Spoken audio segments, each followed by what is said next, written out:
Yeah, like you guys might have to be like contesting this Dragon's Soul and like have no vision and be threatened for him to engage at every moment. But like I'm getting up 20 CS. Yo, I'm getting plates on that tier too. It's that meme of the dude just playing the song in his head, like payphone for sure. And then everyone else is like sweating. I mean, that is literally such a good example of it. Yeah. I think Mage Bot it's like not that exact same parallel, but it's just the idea of your team has to change how they play around. Definitely.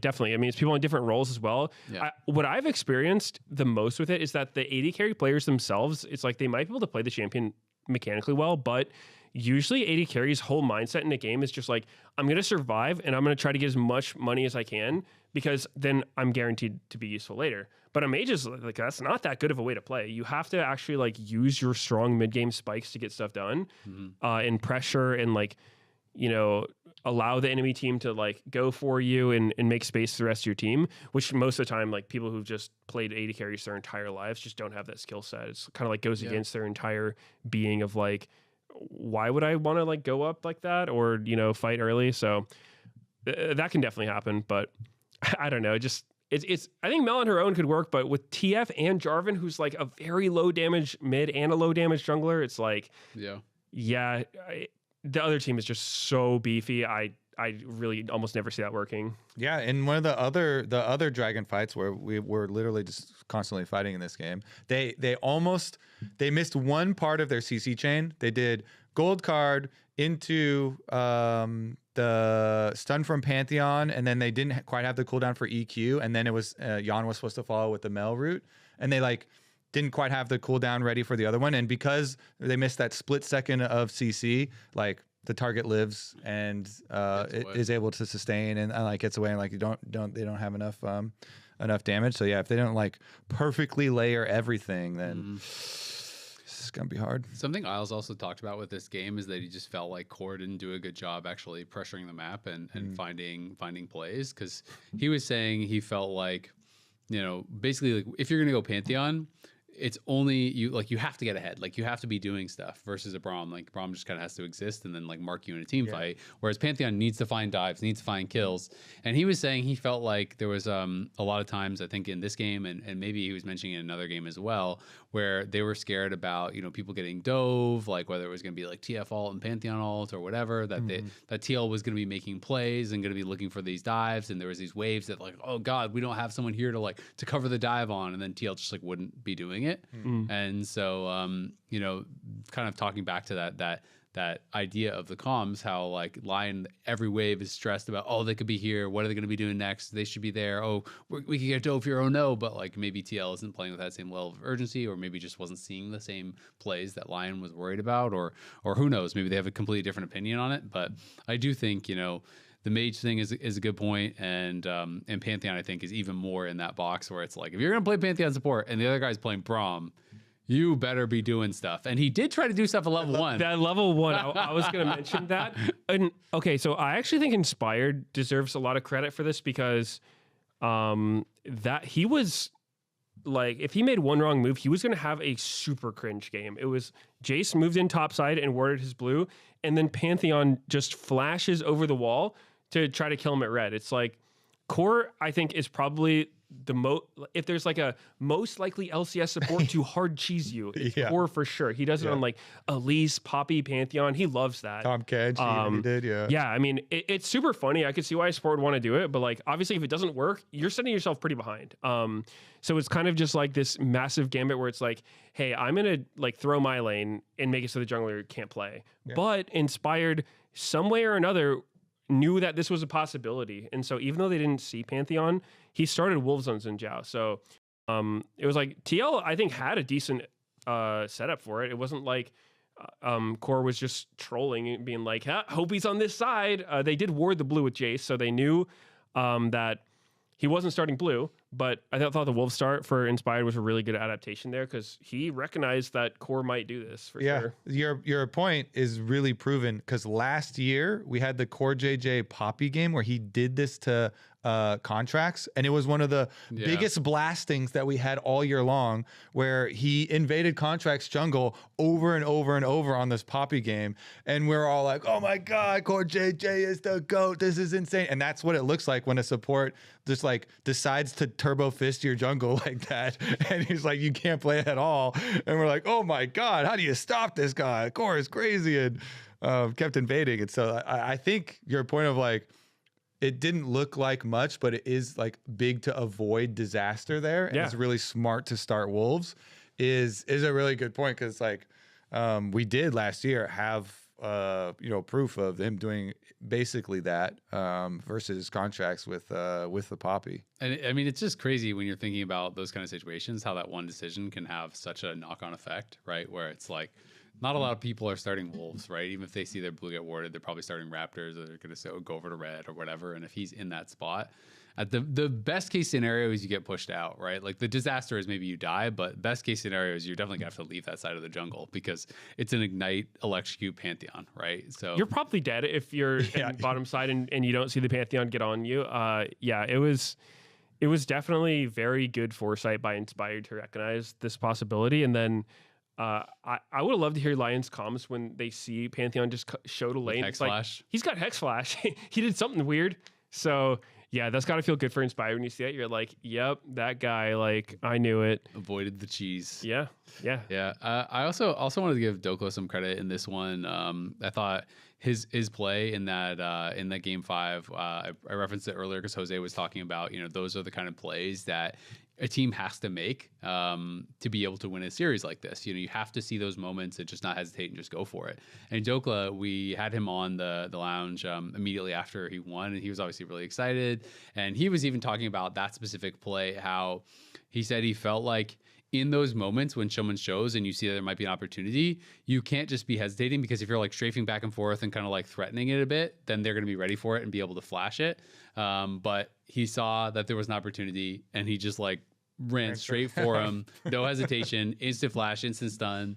And, in those moments, you just don't have a lot of time to think about it as the opponent, right? Like if he hesitates for a second or two and is strafing back and forth, you think, okay, he could actually look for me here, right? But he just wasn't ready for it and caught Quid there. And to me, that was kind of like the backbreaker. There were fights after that, but that felt like the turning moment in the game. And so I thought he played, really well in that one. And taking some of these matchups that are, tough matchups, like matchups where you might be losing in the 1v1, but are still going to be super impactful, like the Malphite game as well. And I think in my recollection, he got ganked a couple times that got put down in the Malphite game against the Jace as well, I think. I don't know if he got ganked before he solo killed, but he did solo kill him eventually. Yeah, it was like a level 5 Malphite solo kill. Yeah. He flashed on him. Yeah, Malphite is really good in that matchup. And it was funny because I was just talking to Doko the other day about playing that matchup and why you don't see it in pro a lot of the time. And so it was fun to see it come out. It's one that I always really like, especially against comps that are, low damage. And obviously TL, I think, partially picked the Mel to try to save it because they're like, oh crap, we have TF Jace and like Pantheon and Jarvan, and we're playing a Malphite, like, uh-oh. So let's pick a mage, right? But, I thought he played quite well. And I feel like in general, Dokla has risen to the occasion well of his team picking up Castle, and they didn't even use Castle in this whole series, right? So clearly they have talked about the fact that Dokla was really motivated by that, and kind of risen to the challenge and really, really motivated to keep his spot and prove that he should be in there. And I feel like he's playing very well, so that was really cool. And I also just feel like Saint has been going crazy in some of these games. The Silas game, I thought he was like kind of 1v9 in moments. He was kind of styling on Quid. Yeah, I want one last thing that I now remember too from pros, because I was like, oh yeah, I'm gonna go down the line, and like this guy in line's the best in their position, and Berserker is the best in the AD carry position. Berserker mentioned that he flashed while casting another ability multiple times on accident in this game. 3 times he pressed summoner spells when he didn't mean to. He did it on the Jhin game. He was mid lane with the enemy AD carry like right in front of of him, and he W's and he flashes also. And then they talked about the comms on the other side. Jose was like, yeah, Jan was like, this guy just flashed. And then they make a plan to make a play and they kill Berserker because he has no flash. And then he did it as well. In the Seta game top lane, he was like, yeah, and then I hit Q and I also flashed. and then, keyboard? Yeah. And then in that one, Jose is like, actually, I don't remember anyone even calling that. I don't even know if we saw it like that. They didn't even know that he's trolling. We're like, this guy, like, we would have made a plan, I guess, but like, what would we say? This guy's trolling. And then Berserker's like, yeah. And in the Caitlyn game too, when I was walking up to the dragon fight, I thought I had Ghost, and so I pressed cleanse. And we're just like, this guy is, I still think is the best AD carry in the whole league.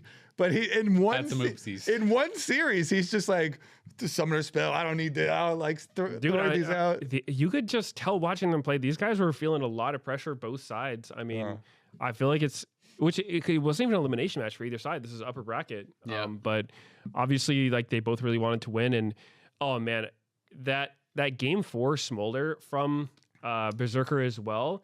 That sequence where he tries to greet his flash. That was horrible. That was the worst play of the whole series. That was hard to watch. That was the worst play of the whole series. Yeah, I feel like he could have flashed earlier in the fight, I think, to clean up bot lane near like river entrance to blue buff. But he decided to save the flash. I'm like, okay, you don't need a flash. It's probably a decent idea. And then he's going for Orianna, and it just felt like maybe he wasn't that comfortable on Smolder because he was trying to Q her over the wall but just didn't have range. And then it's like, okay, you know what? That sucks. You just missed a lot of kills, but you still have flash. And then he goes for the flash as he loses vision and dies. And so it's just like, he also completely sold out Isles because Isles flash queued the Orianna. That's what I was pissed about. I was like, and bro, Isles just made a hero play and you screwed up everything. He walked like all the way around and then went to the wall, didn't know he had Q range, then starts walking down, then flashes late and dies. That was so rough to watch. I'm like, damn, Berserker definitely had a bad series. That was tough. It was. Yeah. You're saying it's not an elimination series, but it was actually still such an important series because it guarantees top 3 and it reduces the amount of wins you have to do by so much. So A, it guarantees they're going to finals even if they lose in the upper bracket, and B, you only have to win one of your 2 next series to be guaranteed you're going MSI. So that's actually a really big deal. Whereas for the loser, they now have no lives to give and have to win back-to-back series to be able to go. So it's like it's actually a really big deal.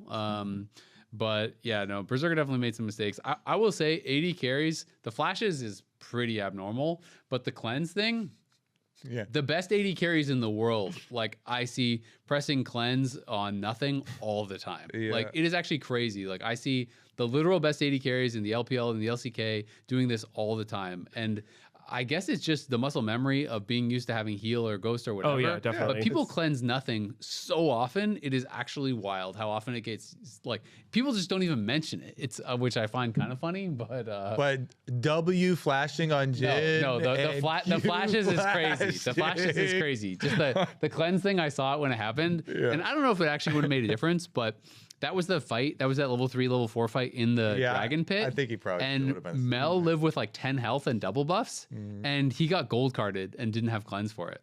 So I don't know if the timing was such that Mel wouldn't have been able to flash out and would have died or not. Like I don't know if it actually would have made the difference because maybe the Mel plays it different, right? Who knows?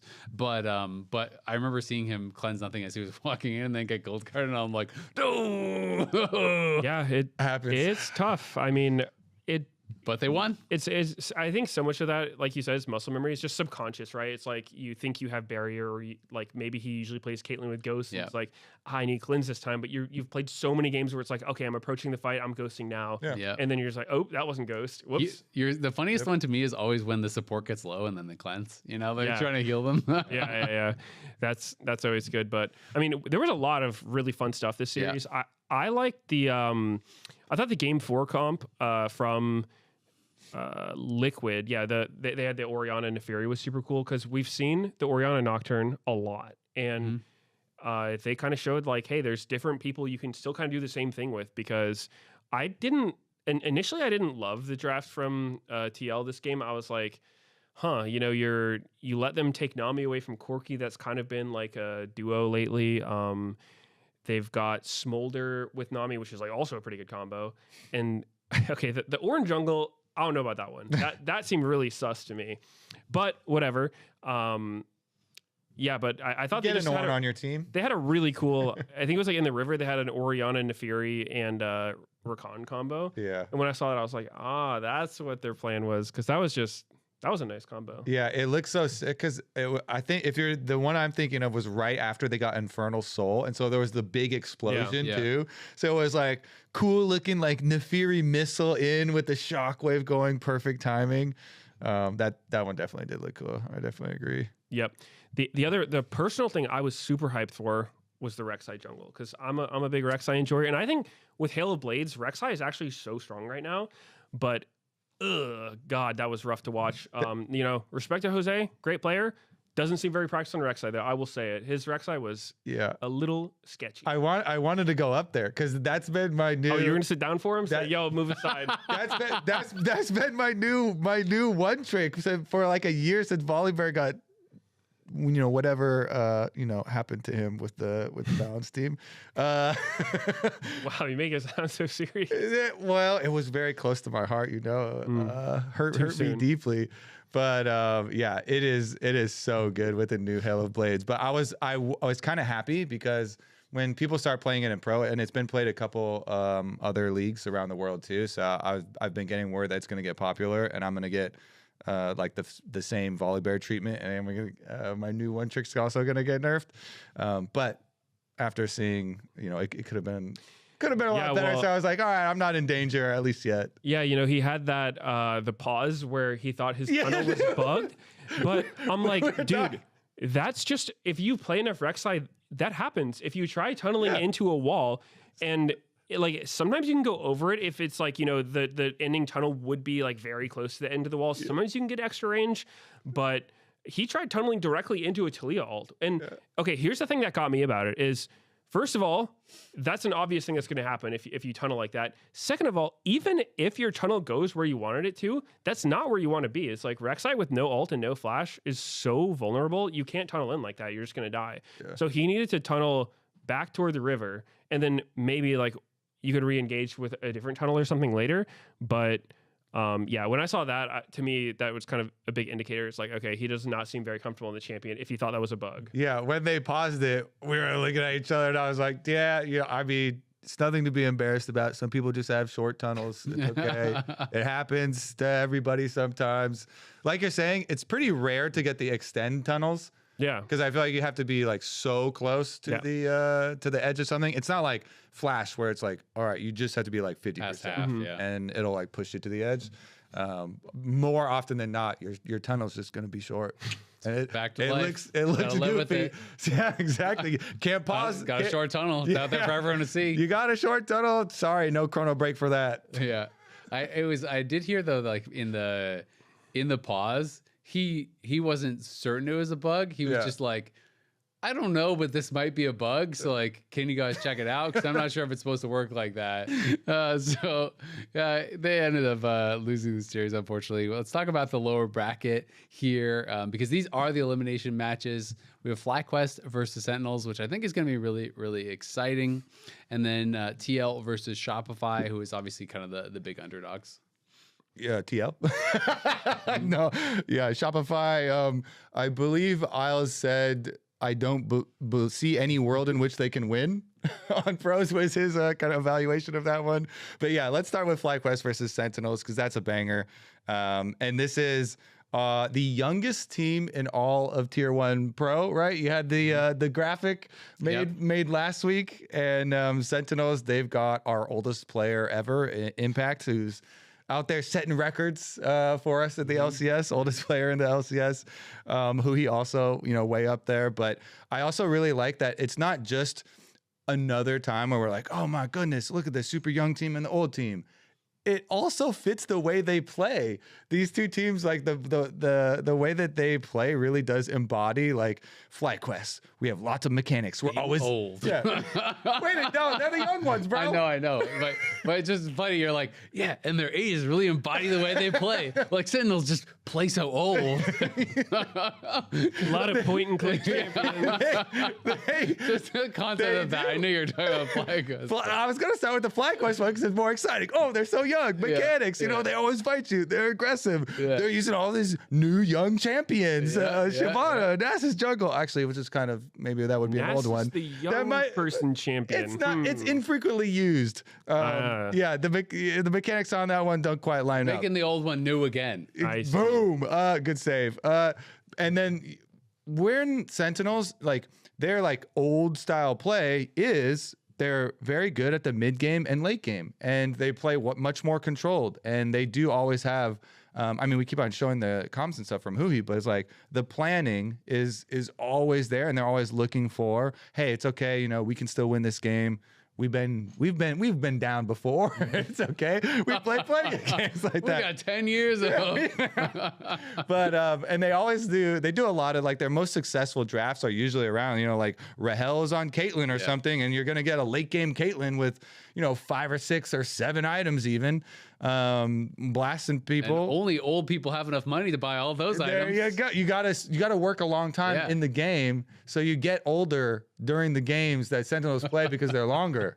Exactly. I mean, yes. The top lane matchup I do think is the funniest with it by far, because Impact is our oldest player, and everyone's like, Impact, why are you not playing tanks? Like, just play the tanks, man. You're so good at them. He's so good weak side and just playing tanks for the team. And then he finally, you know, locks in before playoffs, plays like an Ornn and the Scion like Sante, wins all the games, qualifies for playoffs.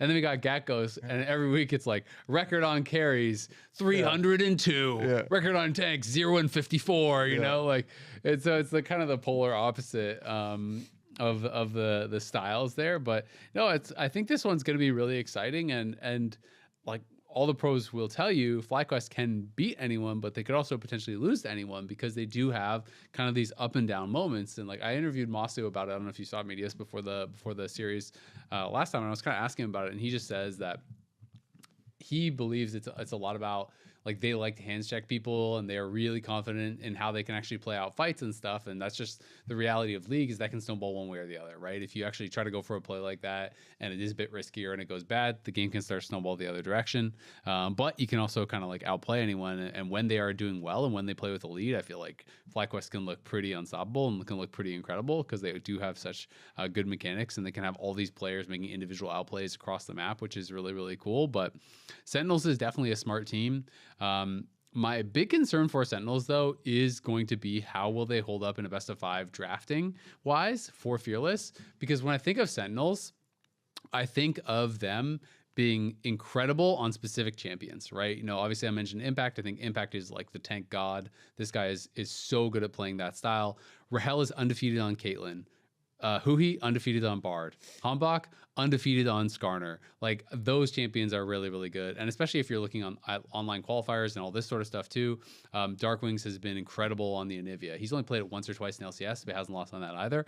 But I just feel like they have these champions where when they play them, they look amazing and they win. And when they are off those, they look like a completely different team. So when you're going into a best of 5, you prep way more against that, and you would think the other teams would be banning it if it's a good spot for it. And B, even if you do get it, you get it once, and you got to win 3 games. Yeah, and like you said, in Fearless, you don't even necessarily have to ban it. FlyQuest could easily go into this series and just take all of Sentinel's champions. Well, I mean, I don't know why Sentinels. As many as you can get your hands on. Yeah, exactly. But it's like, you know, let's just grab Caitlyn Skarner whenever we can. Yep. And Gatkos likes to be a top. Yeah, I mean that's it. You can't get him the rest of the series, and I totally agree with your point. I think that Sentinels do look good on their champions, but they show some clear weaknesses when they don't have them, and so I would favor Fly like pretty heavily here. I would guess maybe like 3-1. Yeah. I would say, just because I think Sentinels are good at like I like their macro, I like their teamwork, but I don't know. I think that when they're not on their best picks, it looks a lot worse. And I think FlyQuest have shown, I mean, they took C9 to 5 games. They easily could have won that. Like, they threw game too hard. Yeah, I mean, they just seem to have a lot of different things that they can play. And I think that their play style should be pretty good against Sentinels, just because, like they even said themselves, they're just like trying to hands check you. They want to play weird stuff, play really aggressive early game. And so yeah, you know, I think it's looking good for him.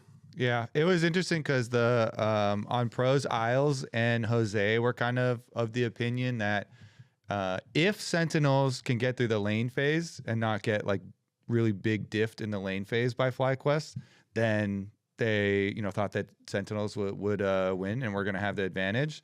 And I should be, you know, talk about the argument that Rob Moore, the Sentinels owner GM, has been promoting as well, talking to everybody. Apparently, he left some comments on Jat's YouTube video. He was talking to Raz and I as well. And then he was talking to you guys outside the studio. Yeah. And he's like, why does everyone, you know, keep favoring FlyQuest? We've beat them 3 times this year. Of course, he's including the 2, you know, EWC ones. One of them was the finals, but still, you know, that's then people are, you know, question.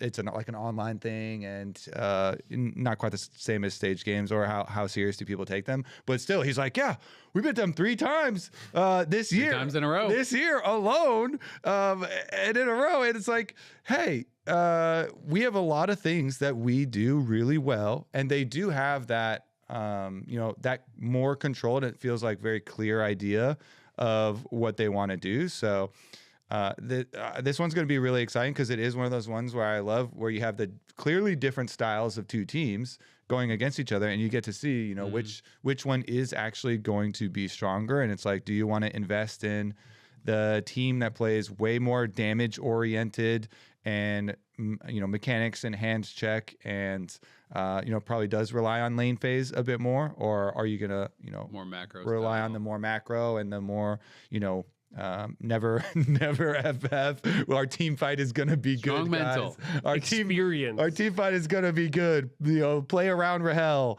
But I think the you know, steal away their champions thing was one of the big things I had coming in, you know, talking about like the Skarner especially, because Griffin has not played it in recently at all. But again, he played it so much when it first came out. And I feel like that is a no-brainer. Steal away.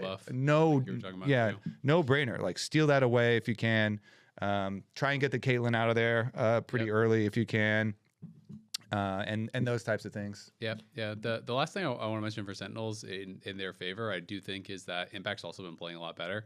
I think Impact had been playing pretty poorly, and I think he's playing better on stage. And also every top laner I've talked to has told me that like Impact is back, and they think he's playing really, really well in scrims and just in general again. So Impact turns it up for playoffs. He's like always kind of been that type of guy. So you never know. I mean, maybe that's why he's been able to play so long. I do think he's the kind of guy who's like early in the year, early in the split, he might be chilling a little harder than you might like. You got to pace yourself, huh? Actually, though, and then he ramps it up. So let's do his warm-ups, his stretches, you know?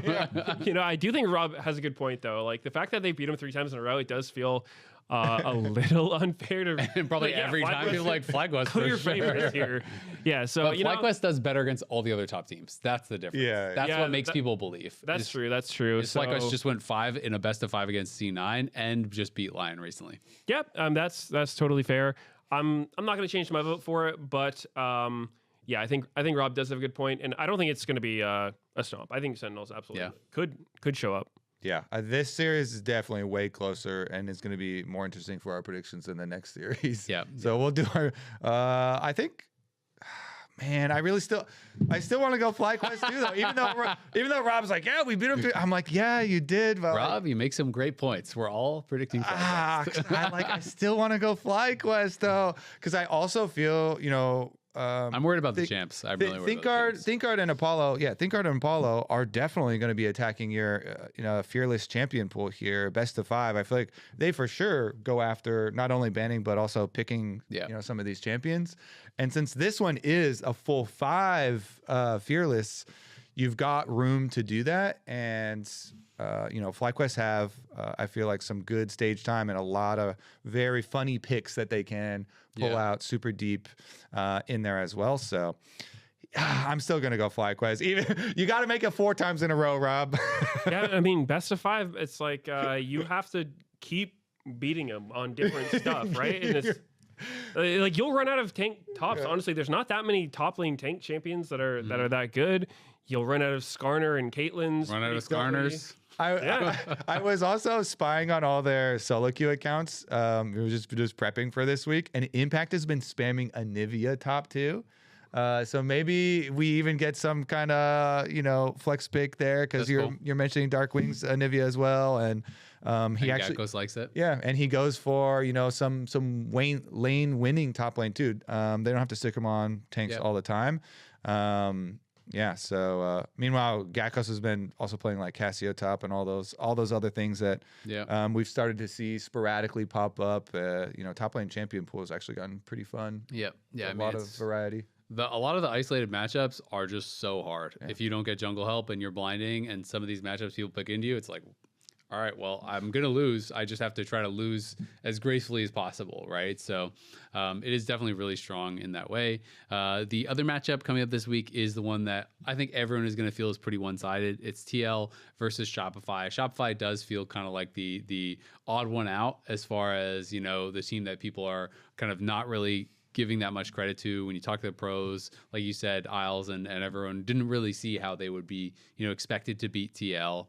I do think when you're looking at the players on paper, you have to favor basically everyone on TL, like role by role. Shopify, they do have that X factor though of contracts, and I think that's the kind of like hope if you are a Shopify fan, is that Contracts has to go beast mode because this guy at his best can be incredible. Against Dignitas, he went absolutely sicko mode, was just completely stomping them. And even when he played against TL last time, it did not result in a win, but he had an incredible Poppy game and a loss that put them in a position where they definitely could have won. He also had an amazing Pantheon game. I think it was against Cloud9 where he was out to like 7 early kills. So he has given his team some good shots to win games through some pretty incredible play. It doesn't always result in a win, but I feel like their hope is he plays really well, and Fudge and B-Boy can play well. Hey, you never know what could happen. Yeah, I think the key word there is like hope, because even versus Dignitas, who were the first ones out of the league, and got absolutely kind of run out. Even there, while Contracts is smurfing, both the solo lanes are down thousands of gold really early on. Yep. And so even though Contracts is sweating, he's like 9-1 on Wukong or Olaf over here. He's like, pow, pow, pow, I get the objective. I kill him. Wasn't that Disguised? Oh, Disguise, yeah. That one was versus Disguise. The Olaf and the Wukong carry, the most recent one, that was versus Disguise. The Dignitas one was at the very beginning, which gave people hope. But even the one versus Disguise, and he's sweating over here. So and then you're looking up at the scoreboard and you're like, it's really close, this scoreboard, to have like a 10-0 Olaf or like a 9-1 Wukong in this game. And yeah, it's because both those solo lanes are down thousands and thousands of gold each time. Defense. It's a much more fun game to win when you need all those kills, True. When your jungler gets that far ahead and I have 5 kills top lane, the other team just FFs. So true. That's you don't get to enjoy all of your hard work. True. They were giving him maximum enjoyment in this Olaf game. Yeah. I mean, I feel like Shopify right now to me is Contracts, and then sometimes B-Boy is like this whole team. I think B-Boy has looked pretty good. Sometimes their lane goes terribly, but Seos has looked very not good. Seos is struggling a bit, but B-Boy, like his itemization is so sketchy. Even against DSG, he was like 2k up on Lucian, but that 2k was his first item Serpent's Fang. First item Serpent's Fang Lucian is borderline reportable. I don't know. I don't care how much shielding they have. They didn't even have that much. That is just a wild thing to rush. So, I feel like he needs to not cook too hard. I think maybe we stick to like the more tried and trusted builds and whatever. Meteos is saying, don't overthink it, bud. Look at the recommended items. The Essence Reaver. They've got a great shop system. Put the Essence Reaver in the bag. Meteos is like, hey, I'm not saying you have to go Essence Reaver. We've seen different Lucian builds. Not that one, though. Not that one. Not Serpent's Fang. Not first. Fair. It's funny. Sometimes I'll see those kind of builds. I think I was talking to Impact the other day when Saint did this. I can't remember. No, it wasn't first. It was second item Bloodletter's Curse, but he was on like a solo AP team, and the other team had no MR at all, right? And he was playing Silas, I believe it was. And it was just like surely anything else here is better. Like you could go like a damage item, you could go Zonias if you want team fight, you could even go just like Riftmaker or something, and it would be better, right? And you know, and like Impact was just like, yeah, I just don't think he like thinks about his builds a lot, right? Like a lot of people, he just plays off of field, right? And it's kind of goes for it, and it's like, yeah. So I mean that is true of a lot of pros, a lot of places around the world. People are critical of Gen G builds and stuff all the time, you know, and it's the reality is sometimes they just don't really think of it that much, and it does matter though for sure. Yeah, I mean sometimes the pros are right, you know, sometimes their weird build gets criticized by the community, but like there's actually some angle people aren't seeing. Yeah.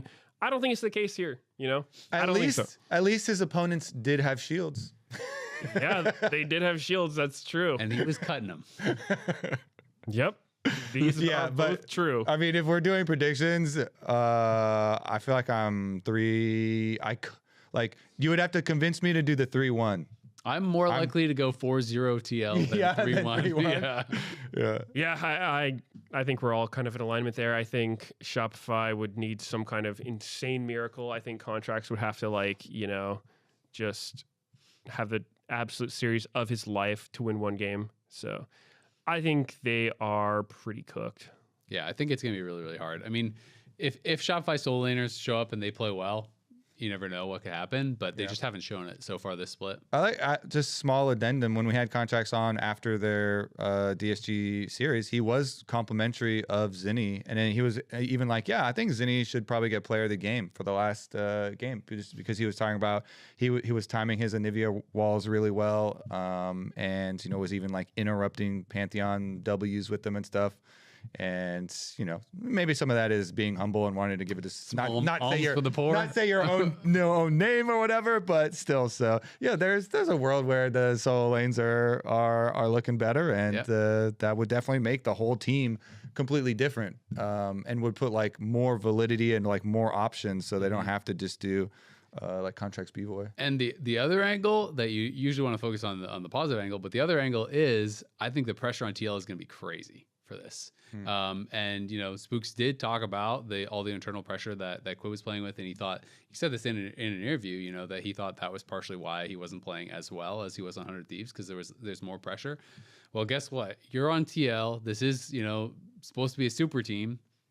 You lose here, you're out, you know, 5th, 6th. That is a big deal for a team like this that is spending to win, right? So I think the pressure is on. So I think that is the other thing that you always have to consider is, you know, what is the mental state going to be of TL? Can they play, you know, their game that we know they're capable of?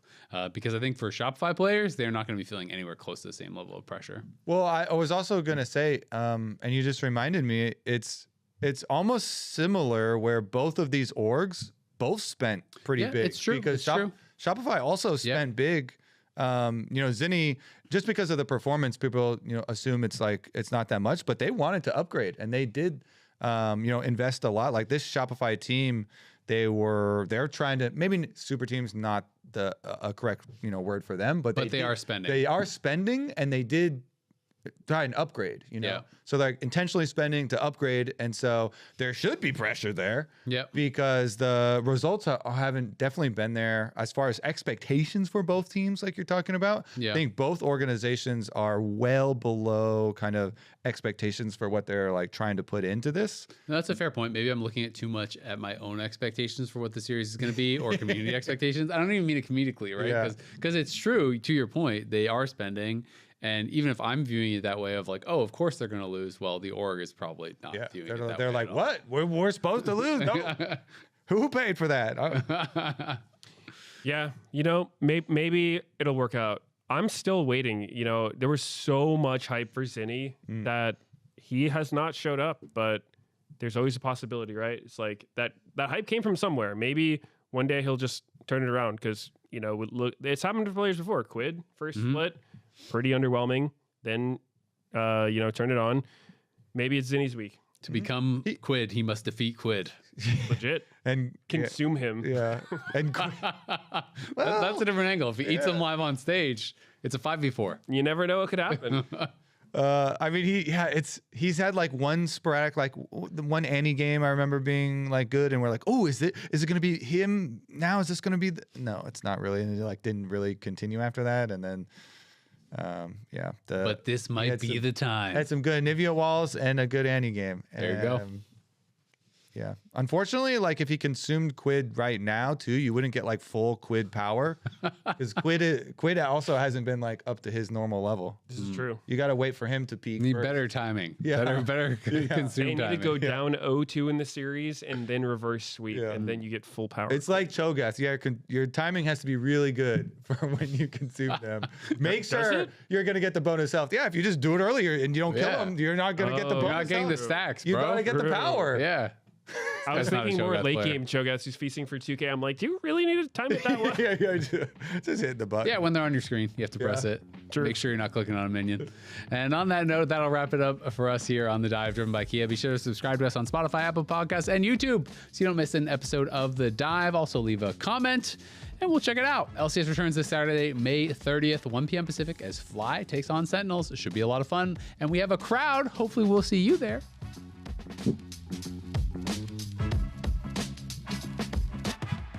Okay, bye now. Bye-bye. Bye-bye.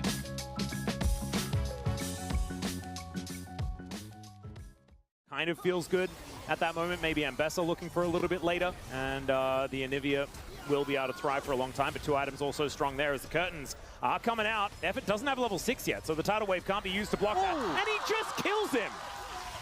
Okay. Yeah, aiming does a moving time to block. Now he's getting rooted as well. Oh dear, there is the heal to chase after them. The flash, and he finds it with the grenade. Yeah, trying to force a play, and the thing with... Oh dear, public execution now on to Rich. He is stacking that hyper up, but I think the Dudu's got this. Other than trying to force a fight and layering some CC and damage, that's not exactly what I meant to you, but nice try. As eventually T1 going to press their buttons and just roll their face over the keyboard. We got a triple kill here for Pays, who is the pentakill king. As they're trying to hold this kill, Yukal's like, here, take me. Quadra comes in for Pays. Pretty tough to kill Rich here with the completed back. See if they can do it. Well, he's going to get walled down, and now just a bit more damage as the stun. Oh no, the shield nearly denies it, but it is still another pentakill. But a little bit easier because Owner's on the blue side, just trying to go in the front door as Rich goes in, straight into the back line, flashes away, but the kill's already there as everybody gets stunned by Yukal in the bush, and the follow-up from Rich is beautiful as well. And the stun not even really going to do much, and they can't even chew through the Cassante. They can't even get through the first part of dealing with this team fight. And okay, here we go, Sponge. He's got the lineup, they're all against the wall, and Sponge locks him down. And Cuz is like, well, maybe I get it. No, you don't. And he doesn't get a kill. Fenrir, no! No! Quadra kill for Diablo, by the way. And they've done so much damage to Kingan. And Cuz can go in now as Sponge getting super low, and there's the steal. Cuz gets in. They take out the Xinjiao, and the MF ult is very nice. Now they're trying to get a little bit more because they lost the Drake. The taunt comes in from Clear. It's getting split up here as Clear's getting low, and now Vikla isolated just dies to Guma. And Zeka's still alive on the left side, and nobody has dealt with the MF. They're finally going to take down Daejeon. As there you go, a quadra kill for Guma. They want to fight. Yeah, they're just going to drop it down. I mean, Raptor, no crescent guard as Clear is trying to peel for the team as Daejeon goes in with the Realm Warp as Zeka wants to put him out of his misery. Will be able to do so. Lights up too! Zeka, the hero of the fight, as it should be an HLE victory. The TP immediately comes in, and another quadra kill. Puts this down where he makes use of it. Casting, looking for the solo onto Doran, gets him into the brush and takes him down. Forward Canyon, unperturbed, will just be staying on this Drake, but maybe he's going to lose it. There's the flash in, steals the Drake away, and now Canyon, that spell shield did nothing. He is just gonna die. Just trying to get rid of some of the vision here. He does have teleport, he does have flash, but he also has a dash cannon as the arrow is just going to get eaten by the Jace, and they catch the flanker while he's flanking. Oh, the arrow finds a gorgeous encore, and BDD just has to get out of there. The petrifying gaze scares no one, and now it's Keen going ballistic in the backline. BDD goes golden, but sees his death, and it's Chovy that puts him down. Tried last time on the Dragon. Yeah, they're going to commit the TP. And Shiu does have the Nabbar in a decent position. Let's see whether they can actually fight for this or whether it's just going to be a team fight. As Lucid goes in, steals away the Rift Herald. And fire cannon at some point after the Lich Bane is now Diablo going in, flashes over the tidal wave, looking for the kill, and he'll pick it up. Oh my god, this guy's insane. Make that one work.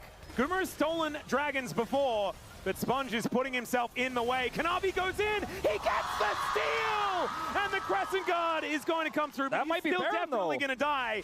And yeah, he got the steal, Wolf. Yeah, we'll have to use the ulti to get him for Dragon. Way as there it is. Let's see where the Kanavi can look. He does! Another beautiful steal for the Vi, and now they have Hextech Soul. So much damage. Diablo obviously dead again at the beginning of the fight, but Zeka will go down this time. And Jimbrion securing what's important with those grubs for their jungler. He's just gonna kill him. He's dead. Yeah, I think he's. Oh, he doesn't have ult yet. He's still gonna kill him. Yeah. Deadly Flourish is going to miss. Yeah, I think the fact that you see that Void Grub announcement means they can go for it. Clearing the wave, sneezes a little bit, but it's not enough for Hans Summer. Vault Breaker flash. Oh, he tries to predict Hans Summer flashes anyway. Encore comes through, and now with a double stun against the turret, it's looking a bit messy.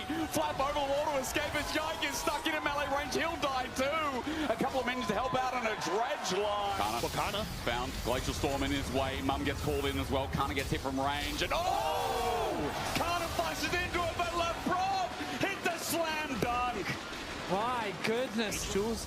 So having all these tools available for if Skewmon tries to make some plays, I think is going to be a little bit more difficult, just based on the composition they have. Because honestly, I'm not the biggest fan. Ghost, auto, hang on. I don't think Broken Blade is as well. He's getting auto down to death. Low health bars. Kana looking for the card. Flash over the wall, gold card. Kana sees him. Bubble placement from Busio was perfect.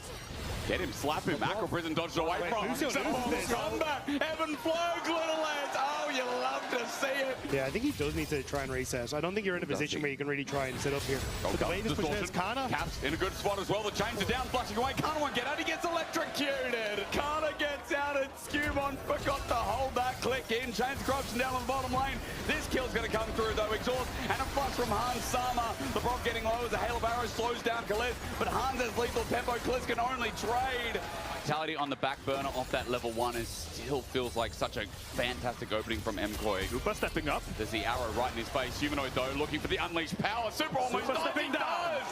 For MKoi, you're in a good spot where you do just get this bot lane to play. It's the execution. Shuriken flip taken in. Humanoid gets the root down under turret, tries to flash, but Jojo's there to match it. Away with it again. Today their early games have been on point as Jojo lands everything. Flashes the match away from the bomber. The Shuriken flip and the Boy can pounce. They don't have to be grouped up. Dredgeline starts up onto LeBron. Another fight. Paranoia onto Caps with a knockup as well. Hero's entrance going to go golden is Caps while Alvaro gets low, but Super hasn't been touched. He dodges the fate seal again. Broken Blade can't get the right target. Solar Flare will take no one's life. And with a triple over to Super, Hans is tagged. Killer Instinct. He got the free flow through the fight. The mid-tower falls, but now the mid lane. Super, can he get out of this one? Broken Blade wind wall up, and now he sweeps through on a trap. No, the final breath. It lasts a lifetime for Super. Himself, and now with you two having control over mid, we'll get Dragon. Hans Hummer just flashed away, by the way. He's going to get flashed on, almost died. Peddler's out on Super. Hans solo kill. Jojo, can he solo kill here? Or can he buy enough time? Destiny going to be used. Gold card and out. Shuriken Flip going to be taken. Look at him go. He's a helicopter. On the Broken Blade, though. He's exhausted. Gold card comes again. Auto attack galore. Jojo gets out. C9 has hella DPS on this thing. Griffin is over the wall. It could be a smite fight. Tempered Fate down onto the jungler over the wall. And FlyQuest with a beautiful combo, steal it away. Playing a really good game of League of Legends. And that was a really good play right there as Masu protected now by the Tempered Fate, getting himself away for now. Still getting chased down by the dogs. And APA into the back line with a big Timbers as Quad gets bursted down next. C9 have found their counterpunch. Actual teleport summoner, so that was his role quest one, and this is way back to that earlier kill here as APA was going aggressive onto Quad, but in comes Griffin. They're trading incredibly low. Quad just flashes forward, finishes him off, and then Thanatos is saying, all right, I can get it back, but look at the Rocket Belt to build space. Then the flash comes through. The Senna ult misses as he was expecting him to keep running. Sorry. Stop flashed. That flash. Thanatos jumping in here. Finds a quick combo onto Gakgos, but the Akali getting away for now. Thanatos just jumps on him, though. Yeah. He was spotted out on that ward, though, so... Ooh, Morgan flash into the Ruthless Predator solo kill. Should win this fight, okay. Good round. Kill in. It's a bloodbath! Oh my god, Berserker flashes too! Okay, that's terrible for the game, yeah.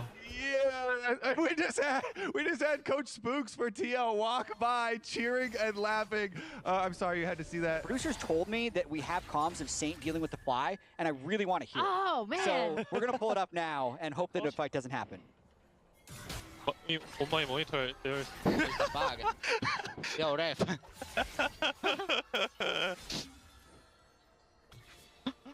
It's scary. Yeah, it's so scary, yeah. Okay, ready? Yeah, I'm ready. I think we should. No. I think, actually, Any no stun here. Backside fire, guys. It's full.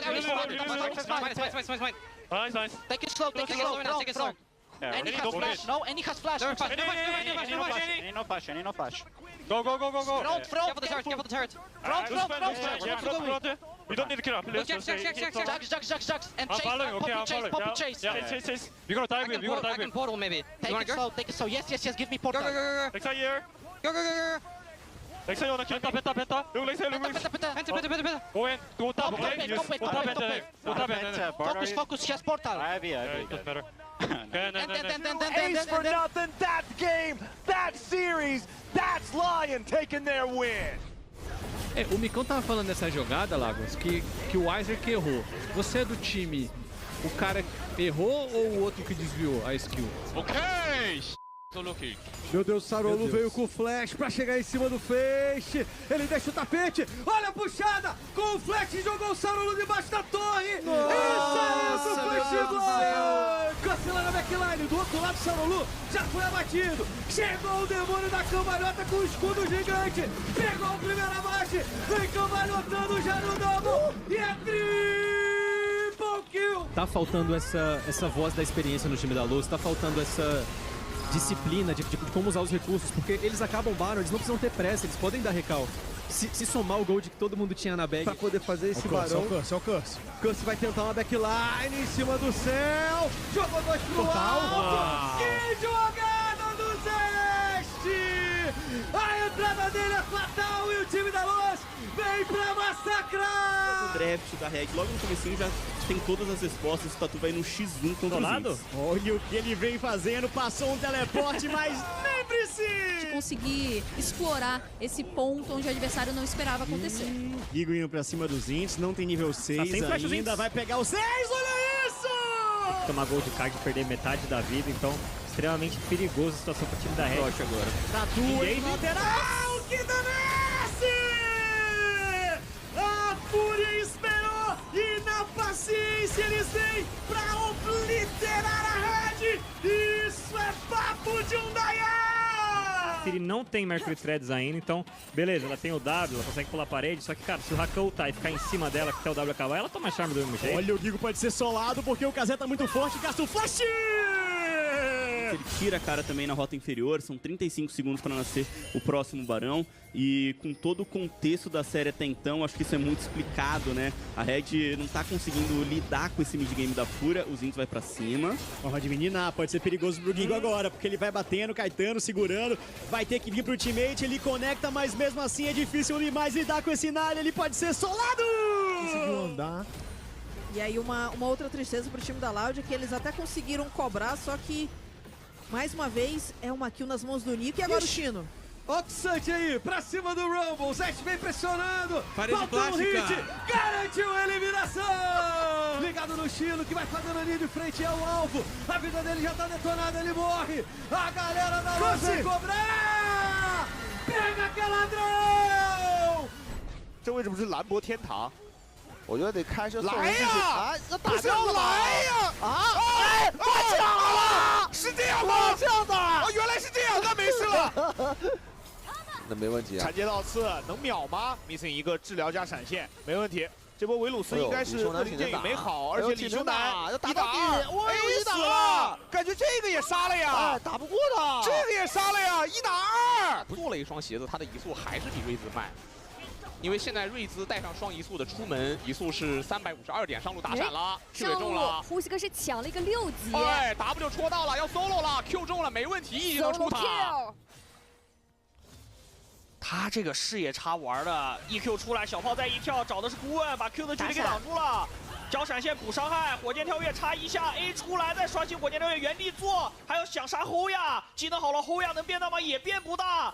EDG 这个上野配合是很难打的一波团。哇，这波我有点笑嘻了。关键大家都没有，你不会要内部吧？后亚，他要做到了吗？后亚往里面给他抢到了，后亚还交了闪现，虽然是个死亡闪，丝血没有清完。波特芒落了个 TP 想回来守，但是军委直接已经被扛死了，而且狗锁了进来，副将进去慢一波，这波残局感觉EDG有点玩不了了。出的人再来一家，能 A 得掉吗？能 A 不掉这个主水晶，所有人都要拆这个家，但这个主水晶活了下来 ，NIP 守住了，一直在炸对面。推中吧，想推中，滑上来，超前爆闪开起来。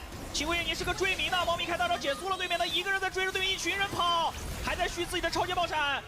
大招用来逃跑了，闪现躲了对面的魅光，滑上来了，利物在领打，利物他像一个刺客一般绞尽了对面的后排，用自己的命换掉了对面一群人的命。拿下来，阿卡丽也踢过来了，上方是没有阿卡丽的视野的 ，Elk 这个位置其实非常的危险 ，Elk 还被大龙稍微对眩晕了一下，间接上来 Elk 这个位置能活下来吗？有个光盾往后拉，上来一个2段表里长乱，再接一个损物，汤圆直接单切了 Elk， 交闪拉走，对撞老干爹大获全胜。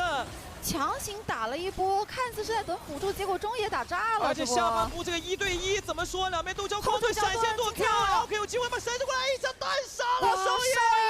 交易上去，小虎卡在下方的猴子里面，这样来看一下这个龙怎么说了。一个金到了恒这个位置被金到是非常危险的，交闪往后走，那这样龙应该是会由红色方给拿下来了。火龙魂到手的话，那局面完全不一样了。这边打成了一团，但小虎冲进去，小虎直接被秒了。但护血团再看斯纳乌怎么说？这波再一掰到了汤圆，汤圆也被秒掉。而这一波 Elk 在后面完全没有人管他 ，Elk 已经进入到了无限火力的环节。斯卡也在前面猛锤 QAW， 再把一人斩于马下 ，Elk 被银锤血给躲开，小虎想撞，闪现撞。对，还是直接被杀了。小虎站出来了，石头人单杀韦恩，这个没问题啊。SEN Karma, completely forgot the name of that champion just then for a second. But no, that's the Karma I get, I guess. But now, between worlds being used, Shorty has to be careful. Ace in the hole is used. It's the Dawn Shadow. It's going to be too much damage, and he does survive a little bit longer. Stun's going forward. Double stun, actually. Haki, a bit of a dangerous spot. Although Doggo doesn't have as much mana, there's a flash is going forward. It's going to be enough as dashes. Barrier. It's Doggo doing a lot of damage. They flash forward again. Haki, it's a double flash. Careful of that.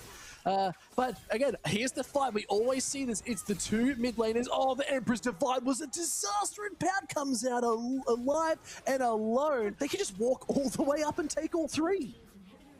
They don't have any waves, though. Pop Blossom! It's huge! CFO absolutely coming in crazy. Now it's about how can SHG turn around. The Cataclysm goes forward. Pop Knight's here. Destiny's coming back in, but Pop Knight wants to damage the Impale. He goes back, down. but he does have the GA. He's going to be alive, but the Equalizer, he's hitting no one. They're just hitting the tower instead. Let's see if they can lock down Pop Knight. He's just so healthy. He is not dying. Pop Knight carrying this team all the way for game one. A triple kill for Florin. They're looking for it. They find Hongshu. Led, but Hongshu is here with a Cyclone. They pick up one, but there's the unstoppable onslaught. It is Florin flashing forward, trying to go on Marble. They're trying to keep him alive, but no, it's not going to be enough as Vista. He's already been taken out. Aria on the backside, taken so low. Where do they go? The lightning crash was good. Here comes Emmy looking for more, but it's Fang. It's Fang doing all the damage. The double kill's good. It's a little bit more. The triple's even better. Let's see if they can make it to Quadra. Crashing over the Quadra kill for Fang.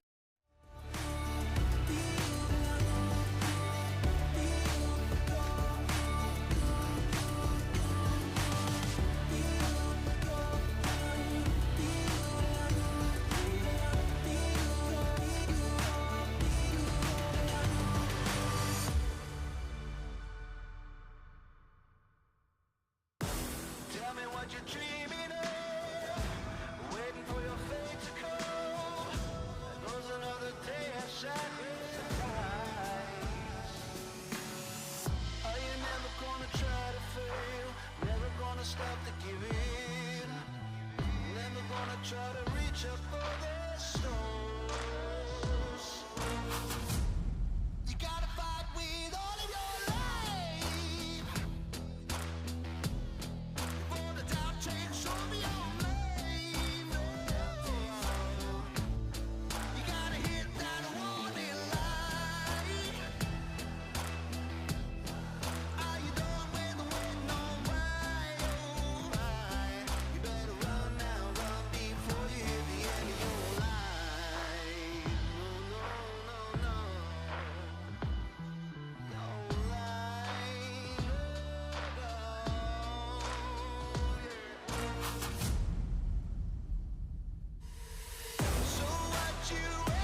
Spring playoffs. He has a bomb! Where is he?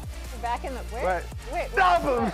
I don't even know what he's yelling at anymore. I have no idea. I just stopped the bomb. I'm just okay. accustomed to Raz screaming at Yeah, stuff. I was like, I don't know what Raz is upset We about found right the now. bomb threat. I neutralized him. He's on the ground. Didn't Okay. know we were in trouble, but thank you for that, I got Raz. you. Always I on got you top of covered. everything. APA is going to come for you. Firstly, congrats to Maryville University, who won the 2026 Collegiate LOL Grand Finals earlier today. They avenged their loss in the NACL. So, I know APA was the player we had on. Yeah, I was gonna kind of say. sad about that as a Maryville alumni. Well, like they got third seed, of course, in NACL, and a lot of it was like, oh, we'll do better in NACL playoffs. They had suffered in that one, and they really wanted to have that comeback moment. They did that, of course, being able to take them out this morning. This morning, the cast was amazing, guys, so props to you guys on that one, but taking down Winthrop, yeah, that's a big thumbs up. And it's their 4th CLO title, which is the most of all time. So that's kind of insane. That's really insane, actually. Yeah. Maryville has produced a lot of very good players Yeah. that have promoted. Yeah, 100%. They've all been killing it over there. Speaking of promotion, our playoff bracket getting hot. I mean, last week was an absolute banger. So fun. We had best of fives, full fives, full money's worth. Yeah. All of them. I fully expect that trend to continue today. With, Yeah? with the two teams we have facing off against each other. Well, I can't wait for your tomorrow, prediction then. What about tomorrow, though? Tomorrow, Not so much? maybe not. might be a 3-0? Okay. I thought you said you expected to continue. We'll talk about tomorrow. It's going to continue today. Sentinels versus FlyQuest. Because, you know, I think both of these teams have clear strengths, clear weaknesses, and are pretty evenly matched. But because of the results last week, we will be seeing C9 and Lion at ASU's Mullet Arena for Spring Finals from June 13th to 14th, and tickets are on sale now, so scan the QR code on your screen to pick those up before heading over to Tempe, Arizona. Bring your mullets. Bring your Bring mullet. your I'm gonna be bringing a mullet. I know. Got a stash, a luscious mullet. Kind of got you into the mega mullet meetup. Yeah, I started trying to grow one, and everyone was like, "You don't have enough time. It's not gonna get there. Just go with the wig." So I'm gonna go with the wig. It's just like Kobe, please stop. Yeah, they're like, "You're not gonna get there, bro. Stop trying."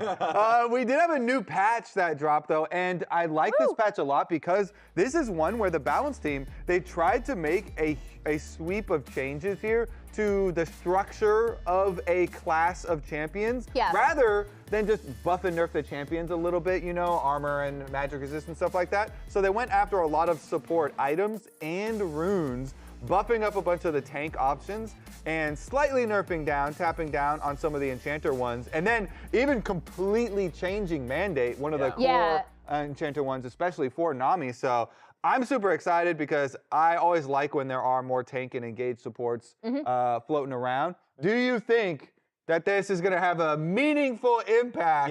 Yeah, I think it should. We've kind of already seen things trending slightly in that direction post, I think it was what, 0.9 that they did the quest line slight changes. They were like a little bit better, so you're not as locked in lane. This is the huge item I'm looking at though, because I feel like junglers and maybe even top laners can build this, especially if you have a hyper carry. So the damage redirection was up to 14%, and the heal is now 12. So Emily, which is crazy. Important question whenever you build this item. Who are you putting it on, me or Raz? Who are you? Oh, obviously, I don't trust Raz. He's a jungler! Yes, I'm the carry! That's insane. I'm the carry. Emily's my knight. That's a despicable decision. That's actually just not a correct decision. What about yours, Raz? That's why I don't play support. I'm just going to go through a lot of these rune changes because for me, like, I think, Aftershock was a big one. They increased, like, the flat stats and, like, that I think immediately makes it so much Especially at low level, so it's really good for support. Yes. So like the fact that you get the armor and MR right out the gate, because like if you visualize how a laning phase should go, you're like, I'm a fat, ugly Nautilus. Oh, whoa! If I'm looking, Nautilus it should be a good hook. Strays for his looks. Beauty is in the eye of the beholder. And he's ugly. In the eyes of Raz. Exactly, but every time he's like hooking an enchanter, that should come out with a win. But if an enchanter has heal and he doesn't really care much for your resistances, then you're just gonna like turn it on the Nautilus. Like, wait a minute, this should never be happening. So like that one, I think is incredible. Obviously, this one having a shorter cooldown, I think is also nice. So you can be like a bard who's obviously taking a lot of electrocute. But if you want to be able to have this on you, having the much shorter cooldown, even though the shielding is lower. Or Shen jungle. Yeah, Ooh, Griffin buff, Shen jungle. I Not like all this. supports. So the Guardian buffs are great. But what about these two? Now the producers can choose which one they want to show because Dreammaker and Airy getting nerfed, I think, was big. Damage reduction overall from this.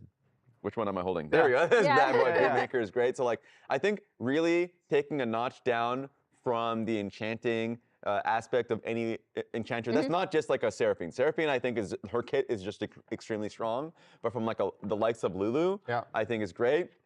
And of course, just the lesser healing from Airy. So like, or shielding from Harry. Yeah. So they just nailed every single possible thing that could benefit an enchanter. An enchanter exists here, neutralize them. Nautilus, we love you, we appreciate you, we want more from you. So they're trying to make him, and to answer your question, we were already seeing like MF not, Jin not more frequently to like be able to deal with these bot lanes. Now it's making them a lot easier to stand on their own too without requiring the jungler. You know what I think is an OP tank support that's not getting a lot of play is Rel. Ever since they gave Rel those buffs, I hope that we get to see some more. I mean, we do have Huhi playing today. Exactly. Rel team fights are amazing. The last little thing on the items I did want to say is that because they went for these support changes through items and runes, you can poach the buffs that the balance team did if you're a jungler, especially.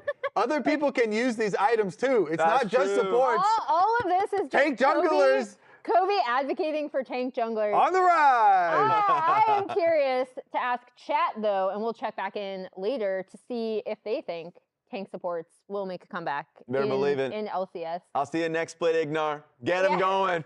I do think this, again, combined with role quest changes, combined with a lot of other things, I think we will start seeing them creep back in. Hopefully, the reign of Seraphine is nearing its end. I still think she deserves a champion nerf. I do too, but we'll see if the Echoes nerf does it. Moving on to our matchup. We're gonna check in on chat later. But Sentinel FlyQuest. We have some interesting okay, we already have the results. It's later now, so let's check in right now. Let's go. All right. 90%. I also feel like this is a little bit of wishful thinking because tank supports are usually like primary engagers, and we have a lot of insane initiators. Also, it's more fun. I think it is wishful thinking because people want to be wishfully thinking that those champions will come up. True. So we'll see how that ends up going, but we do have to talk about in our minds. Oh, am I bringing this thing with me? Yes. Yeah, let's bring this thing with me. Stick it in your pocket. Yeah, why not? Why not? It's just the average ages. The oldest in Tier 1 in 2026, that's Sentinels, versus the youngest in Tier 1 2026 in FlyQuest. That is perhaps the most hilarious thing to see both teams having such major differences in age, yes, and how they view the game is another thing as well. And how they view the game. It's so perfect though. The literal #1 youngest and the oldest team Tier 1 in all of right Tier now. 1 that are playing That's this year insane. is really perfect. And I like, what you're talking about, Raz. Their play styles kind of showcase that. Yes. They really do embody it. You got FlyQuest, the young, very aggressive, always pull the trigger, fighting, punch of damage team comps there. And then you have Sentinels, much more controlled. They try and play to mid game, play to late game, play to their team fights. It's funny because yes, exactly, like to the point that you're making. The resurgence of Sentinels in the split, obviously the beginning of the split not great, but what they were doing really well is like, okay guys, like we need to really hunker down and like make sure our setup around objectives is perfect, right? Like old man impacting the top side of the map who's playing Ornn or anything like that. He's old and wise. Exactly. Like him and Huhi leading the charge in the setup, and I think their setup has been exceptional, where this team does not need any setup at all. The setup is like just we're going in. See hero, kill flipping hero. It. Exactly. And I think it's incredibly fun to be able to see that dynamic. Now, I will say, Darkwings, I appreciate you and Hambach to like lowering this age gap a little bit. But they're still the very oldest. They're still at 26. I think the other big thing for me, the props that I do want to give FlyQuest, is not just that they're fast, but the quickness with which they recognize that they have a window to actually pulling the trigger is so short. It's super, super impressive to see the unity that this team seems to have. Even when it might not be like, quote unquote, like the best decision to go for something. It also means they bounce back so quickly when something goes wrong in game. Yeah, it was something that Inspired complimented them for. He was like, yeah, this is a dangerous team. They're frustrating to play against because they will just fight you when you don't expect them to. Yeah. Speaking of though, we talked about Old Man Impact. We talked about Old Man Huhi. No, we did. I'm gonna go through. Stretches. I'm gonna remind people of the last time these two teams met by going over and just going through a series of Huhi Bard plays of him being super annoying against FlyQuest specifically. Also, I can use my right hand now. Aren't you guys like super happy I about doubt that. this? Are you sure? Yeah, we'll see proof first, Emily. Let's see some proof. Yeah, this is going to be the evidence. All right. Let's see how badly I mess this up now. So the setup here is, the thing I want people to pay close attention to is where Hambach is and where Dark Wings is, right? Because he's here placing this ward. This is not the best, actually. These are triangles. I've never seen triangles instead of circles before. But basically, pay attention to that ward because that's where Huhi is about to roam up here to link up with Hambach off of Darkwing's mid lane push, right? So we have Huhi headed up here. Like I said, Skarner is crossing through mid right now, and they're gonna set up a battle on the chickens. Hambach is already here. This is the ward that Darkwings had placed earlier. Griffin is here, and he actually goes back in to maybe try to fight this. Yeah, what? It's not the right decision. He does, you can see how much damage early Pantheon still mitigates, but yeah, he dies. That's the first early roam from Huhi. Secondly, this is actually after there's been a huge fight on the top side of the map. FlyQuest actually pick up 2 kills, so they are resetting right now. And Huhi, off of a base reset, is kind of just chilling. He was not able to join the fight earlier. However, he's gonna make Griffin's life even worse by stealing the Scuttle Crab and then getting all of the grubs to aggro onto him. If you notice, by the way, Griffin is still behind in this game from that earlier play, right? So Hambach still has a level on him, even though this upper skirmish did not go Sentinel's way. So just adding insult to injury. And then this last play I really like. It's just going to be the Bard ult coming down with Hambach going to be able to take a portal that's about to appear coming down here. My drawing still does kind of stink. But yeah, Huhi sets up this Bard portal, gets the stun onto Masu, and then immediately into the suppress. And I just really like how when he's on this champion, he is so good at roaming the map, being super annoying. Like you say, Kobe, that's a huge tilter if you're Griffin, right? You just come out, you're like, oh, we got 2 kills, we're back in this, I can clean up grubs. No, actually, Huhi steals the Scuttle, and you don't have time to do grubs now. And then that bot play was just a really nice play that showed Sentinels kind of working in tandem off of the Huhi ult portal setup. Yeah, I mean, Bard is one of the best support champions at influencing jungle. It's definitely a That's tilter. why you love it or hate it. Exactly. We talked a little bit about it, and mentioned there when you were talking about the ages there, Raz, but the top lane might be the biggest difference in individual ages because we have Impact, the GO top laner. I mean, he is the oldest player, individual player in the LCS, and he's known for this tank play, and they do really well when he has tanks. He is that old, wise top laner. Yeah. His teammates always talk about him, too, as calling a lot of macro plays, lane assignments, where we should go next, what we should do next. He always plays for the team. Very frequently, he will join with the rest of his team, which also maybe does hinder, his carry play sometimes because not as much into the split pushing, much more, joining for the 5-on-5s. Meanwhile, then you've got Gakkos, the full-on carry player. Yes, I love split pushing. Yes, I love individual 1v1s. He's playing all like Vayne top and Aurelia top. Like Quinn top. And, he's got the hands to back it up. They played around that Quinn top really well, too, actually. Like, the setting, the way that FlyQuest set up skirmishes for the Quinn to be able to join and assassinate someone was really, really clever. And I feel like because we have talked about Gakkos kind of struggling on tanks, we've kind of undersold how insane he is on carries. He's so good. Yeah, and you mentioned like the windows that FlyQuest would find. A lot of that is off of Gatkos' plays. Like they would look for a quick play with him and Quad on the side lane, TP to a Baron, and then you would immediately pop Youmu's on Jace and like find a quick play on someone on a different side of the angle. Like his Quinn, as I mentioned, like in a team fight was ridiculous. It was hard to be able to track. So I think him on carries is insane to watch, and I've always enjoyed watching him on those picks specifically. Yeah, I loved when you were on pros, Emily, and all the pros were talking about Gatkos, and they're like, wow, he's really, he has a good eye for angles to engage on.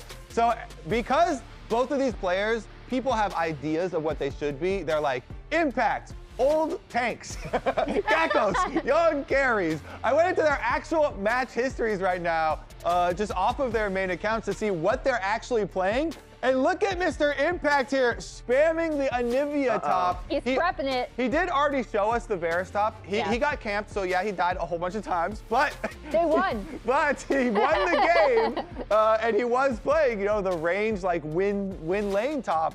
He's not just the tank player. Still has a lot of these, strange picks that people, don't expect. Could pull out the Shen, the Sins, that type of stuff. Yeah, Gatkos, of course, spamming those carries, wants to be on those types of champions, and that's how FlyQuest like to build their team comps as well. We're going to throw it to Jat real quick, though, because he's actually standing by with Impact. Thanks, Kobe. They were just looking at all the Anivia you've been spamming in solo queue. Do you have any comments on how fun it is to play Anivia top? I mean, now in solo queue, it's kind of like, after reset, it's like, you're going to meet random people, so I'm just playing like strong laning champion if you can. So I play Varus or Anivia because I want to win, Sounds good. You're also going up against Gatkos today, who has won a lot of games on carries, but not on tanks. How do you approach playing against a player like that? I think his tank is fine. I think his lane actually really good in when he play tank. I thought his problem is team fight. Even he play carry, I thought his team fight is have something not doing well sometimes. So it's not like he's doing well to carry or like tank. I feel like he just play not good at team fight, You've also kind of had FlyQuest number recently. You guys beat them twice in EWC and also during the regular season. What needs to continue to go well to beat them again today? I kind of doesn't care about like what happened there before because like teamwork can improve that. So I don't know, just focus ourselves. That's better than not this big enemy. All right, what do you have to do to win then? 3-1. 3-1. Just win 3 games. All right, back to the lounge. Thanks, Impact. There it is. That's all we need. What are we going to do to win today? Win 3 games. Yep, that's it. Let's get those dubs on the board. And I loved his reasoning for the Anivia. I was like, hey, there's a lot of random players. Yeah, I just want to win. I want to win. I'm going to win lane against these Who randoms. doesn't, honestly? I think what was interesting for me is going up against like the bot lane, Rahel and Masu, who share one thing in common. Their supports are leaving them lane. That's what's happening. In your replay, it was showcasing like lowest in the league. He's not there. Who he is gone. So of course, when you look at some of your early game stats, they're going to be fairly low. But in terms of like CS percentage at 15 and 30, oh, you better believe he's going to be racking up the major majority of the CS throughout the game. So like for him, it's about him catching back up. Hopefully the plays around the map in the early portions of the game are working for him. I do want to point to one thing in particular. Yes, some of the laning stats have been really good for Masu, but also kill leader, not just in his role, but in the league. He is the highest kill leader by a large margin in the league, and I feel like it's quite good, especially as an AD carry specifically. Just to talk about how impactful he has been for his team, and the same can be said for Rahel. When you see those big comebacks from Sentinels, a lot of it is on Rahel with his crazy Caitlyn or something, like being able to be the hyper carry for his team. So the importance of both of these players for the team is pretty massive. Yeah, I love this stats because it's like, oh, the most CS later in the game, first place here, this is the farmer. And then Masu is the complete opposite, the least but most kills. He's the assassin AD carry, looking for combat. And it really does kind of embody the styles of these two teams. Yeah, if you have like Griffin or Cryogen, be like, stop on me side lane, come over here, man. Yeah, like constantly in the middle of the game, it makes a lot of sense. But it's like, it is interesting to see both of them. Now, if we're also talking about intrigue, of course, you have to go into the jungle, Emily. Yeah, I mean, these two junglers are like very I think similar in terms of how they aggressively approach things, but different in terms of their champion picks a lot of the time. There are certain things I feel like you shouldn't let either of them have. Point it out with your right hand, Emily. Like I can't, okay? The Nasus, it's fine. It's on my left. It's on my left. Okay, okay. The Nasus, he pulled out the Shyvana, the Shen jungle that Kobe pointed out already. Over here for Hanbok, you really should not let him have this Skarner. Like, he's so good on it.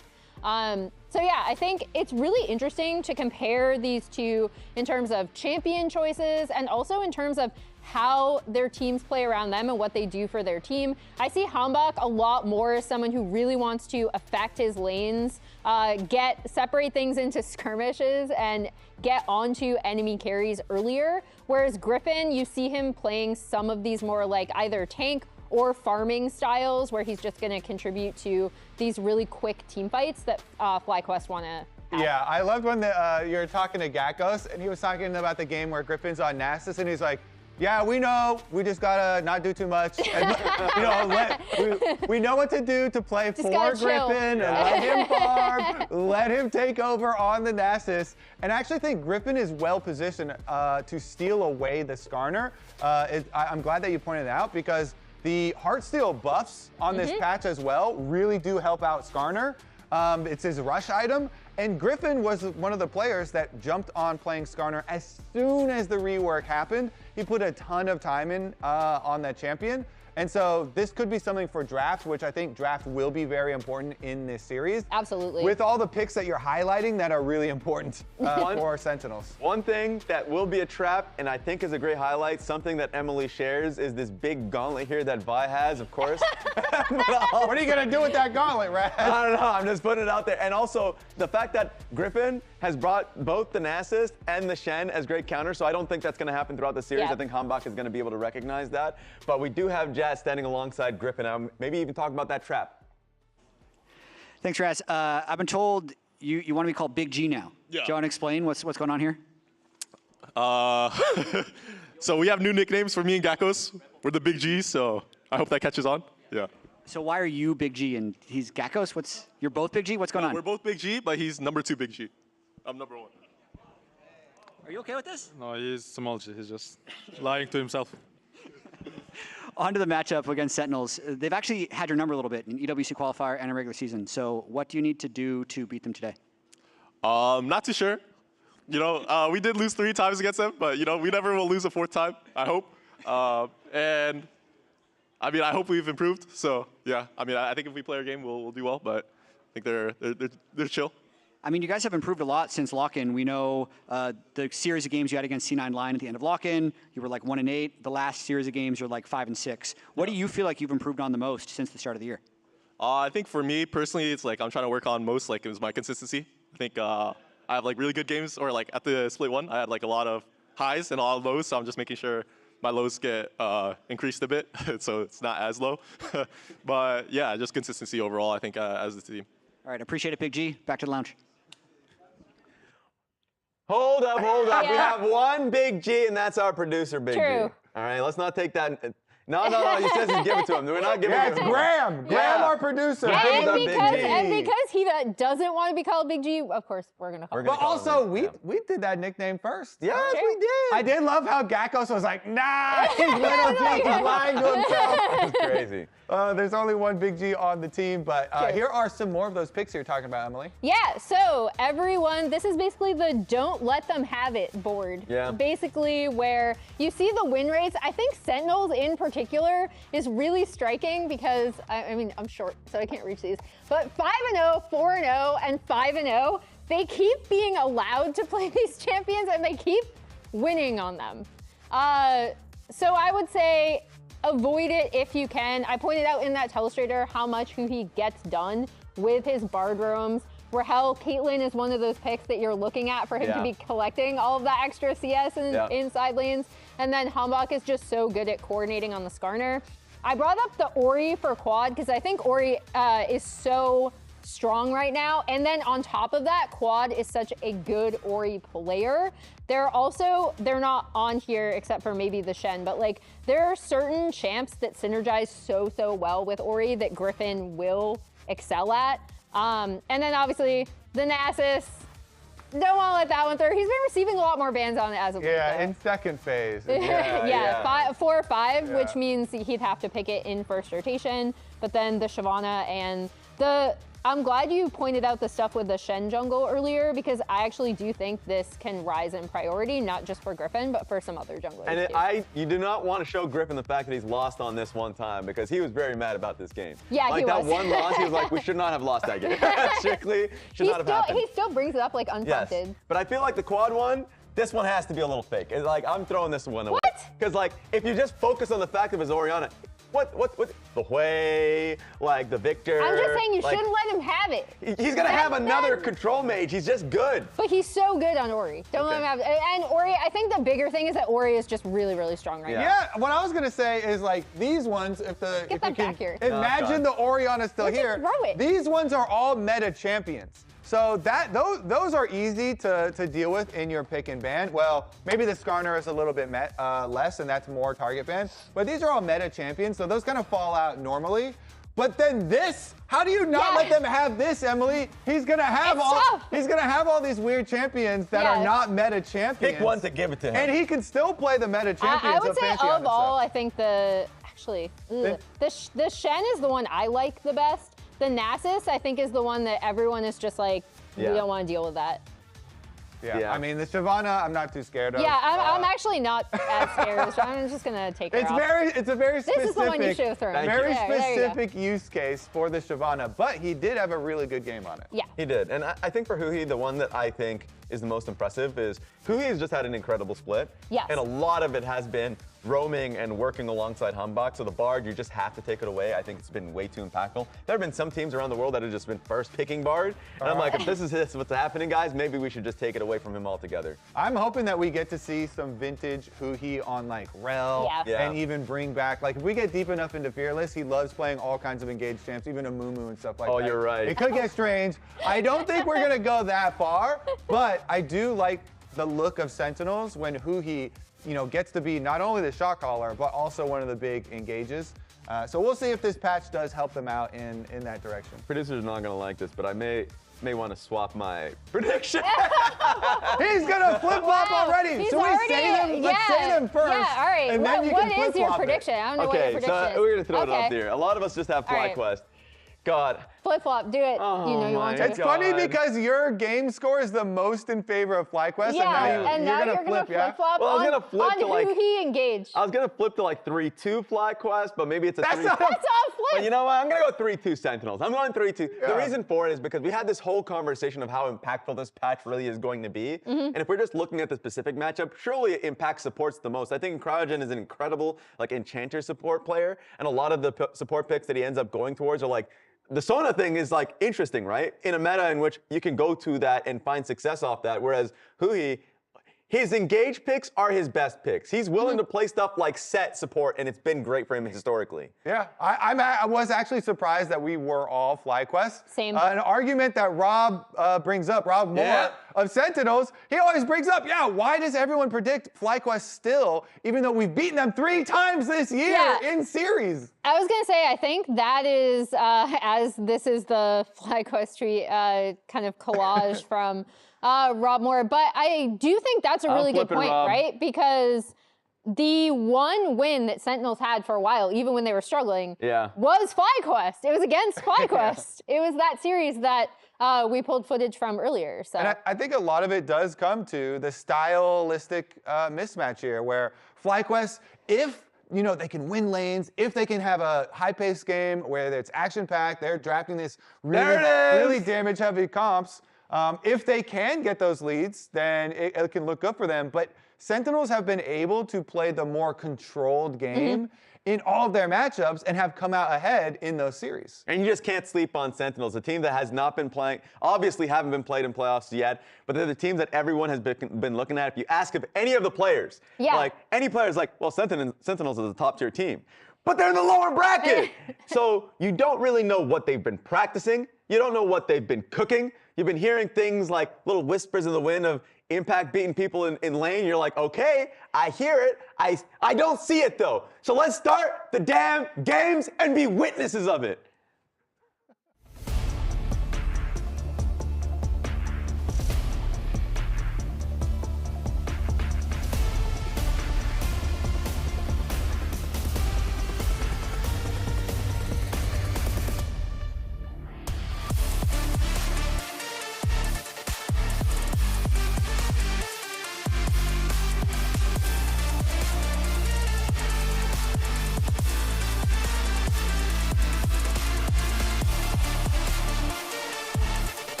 Ladies and gentlemen, welcome back to the LCS Spring Playoffs. We are back on the stage, back here in the Riot Games Arena for our second week of bracket stage competition. And now, my friends, it's time to do or die as we find ourselves in the lower bracket. Our first head-to-head today, putting FlyQuest, one of the scrappiest, most creative teams in the LCS, going up against Sentinels, the comeback kings. No matter how far down they might be, they've always got a shot at coming back into the game, and we're a best of 5 away from having to end one of these teams' journeys right here. Which is crazy because it feels like both of these teams have had such a rise. Specifically, FlyQuest is the one that was generating the most hype with their win against Lion at the end of the regular season. They took Cloud9 all the way to 5 games, which dropped them down to where Sentinels is waiting here in the lower bracket. Yeah, I mean, it's going to be an interesting one. Sentinels has the history, the recent history on their side, but it does feel like most people are still favoring FlyQuest because this team has just been getting better and better. It does feel like they're competing at the top, so I think we're going to be in for a treat today. Griffin, specifically the man on your screen right there, always a very loud, bombastic, confident character both on and off the Rift. I think that he's had a pretty incredible glow up recently compared to what we were seeing from the start of the year, and I'm always excited to see how he brings that into the game. The big thing about Griffin, and this also applies more widely to FlyQuest, is just how aggressively and proactively they play. Whether they're ahead or behind, they always seem to be the ones that are dictating the next move, and I think in Lock-In that often led to them running it down and losing badly, but they've really started to refine it, and I think that's what makes people so excited about watching them. The first step to being good is being bad. That is part of learning. And sometimes you've just got to run it down, lose a little bit of LP to start the climb. Well, it's like I interviewed Masu last week, and he was talking about this, the idea of that kind of inconsistency between scrims and stage. And he was really attributing to the fact that they basically just want to hands check people. They want to be willing to take those aggressive fights.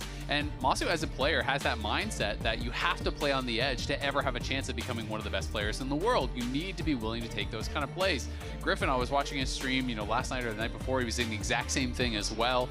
So these players really do have that belief that you need to be willing to make mistakes to be able to keep improving and play at that really high level. And I love seeing that kind of a growth mindset from players. And even over across the aisle, we saw, I think, a similar thing with Sentinels and Impact specifically throughout this split, where Impact wasn't playing the champions that you expect Impact to play the most, right? Like the iconic weak side, tanks, frontline type of champions.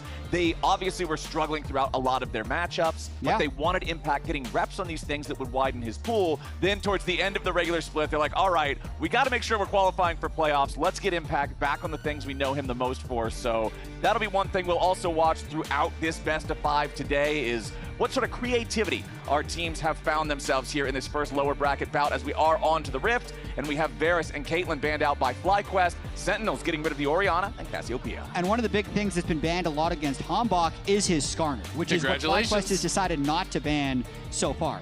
Yeah, exactly. And I mean, we do have, though, the ban on the Caitlyn as well as the Bar. They're undefeated on both those picks. This split, those are 2 of the big picks for Sentinels we have been talking a lot about. Obviously, some other ones that are up and available. And Quad continuing to get focused. Cassio and Ori, strong picks, but also champions that he is associated pretty heavily with.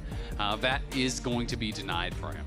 And I'm not going to lie, if you're banning Cassiopeia out first and your Skarner is left up, Skarner hates playing against Cassiopeia. As soon as she pukes on the ground, you can't do anything. So, I don't know. I'm kind of liking a Skarner angle here, boys. Another thing that is available, though, that Hambach loves playing and is often banned against him is Jarvan. There's just a lot of power picks. Lee Sin's been rising in priority. Maybe Sentinels isn't just going to jump at Skarner right away, especially into the first pick Karma, which is probably going to be comboed with Ezreal for a really heavy pushing bot lane. Yeah, it's going to be interesting. So Lee Sin going to get grabbed up here. So should be Lee Sin for Hambach. Of course, did catch some pretty major buffs recently and has been right back into pro play as a result of that. Pairing alongside that Nautilus. Engage support's got a lot of buffs here, paired with the nerfs that Enchanters received. And we're kind of waiting to see how much that is going to affect the meta. A lot of Engage supports were already kind of making their way in, and I know LCS was tweeting out, who is this going to be the biggest boon for? I said Huhi, and I do think it is going to really help him, so I'm not surprised to see him going straight towards those Engage champs. Yeah, I'm curious to see tomorrow what Core JJ pulls out as well, because Team Liquid needs to have a little bit more direction in game. But onto this one, the Karma does come in, which is what we expect. I would expect Huhi to I mean, it's kind of hard to not build one of the buff support items since all the tank support items end up being there's buffed. buffs on everything. But we'll see which one he chooses. Okay. And then we'll get into it in game. All right, so we've got the Karma Ezreal. Again, going to just keep track of how those Enchanter nerfs that you're mentioning, Isaac, sort of hopefully tone down the oppressiveness of these powerful Enchanters a little bit. But one thing that I feel like has just been in the meta for years at this point, and he is not going anywhere, is the Rumble. FlyQuest going to pick that one up here for Gatgos in the opening game. Yeah, Rumble, very strong pick. Of course, FlyQuest is going to be looking for strong CC pairings, and so I can expect that we're going to see some of these banned out by Sentinels, things like the Jarvan that you had mentioned being up and available. You do not really want to give over as a pairing to that Rumble. So strong alongside that, especially with the Ezreal all over the top, the Rumble all over the top. So I am expecting a couple bans thrown Griffin's way here, Jarvan, and then maybe another kind of Engage champ going to get banned away as well. Yeah, I feel like you've got to be looking for Engage from FlyQuest's point of view. The only hard CC between these three champions is a Karma route that takes time to even proc. There is not lockdown available on this team right now, and you're going up against Lee Sin and Nautilus. Jhin can follow those plays up with a Deadly Flourish. There's a lot more tools on Sentinels here in the first 3 picks. Yeah, the other ban I was thinking of for Sentinels as far as jungle champs is maybe something like the Wukong. You know, take away the Wukong as well as the Jarvan, because I'm just thinking about champions that can engage as well as have AoE CC to really set up that Rumble for success. And, you know, on the other side, it is a focus towards the mid lane, it looks like, for now. But that it could also be a top lane pick, of course, because we've seen Gatgos play it. Kobe was also talking about the fact that Impact has been spamming that Anivia up at the top lane as well. And so it is going to get banned. You can call it flex ban, I guess. Yeah, counts for 2. 1.5. And it's strong in lane against the Rumble, so it's something that would still be good in the Sentinels team composition. I do really like this Jhin angle in this game specifically, since the Nautilus is going to want to leave often and everyone on FlyQuest is squishy so far. So I think both teams have their own good synergies amongst the 3 champions they picked so far. The Fury, the last ban alongside that Jarvan from Sentinel. So they do continue to target the AD junglers. I am a bit more surprised to see it be another I only do damage champion, since you've got kind of 3 of those just power picks with a lot of damage in your first 3 already. Cassante will be the last ban here for FlyQuest, one of Impact's most played, as Sentinel's 4th pick of the draft will be Ryze for the mid lane. I will say FlyQuest, you know, if there's a team to play no engage high damage, it is FlyQuest. They do really like that style. So, you know, the Fury I think makes sense through that angle. Cassante, you know, is one of Impact's, you know, most played for the last couple years for sure. But that being said, Ornn is generally a more standard answer into the Rumble. So I wouldn't be shocked to see, you know, even just an Ornn answer coming out from Impact. Does feel like it fits what they have drafted for pretty well. And I don't think that Sentinels really need more damage because everyone on FlyQuest is squishy. Correct. I agree with that. I think Ornn could be a good last pick for them, especially now that they see the Twisted Fate. We know FlyQuest strategy at this point. It's kind of dominate bottom lane and then hold the prior with Twisted Fate. This has been a successful strategy that many teams have ran. I know Lion won with this earlier.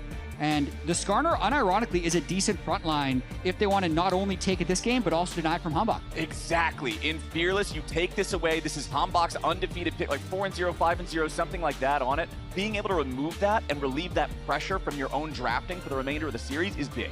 Yeah, it absolutely is. Yeah, he's 7-0 so far. Oh, wow, I underestimated it. I think that's even counting some online tournaments and stuff as well.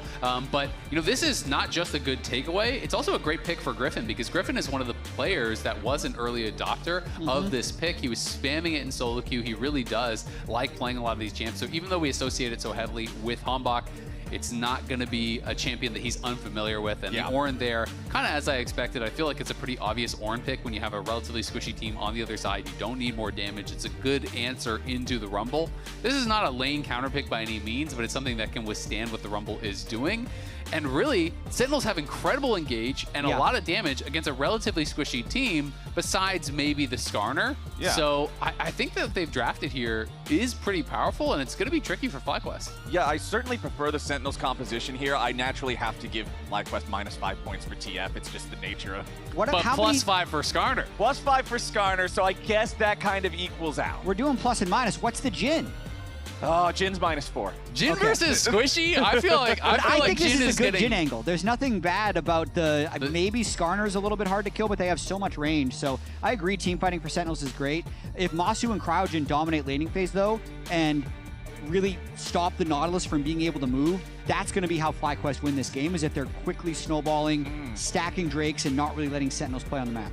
Yeah, it's going to be interesting. You know, I was also kind of talking with Griffin about some of the support item buffs and how I think they could be really powerful on tank junglers as well. You know, we're already seeing some of these champions go for that style, but I'm kind of the opinion that we might be moving towards a meta in pro play where we have like double hyper carries and double Knight's Vow. You know, you have an engaged support and you have like a Sejuani or a Skarner. You can go Heartsteel, which did also get buffed, by the way, for Skarner. It's a great rush item. But you can go Heartsteel, Night Vow, Locket, and just stack up all the support tank items now, which all got buffs and were already good on a champion like Skarner. So it will be interesting to see what sort of a build he goes for.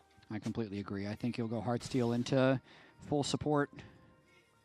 Okay, just checking in here at level 1 before anything gets going. Will be a teleport advantage for the side of FlyQuest since Darkwings is opting for the double mobility summoner spells here. No summoner spellbook on the rise, of course, so just means that we'll see if FlyQuest can get any additional value out of that as the game goes on. Down here in bottom lane, everything's pretty much what you would expect. The cleanse for Rahel's Jhin just wants to make sure, more likely than playing around the lane, playing around the fact that TF is probably going to look towards this bottom lane to make those plays later on and doesn't want to be caught out. And just a reminder, Emily was very clear that this was specifically her match of the week. So she claimed that this was the best. This is the big one. Yes, the big one. She says, don't bother watching tomorrow.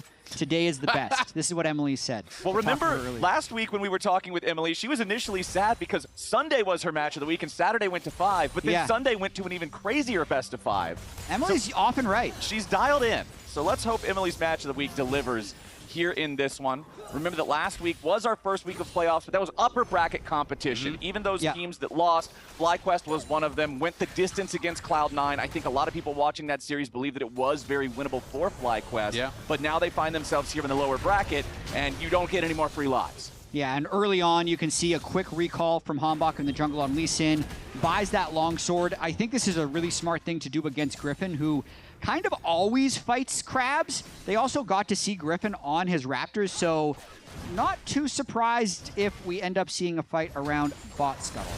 And you can see here, this is the last 3 series that they played in lock-in versus the most recent 3 series that they have played in spring. It was a lot of C9 and Lion, and you really can see the improvements from lock-in to spring. This team does feel like they are leveling up.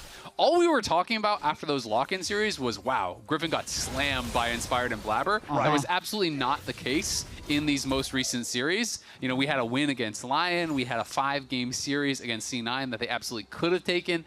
This team is getting better throughout the months. It's the difference between going 5-6, yes, still technically a negative record, or going 1-8 back in lock-in. So FlyQuest definitely leveling up against those top-of-the-table teams. But Sentinels, just like I was talking about when we saw the players walking onto the stage, you can never really count these guys out. Nice dredge line there into the Deadly Flourish right after Rahel and Huhi finding a quick combo there with a Cryogen. The heal has already been used. Cryogen does have the flash, however. Hanbok goes in. Safeguard right on top of the enemy support. Finds the kill there. Deadly Flourish puts the dredge line yet again. Sentinels wants another one. They'll end up trading a 2 for 1, but it's big plays coming out of the Sentinels bottom lane. But that's still exactly what you want to do as the Jhin Nautilus. You want to create action early. Not only do they get the 2 kills, they burn all 4 summoner spells from the bottom lane of FlyQuest. So we're going to be seeing more Hanbok down bot lane. Yeah, this did end up pretty good for them, but look how close this was to being 2 kills for Masu. That was a hair's breadth away from Masu getting a double kill and it being a lot worse here. I love how Hanbok plays this E-flash. You get the cripple slow, ward hop point blanks. There's no dodging the Sonic Wave. But the turret did heat up because he went into turret range early, which means Huhi takes more damage than expected, nearly dying when Masu gets one back by killing Hanbok at the end. Yeah, Masu was 1 auto away from a double kill there, and you can see Golden Glue. The Golden Glue reaction cams are undefeated. Yeah, he's one way or another, he's always experiencing the peak of human emotion. Sometimes it's sometimes it's the valley, brother. Yeah, sometimes it's down there in the Mariana Trench, but he looked pretty excited about the 2 for 1. Hanbok going to pass through the mid lane here now. Yeah, so he did get his own Raptors stolen after he died here, so now he's going to try and cross into Griffin's Raptors, but everyone kind of knows this is up. Okay. Darkwing's rotating over, though. He will be the first of the mid laners to make his way into this scrap, as we are going to have 4 collapsing here from FlyQuest. Hambach in a lot of danger. Safeguards back over to Huhi, but now a beautiful Mystic shot comes in from Masu, and he'll pick up the kill. Huhi with a flash over the wall, tries to get away. Hit with the upheaval there from Griffin, so he'll stay alive, but Sentinels gets punished. We like to talk a lot about junglers punishing the missing flashes from the AD carries. How about the AD carries punishing the missing flash from the junglers there? As they knew Hambach was without his flash after that gank, they rotate up. 4 members of FlyQuest show up to defend the Raptors here, where Griffin, you know, people give him a lot of heat when he gets those deaths at the Raptors. Now it's them punishing. And the big thing here is that he's just brought his whole team. So they have 4 people in their own jungle, whereas Rahel's not quite there and can't support the play. So it is a numbers advantage for FlyQuest. Cryogen and Griffin syncing up to help each other, going Raptors to Raptors, and then also punishing Hambach with the death. And now Masu has 2 kills. So just like that, you know, he is back in the lead here. And playing confidently. FlyQuest, you know, do get killed off on that bot side, but Griffin, you know, just power farming. He's about to hit 6, and that's when Skarner absolutely can look for some plays. I do look forward to the level 6s on both the junglers. Obviously, the Impale, like you're talking about, big for playmaking, but Dragon's Rage just defines Lee Sin as a character, right? So both of these guys will have plenty of opportunities to get that going, especially with Quad now having his ulti unlocked here in the mid lane on the Twisted Fate, with so much action happening around the bottom side. Huhi on Nautilus. Jat, we confirmed this earlier this split. The dyingest champion in professional League of Legends leads the world by like 7,000 deaths over the next closest champion. So a no summoner spells Nautilus is a prime target for your level 6 gang. Oh, when it goes wrong, it goes real wrong. Yeah. Luckily for Huhi, still deathless, and they're still looking to play a little bit aggressive, but they have lost a bit of their edge with Masu getting that second kill, and now with Quad being level 7. So if the play isn't instant, Quad would be able to join in and try and punish Rahel and Huhi for getting aggressive. Another wave going to get shoved into the turret now already, though. We've been focusing on the bot lane, rightfully so. That's where everything's been happening. But up here on the top side, everything is standard. Like you mentioned back in the draft, Daejeon, it's not like Ornn is a counter pick to Rumble. Just a very common answer. You survive early, you build your Kanik Rookern, and you're just going to be that big brick wall in the team fight. I mean, Ornn is just one of these champions that all of your abilities are AoE damage. So your wave clear is really good. You're able to deny the ability to push in for a lot of these champions, especially in a melee versus melee matchup. Ooh, Huhi going in with a flash. Dredge line looks for the play here, and sure enough, they're going to find it. Cryogen does not have the flash ready to go. His heal was back off cooldown, but there's no point spinning it there, so Sentinels find the invade this time and come away with a kill. And credit deserved by Huhi. It was his ward. He actually just went in, dropped that ward, and then Cryogen was on a roam timer looking for a base and gets spotted on that ward.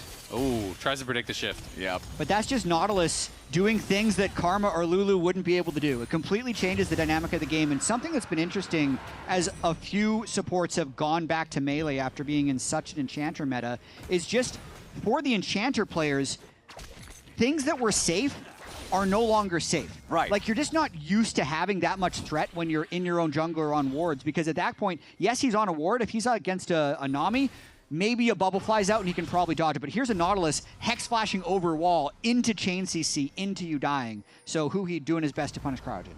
Yep, Sentinels making sure that they finally get what they came for earlier when they tried to invade the jungle, but it is still a very slight FlyQuest gold lead. Of course, a big chunk of that is probably just the passive gold earned from Twisted Fate, since that's built into the kit. So I'm not really going to say this game's going super one way or the other in the first 8.5 minutes. Sentinels did grab themselves that first Drake. The Grubs are still alive on the map, and then remember, alongside the support item buffs that we were talking about earlier in the patch, the Grubs also got buffed in terms of both the damage that the tick does to the turrets, as well as how durable the little grubbies are. Yeah, and also Griffin going Protoplasm Harness first. Still fairly common if you're not expecting to scrap a huge amount or scale with the Heartsteel, but it's a really fast one-item spike. So he's looking to find combat, essentially, with this early rush item. Yeah, it is really interesting, right? Because there is also a 3 melee team where you can get sometimes really good Heartsteel value, but this is going to make you more powerful right when you complete it, and this does mean he is probably going straight towards all of these support items even faster. I don't think he's going to be going for any pure tank items. It is going to be just all tank support items, including the Protoplasm, probably Knight's Vow, Locket, just full support is what I'm expecting from him this game. It's kind of cool. Like, Skarner can do this. I know, like, Malphite can do this if he wants to.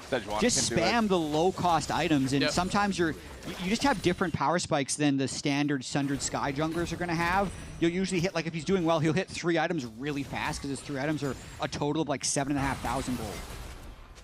Constantly see Huhi firing off these dredge lines every time we pan towards the bottom lane, as those 3 grubs that I was mentioning were collected by Griffin while we were talking about the first itemization. Hambak up here in the top lane now, baiting to try to turn things around onto Gakkos here. Call of the Forge God does find the knockup. Sonic Wave into the Resonating Strike as Quad arrives, though, using the ulti to scare Sentinels back away. Hambak wants another Sonic Wave, but not going to hit this one.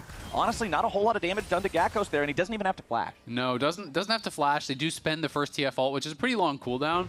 And you think, hey, maybe they can actually threaten Lee Sin when the gold card hits, and then you look at the TF's items, and he's on Swifty Boots and a Catalyst. I mean, so you're just not going to do any damage. Impact is just not going to die this game, is kind of the look of it right now. Nice kick. Nicely done. Quad getting away. Has to try to get further back into the jungle, but no, sir, not going to happen. The Resonating Strike secures it, and Hambak picks up kill number 2.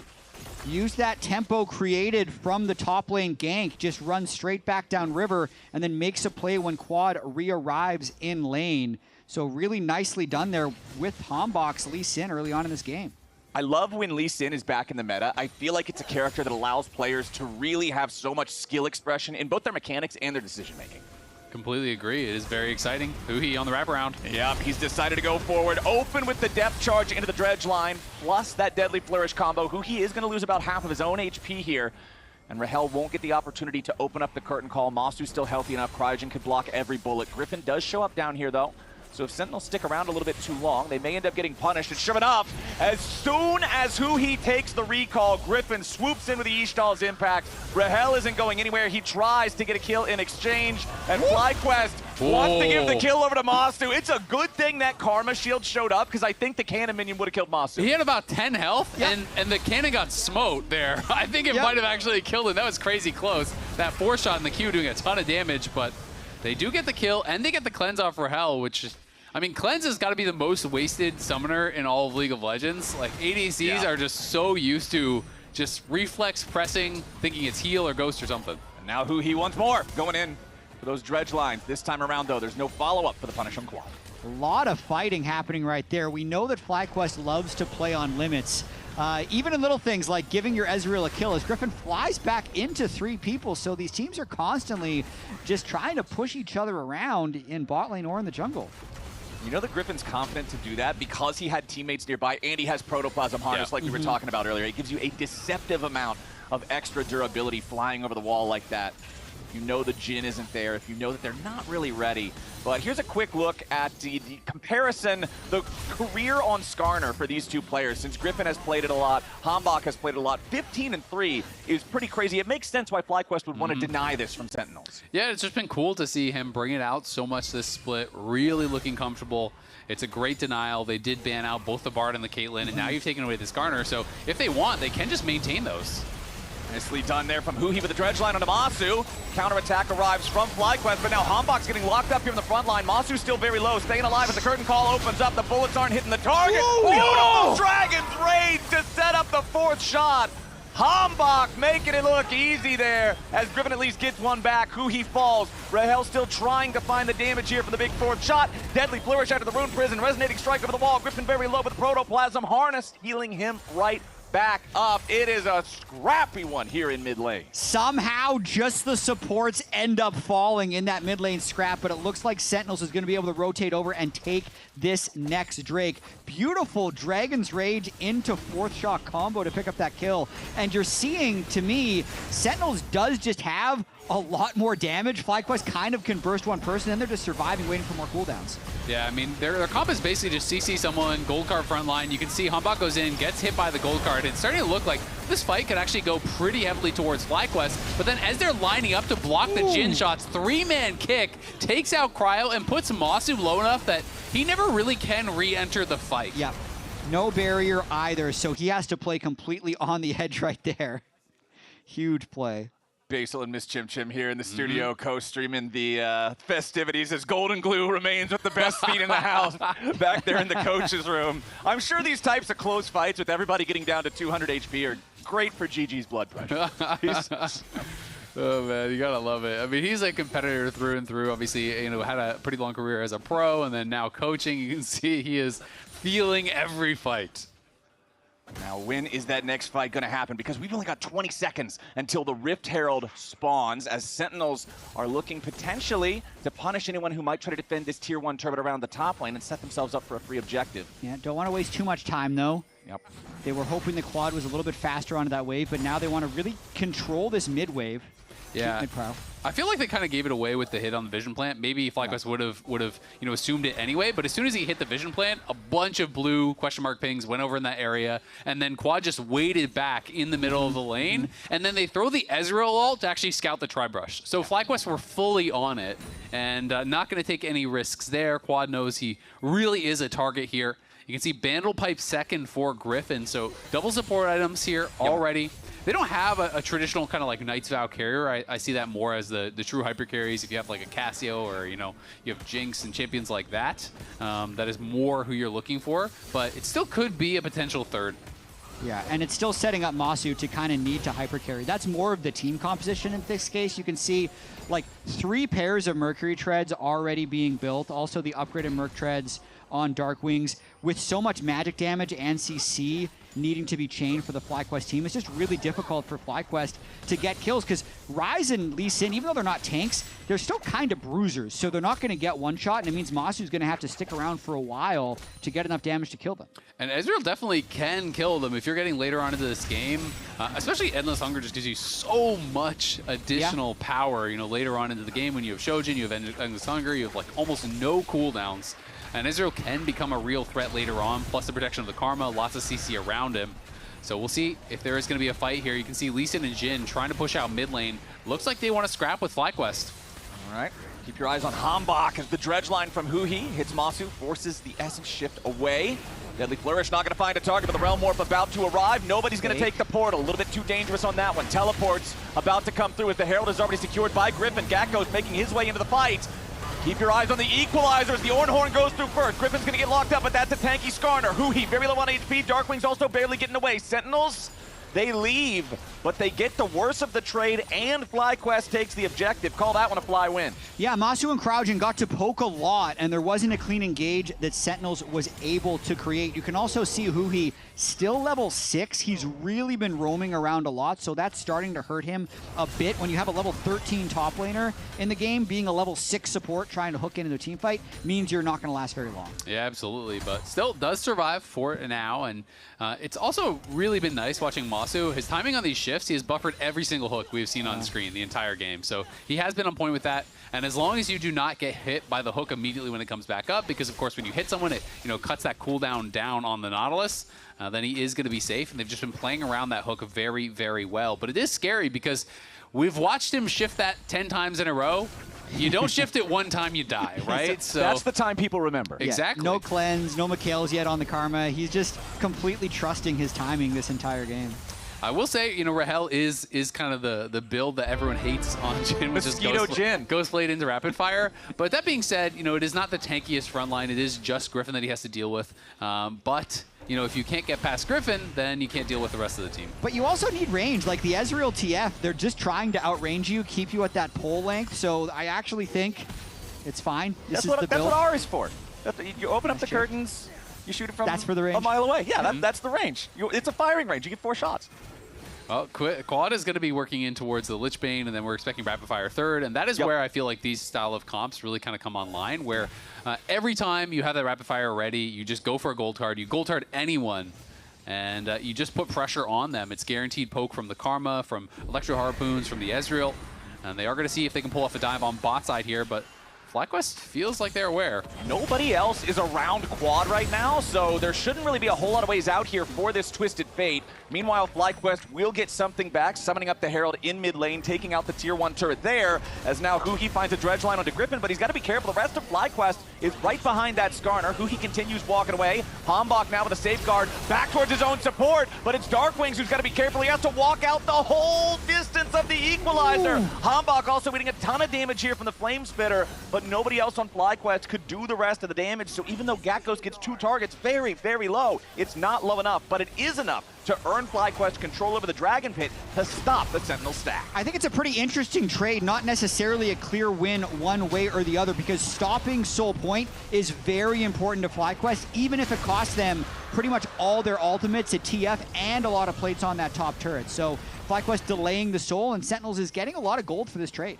Yeah, they are getting some gold, and Sentinel's going to be happy that they got the kill, but I do think it was critical for FlyQuest to stop that Soul stack here. If you're giving over Cloud Soul, that is so ridiculously powerful. And the timing, even in a 4v5, they knew some tools had been spent to kill off their TF, so they really hard forced. They got in there to stop the base from Darkwings, and they know Darkwings is not playing TP. Yes, he has a Realm Warp, but ever since that Phase Rush nerf, it has been pretty much all Ghost Rise, and we're able to stop that. Now Griffin under pressure in his own jungle. Again, Protoplasm Skarner. He tanks a lot, but he still feels enough pressure to need to flash over the wall to make sure he doesn't lose anymore. A little surprised he flashed instead of trying to walk it off, but Jin was in range to apply some additional CC, and now it's Cryo. Yeah, this is more of a problem, as now they're also going to commit the depth charge here onto the Karma. Ornhorn flies over the wall, but Cryogen with a flash away clears enough space to keep himself safe. Meanwhile, Sentinels bringing in even more backup, dropping wards in the FlyQuest jungle, stealing away camps. And a lot of cross-map happening right now. Both flashes burned from support jungle, but while FlyQuest was taking the Dragon, Ornn killed top lane, Jin killed mid lane. While the fight in the jungle was happening, Ryze killed bottom lane. So Sentinel's really opening things up, clearing the last 3 outer turrets in the last 3 minutes.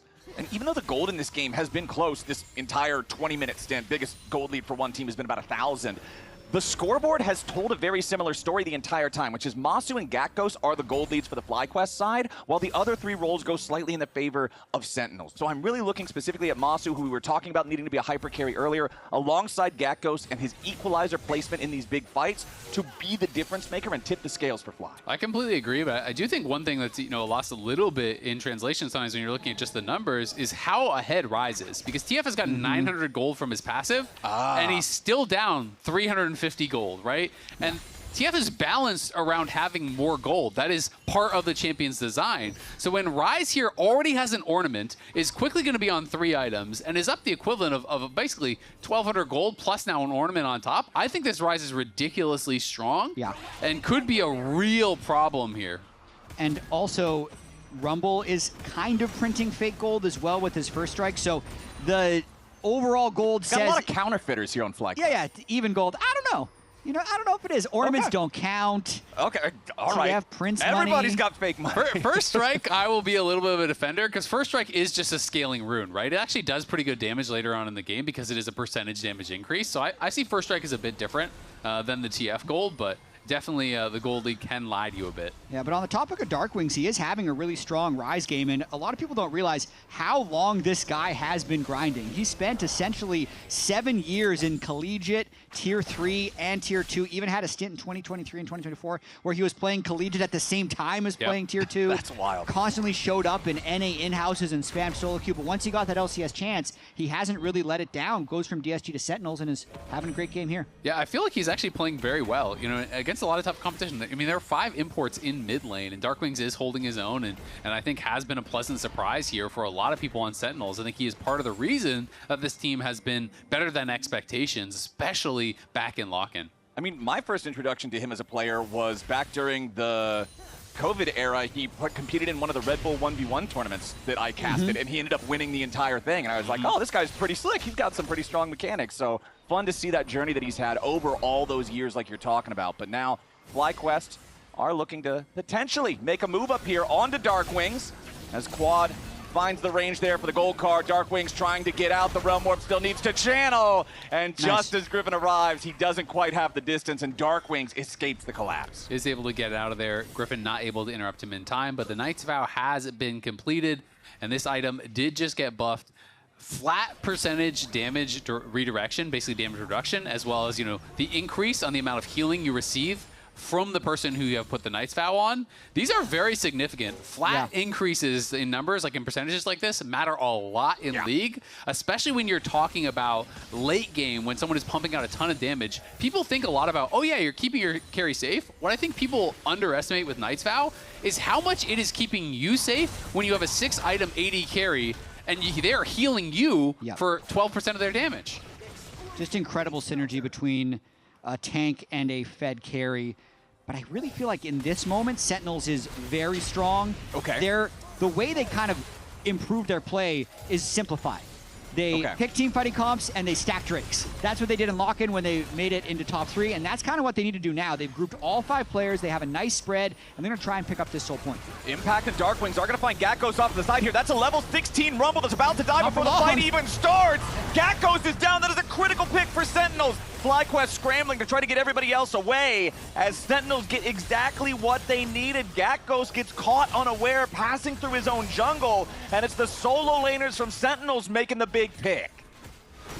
Nicely done. It's going to get them the dragon here. FlyQuest do just back off, so it shouldn't be much more than that. I don't think Sentinels is going to do anything crazy like run up to Baron and start that, but it will get them to soul point, and they're happy playing this sort of slow game because they have guaranteed CC, they have hard engage, and they're just going to keep setting up around these objectives and looking for picks with Ornal, with Nautilus Ult, with Realm Warp, with Lee Kick, with all of these tools that they have.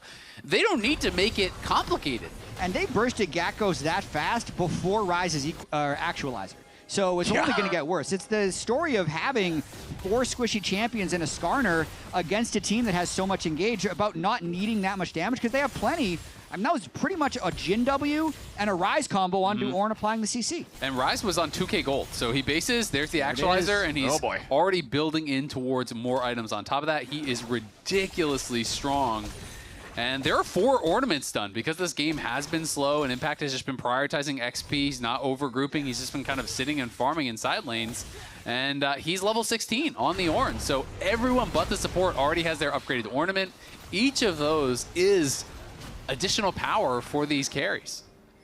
Scary, scary stuff for FlyQuest, who now know, okay, that dragon setup really went bad really fast, and now in 4 minutes, you've got to do it again, or you're giving away that Cloud Soul, which is only going to make things so much more difficult. FlyQuest does have this Scuttle Vision for a little bit longer up here in the top side of the map, but I do expect the battle to be over Baron here with the dragon still so far away. I'm going to be honest, though, I'm really struggling to see who FlyQuest is even going to go for. They're going after Huhi right now, it appears, as Impact flashes over the wall, keeping himself alive as well. Huhi pretty low on HP. Spider-Man's back away. Impale committed only onto Impact as Huhi flashes over the wall, staying alive.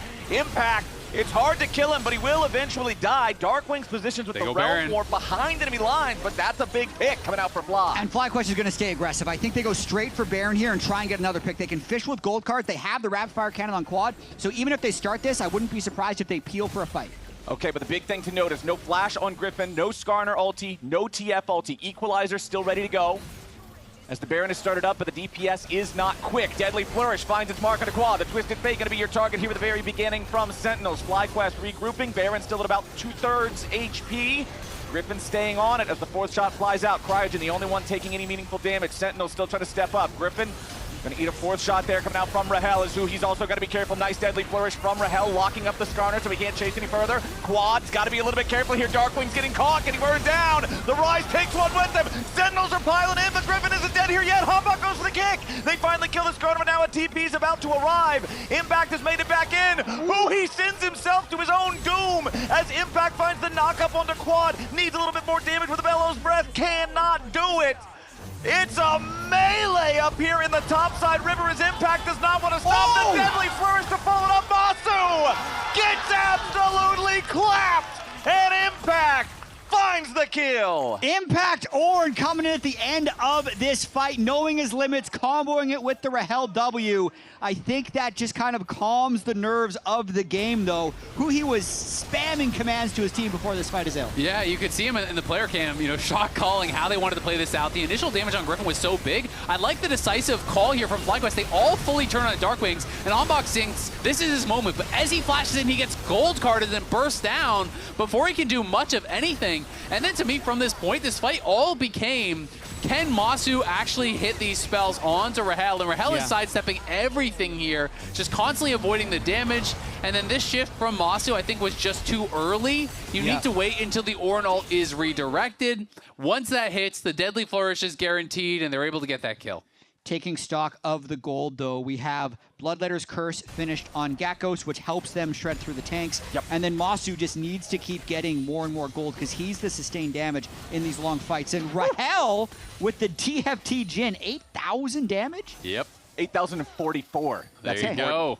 And he's getting close to his IE now. He almost has the pickaxe, which would be that last component that he just needs to combine gold. So he is going to get really powerful. People talk about Jhin as not doing a lot of damage, which is kind of true in the mid game, but when Jhin gets towards that late game, he already has LDR, he's gonna have an IE, he is going to be really hurting if he can land those shots. And you know, what I was gonna talk about before that fight is I just feel like there's not a great target for FlyQuest to look for on picks, right? Jhin is a mile behind everyone else. Who do you Skarner all, right? The Ryze is really tanky, the Lee is really tanky. You basically have to full send it on someone and just hope you can burst them down. And they don't have the inside track onto this Cloud Soul, so Griffin's trying to move his body in there to get it, but Quad will probably need to burn his CF out just so they can get into River. Look at Gakkos, though, looking for the angle here on the Equalizer. If they try to fight in one of these tight corridors just around the edge of the river, Hambach not going to hit the Sonic Wave. Quad hanging back on the side, ready to enter with the Destiny if he needs to. Knows that he can't put himself in imminent danger. Hambach just going to jump over the wall, immediately start up the objective, though. Destiny used to reveal that, so FlyQuest knows they got to step up now. Quad going to go ahead, port in over the wall. Has the gold card just about locked. Going to use it right now as Griffin trying to reposition himself. Ornhorn flies to the fight already. A nice pick. Rahel is shut down. Griffin gets exactly what it needed, and FlyQuest may have found their fight. Hambach completely out of energy, has to retreat. Gakkos is low, but he is not dead. Rahel getting picked there. The battle line's failing and the Jhin dying opens up the door for FlyQuest to take it. Stops the Soul. What a flank there. The TF and the Rumble coming in at the same time to really just pincer all of Sentinels. And it looks like they're going to run back this Baron 45, dare Sentinels to try and stop them. That feels like the moment where a close game could quickly explode into something that's no longer close at all. That massive pick there onto Rahel as the fight begins, killing off that Jhin before he can do anything. Now Hambach looking for what would need to be a hero moment to try to steal this Baron away. Most likely a one-way trip if he commits. Darkwings, though, nearly dead himself, forced to use the Zhonya, staying alive for now, and he cannot trade Quad. So that's another kill back up to FlyQuest as they take out the enemy mid laner and return to the Baron pit. They're just playing this so decisively. I love this play from FlyQuest here. You know, they are low on engage, but they full send it. They're just charging in after anyone they catch with the Karma Tether, with the gold cards, with the Ishtal's Impact, looking for these plays. And such decisive play around this Dragon here. I love this. TF is ulting in on the side and just kind of combining with this flank from Gakkos. Look at the equalizer, and even though Impact keeps Quad out, look at Rahel. Gakkos just flashes in on him. Griffin gets in with the Impale. They collapse from multiple sides. There's nowhere really for Rahel to run. And they just don't stop either. They're still trying to pull Sentinels into this Baron with Darkwing still dead. Impact's on the other side of the map. He does have his teleport, but I don't know if they're really planning on doing a whole lot with this. Quad arriving here for that gold card onto Hambach. Shift over the wall from Masu. They want to try to finish the kill. The equalizer slows him down for the True Shot Barrage. A kill on Hambach plus a Baron means a 5,000 gold lead for FlyQuest. They are just throwing everything at Sentinels, and Masu's starting to get to those items, but the plays are trying to continue as they just miss Quad. And that was also the Ornn TP. I don't understand why Impact waited so long to teleport. I guess they, for some reason, made the call. We can't actually fight, we can't contest. So Impact is split pushing on Ornn, and then TPs after you've already lost the Baron. I feel like had he been there, he might have been able to create some space for Hambach, you know, walk in, get some vision for him to try to look for a steal. But FlyQuest punish heavily there. They collapse in onto Hambach, they take him out, they secure the Baron, and then Quad escapes with his teleport, trading for the teleport and the Realm Warp. And now this map is very scary for Sentinels here for the next 2 minutes. FlyQuest gonna put this Baron to work, utilizing all that damage, all that range to take everything they can off of the map. Tier 2 turret here in the bottom lane will fall as FlyQuest pressure 2 different lanes. And FlyQuest has really clutched up in the last 4 minutes. This game was incredibly even, maybe even behind for them, but now Masu has this Ezreal power, and they're playing the Karma Ezreal as long as he doesn't get picked. It's all eyes on Masu. And you can see Impact stepping up to try to psych him out there a little bit, but Masu just completely steadfast in his positioning as Quad gonna put the pressure onto the mid lane tier 3. Meanwhile, the rest of the team, alongside these 2 Baron-empowered cannon minions, have the bottom lane turret down to its final plate. Next wave about to crash into the turret now. FlyQuest playing it slow and safe. Don't want to overcommit and allow Sentinels and engage underneath the turret that's barely hanging on. Bottom lane inhibitor now exposed. Quad again, gonna have the wave shoved up in mid. That one's not gonna drop quite yet. FlyQuest continuing to push bottom side. Impact stepping up. Not a whole lot to be gained from a deadly flourish there to Griffin. Counter Impale comes out as the Protoplasm Harness heals him up yet again. Flashback over the wall from Impact. Griffin stays alive. Between last week and this week, the LCS playoffs are showing the value of Protoplasm Harness. Hambach goes in for the big kick, tries to find it, but there's no backup. Everybody on FlyQuest is still alive. Darkwings has to pop the stasis just to not get hit by the Eastal's Impact. Impact will at least get something back himself. He gets the shutdown of the Gaktos. The Cryogen's ready to go forward. True Shot Barrage won't hit Rahel. Is it even going to matter? No, FlyQuest with their game-winning push. Yet again, they don't back down. It's a full send in the bottom lane from FlyQuest. They counter the Sentinels' attempt. They want to find the last kill here in the fountain, and Fly take game 1. Griffin is popping off on the player cams. FlyQuest were fearless in that one. What an impressive game. Playing a comp like this, it looked like Sentinels should be favored in the team fights, but FlyQuest would find an angle, full send with total confidence, find individual outplays, and they looked so good in this first game. So creative and so much confidence in their carries. It was looking dark for a little while. Masu managed to carry this game on the Ezreal Lounge. What was the breaking point for you? Well, I think the turning point here is this big dragon. Yeah, breaking points tomorrow. Yeah. Definitely looking forward to that one. Okay, so let's jump right into it because this was so exciting. There were so many team fights back and forth, as we were watching that were so critical here and so close that we'll just start at really where was the turning point because this is a real key right here. 3 dragons had been built up by Sentinels. And they had gotten the early, position here around the dragon. They have full vision. They're the ones with control of the dragon area where this fight is going to take place. But FlyQuest, they've got a twisted fate, and they've got mid push first. So that's key in setting up for the objectives. They get their mid push first, and then they're going to try and come in. Let's take a look at it from their vision. They've got the twisted fate. They know, yes, Sentinels, they've got a very beefy team comp. They've got Dragon's Soul threatening right now. But from FlyQuest vision, boom, they pop the quad ult, and look at the flank come down. Teleport down here, quad from here, and let me pause it real quick, because the way that they attack the carries here, which is Rahel as well as Darkwings up on this other side, is so clean from them. You've got Quad that goes in straight here. They're trying to put the Rumble Equalizer over Rahel already, and then keep your eyes on Griffin with this Skarner. Right here, let's zoom back in, just the tip. Here, I'll rewind real quick here. Just the edge here of his Skarner ultimate as they go in, and they're going to be able to clip him just on the extra side. He gets rooted up and then able to get just against the wall there. Rahel, they get the kill on the big Jhin, and then they're going to be able to take this dragon. They're going to be able to put a stop to Sentinels' momentum that they had in this game. Really exciting one, though, that then Sentinels are going to be able to go through and win after that one. So let's take a look. There we go. Let's take a look at the beginning of the game, because the beginning of the game was also really fun, and we had some of our patented fights over these raptor camps. Oh yeah. We're back here. This one had a really interesting lead up. So I wanted to look at the lead up for this one because the wards are so critical. And if we go to the vision, you can't see. You can see just this ward. You can't see Lee Sin coming over.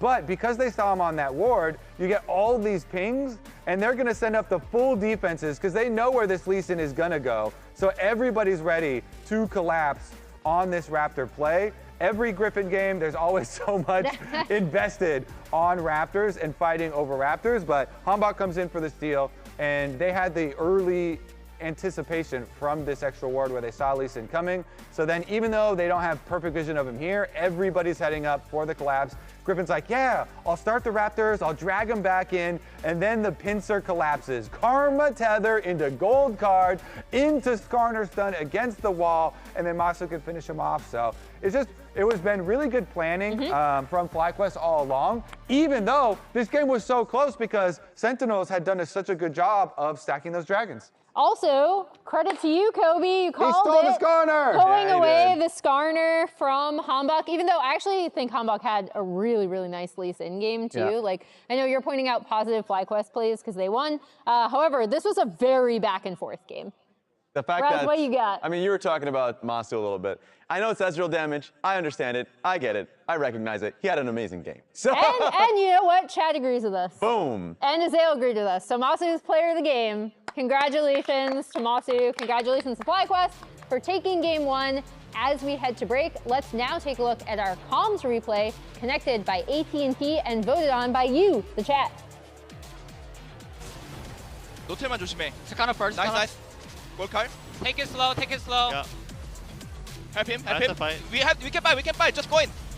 Just kill them all. Just play slow, play slow. 야, RTP. I W one time. Okay. 나궁 있긴 해. 너 천천히 해.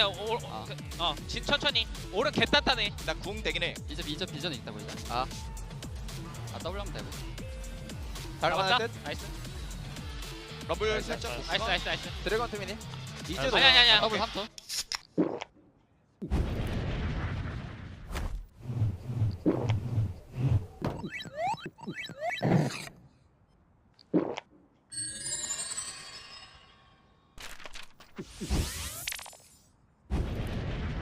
Red Bull gives you wings. Dude, this lobby is kind of comfy. It feels different.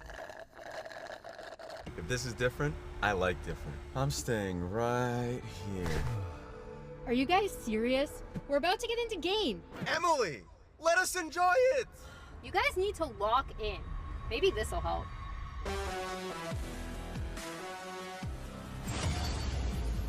Oh no, not already. Rich in the ground before Dub can even get there. In time to try to knock out as Impact gets bursted. Don't feed. Get fed. Scan the QR code for deals only on Uber Eats. Hello? Whoa. Mama Gurgan 85 lives here? Yep, that's my mom. The absolute legend who went from gaming on her phone to ruthless online streaming slayer with no mercy for any living thing is your mom? Hey guys. Apples with peanut butter? How is this possible? With AT&T wireless and home internet. Hey, text me if you need anything. Level up your connection with AT&T wireless and home internet, now available across the nation. No, she's so nice in real life.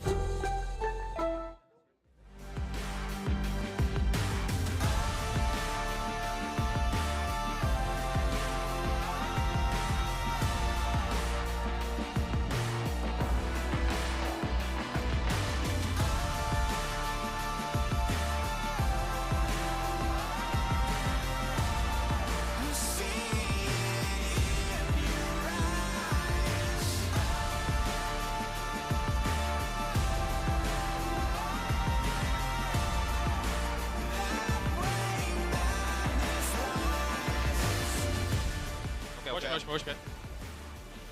5k. Rise is on our left. Rise is on our left. No hook notice. Looks good. I'm looking Jin. Look Jin. Jin dead. Right is strong. I have monster and 3 monsters. Looking for Drake. Yeah. Be careful, he can steal. They want to leave. They want I can speed you. Rahel getting picked there. The battle line's failing and the Jin dying opens up the door for FlyQuest to take it.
Jungle is a role all about control.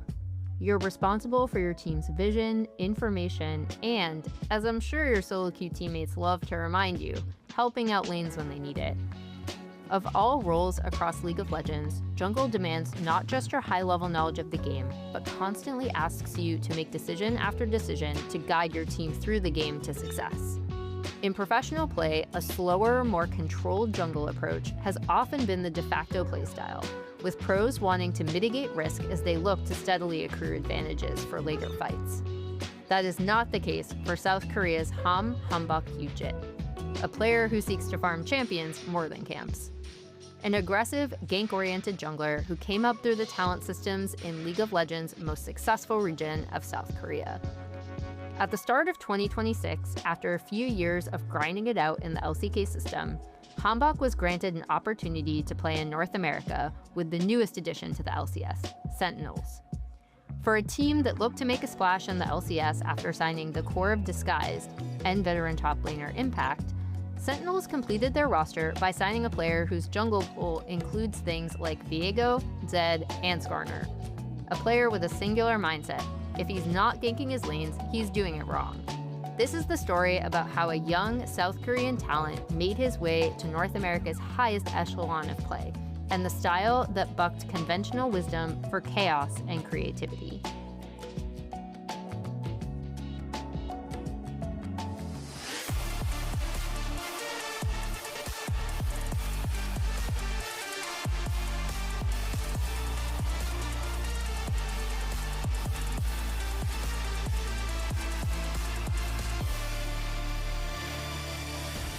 Welcome back, everybody, to the LCS Spring Playoffs on our road to Arizona here in just a couple weeks from now. But before we get there, we got to learn who's going to be representing the LCS and competing for the opportunity to represent at MSI. Today is our first day of competition here in the lower bracket, which means no more second chances, no more extra lives. You lose this series, you're going home. Game number 1 was a close battle for a long time. FlyQuest ultimately find a clutch dragon fight. Yes, it is. And they end up taking the victory in game number 1. Yeah, absolutely. I mean, I think it was a huge win for FlyQuest, not only because they took a hotly contested game 1, not only because I think the difficulties of piloting that comp, but also because they took away one of Hanbok's best champions here. And so now we get to see, are they going to continue similar bans? Will Caitlyn and Bard maintain their ban status? Yeah, so we identified the 3 champions you mentioned, the Caitlyn, Bard, and the Skarner, that have been the majority of Sentinels wins in Spring Split. Skarner already taken away and beaten Sentinels with. They have quickly banned the Caitlyn and the Anivia, but the Bard would still be available for later in the draft. And the important thing to remember about Sentinels when talking about their wins as well, even though they're a team that didn't do well overall in terms of their series win-loss, they were a team that was constantly making sure their best of 3s were going the full distance of 3, even when they lost. They were a very scrappy team. So we've got the Jarvan, the Varus, the Nocturne banned out by Sentinels, Caitlyn and Anivia banned out by FlyQuest. The Bard would be the expectation here. Since Sentinels have the first pick, it seems like it would be a pretty easy one for them to lock if FlyQuest don't respect it. Well, the interesting thing, though, with this Blitz ban would be Ashe, so one thing that I've noticed in the last couple weeks is the bot lane pairs have been more disrupted than ever. Okay. Orianna is also completely unbanned. So that's a huge pick for Quad as well as Dark Wings. They lock in the Orianna. Maybe they match it now with just Ashe Seraphine, because the Blitz would be something who he would pick to blow that up. Put one of them in, alt away their shields, and try and one-shot them. Giving away Orianna is kind of crazy, but it would allow them to pick their bot lane pair right now if they want to. I think it might just be doing Lucian Emilio, because I know some people have been playing Blitz as Emilio counter recently. So maybe that's why they would think about it. But yeah, I mean, Blitz is picked pretty rarely, but like you're saying, it's picked as a counter to enchanters, right? Yeah. Like, Seraphine, Emilio, Lulu.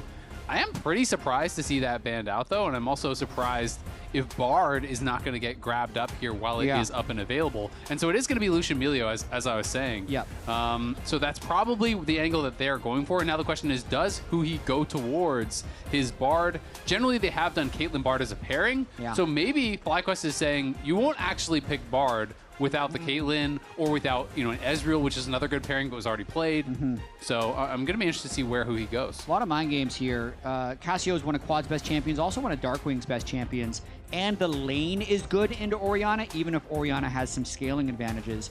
And it's actually just going to be the Ashe Seraphine into the Lucian Melio, so a bit of a handshake on the bot lane pairs. Yeah, it is interesting because I feel like this is kind of considered the new age Seraphine Ashe counter, is Lucian Melio. A lot of the pros that I've been talking to really do feel like it's quite advantaged. And that is one of the things when you ask, why Ashe and Seraphine are going down in prio is why. Is because Lucian Melio has kind of risen in priority. So I am pretty surprised that Sentinels are down to handshake it, but maybe they feel like, hey, it's not actually a big deal. We can scale well. Hawkshot is always going to be incredibly valuable. Seraphine is monstrously strong in the late game. But that being said, if you're positioned well on Melio, Breath of Life answers Ashe Arrow. It answers the Encore. It is so powerful. And that is why people really like these matchups. And the short trades, even early on from Lucian Melio, are very reminiscent of Nami Lucian. It's really powerful. All of the biggest Seraphine plays are Seraphine firing an Encore through 3 or 4 players on the enemy team, usually using one of her own teammates to set that up. But like you say, if Melio is in range of everybody, okay, cool, you pressed R, I press R, let's just reset, and now you don't have your big butt. Really interesting. FlyQuest, I did feel like Sentinels kind of had the edge in the Game 1 draft. FlyQuest then outplayed and found some clutch angles towards the end once Masu had his items on Ezreal, and now just massive, honestly, kind of massive scaling for both sides, but it looks like laning phase-wise, FlyQuest could have a slight advantage in mid and bot lane so far.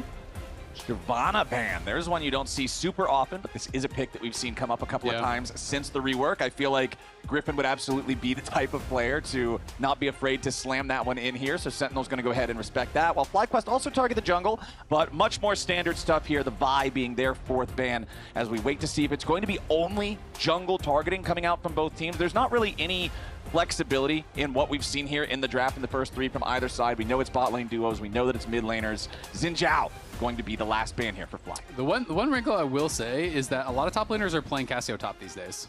Okay. So I don't know that we're going to actually see it. In competitive, it's basically been exclusively mid lane, but that is the one kind of wrinkle that there is always a possibility. Given that it's quad, I don't really believe it. But Gakkos, if there was a guy to do it, I would believe that he would be bringing it out. So I'm just kind of opening the door for it because it's always fun when people go We'll for leave the door cracked open. Yeah. It's fine. Yeah. We don't got to lock Just a anything little bit of just a yet. draft. Yeah, that's okay. So it's a lovely day out here in Santa Monica, as we do have Ambessa banned out. Final pick of the draft here for Sentinels. Just 4 jungle bans. Yeah, no problem. 5 if you include the jar. I mean, 6 actually if you include the first phase. So we're going deep into these jungle pools. Usually you'd think that would favor Griffin. He's got some quirky stuff. He's got 2 different dogs he can play. True. All right, Jace locked in.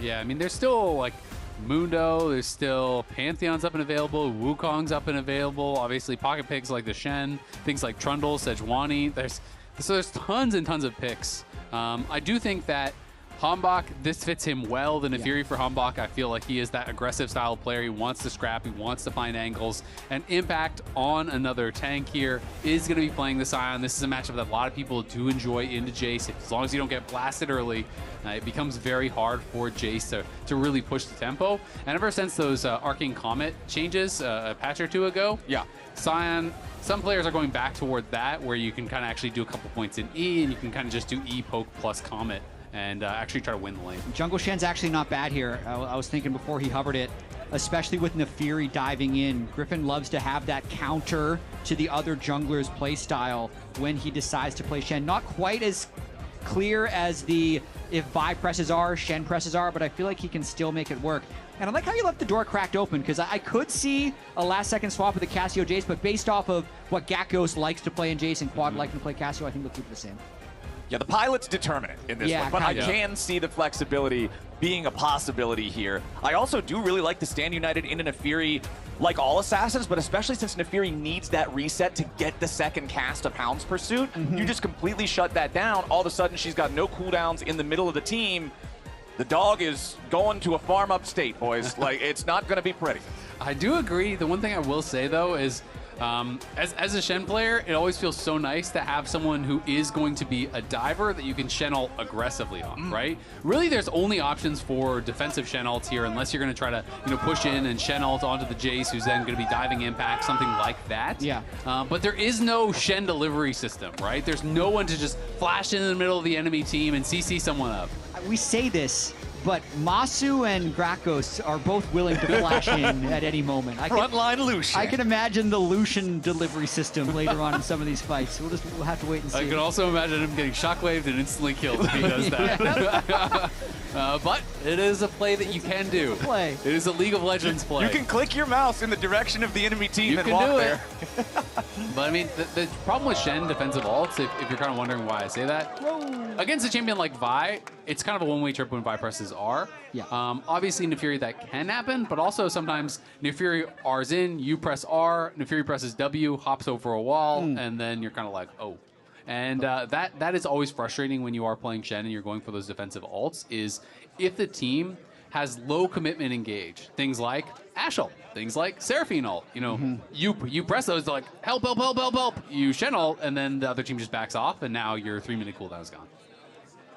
Cooldown is definitely something that falls into the category of the early ultis, things like Karthus, things like Nocturne, that whenever I see you on this pick, that first ulti has to be effective because it just feels like you lose so much of your presence and your tempo if it's a nothing burger, like you're saying. So quick update, Griffin was saying he thinks his mic wasn't working as well, so that's why they're changing the headsets, and hopefully, just the swap of headsets will fix that, no problem.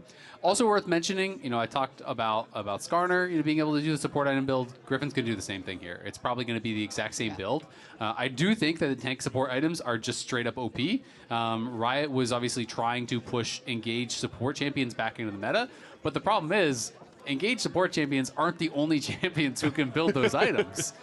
Tanks can kind of build them everywhere, so I do really feel like tank junglers are going to be so strong these days when you're looking at champions like Shen and Skarner and Sejuani, and yeah. I am vindicated, Isaac. This is for 10 years ago when Ezreal ruined every jungle item in the game and junglers had to get nerfed over and over because of Ezreal.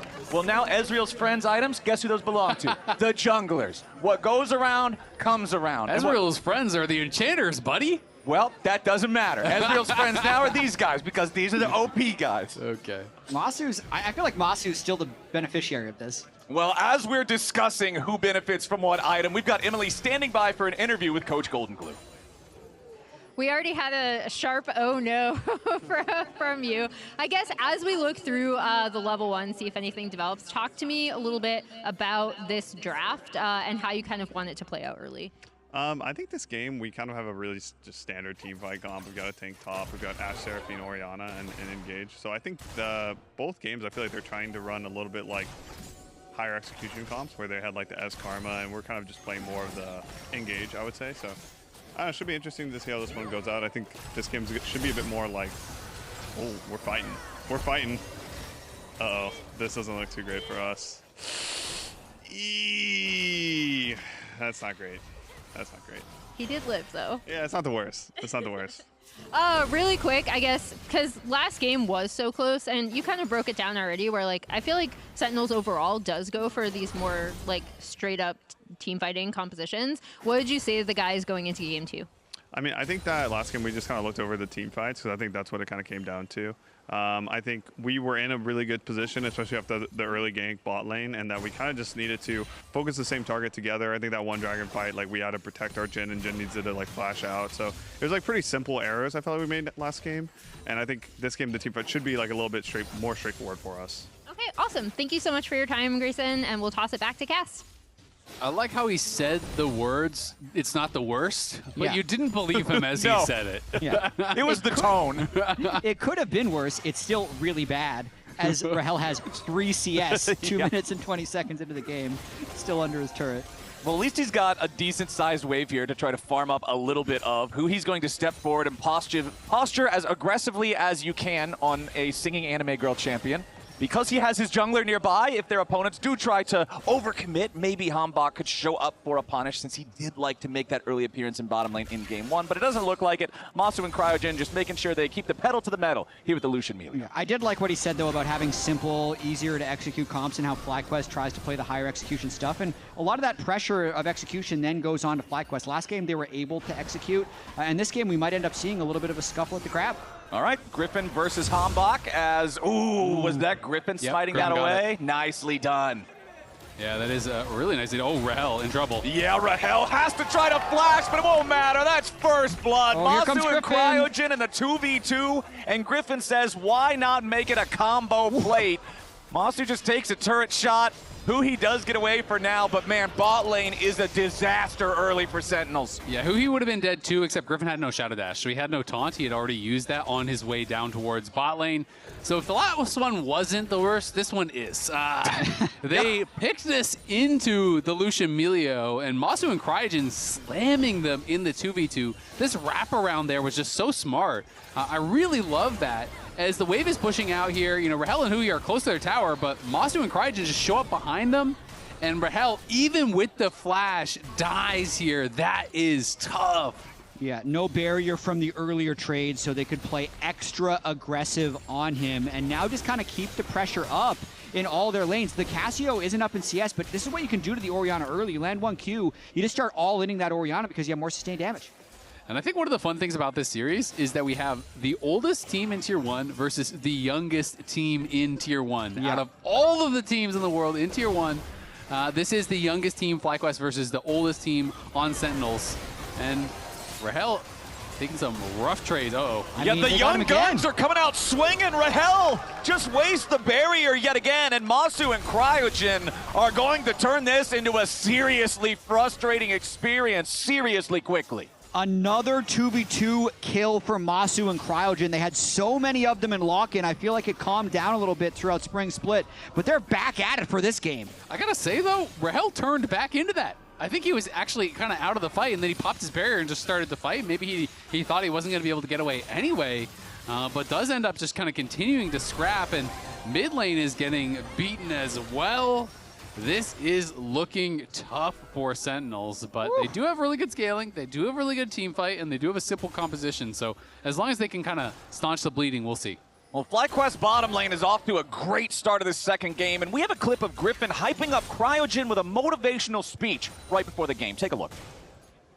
I'm so anxious, bro. Like, I don't know what's going on. Bro, it makes sense you're anxious, bro.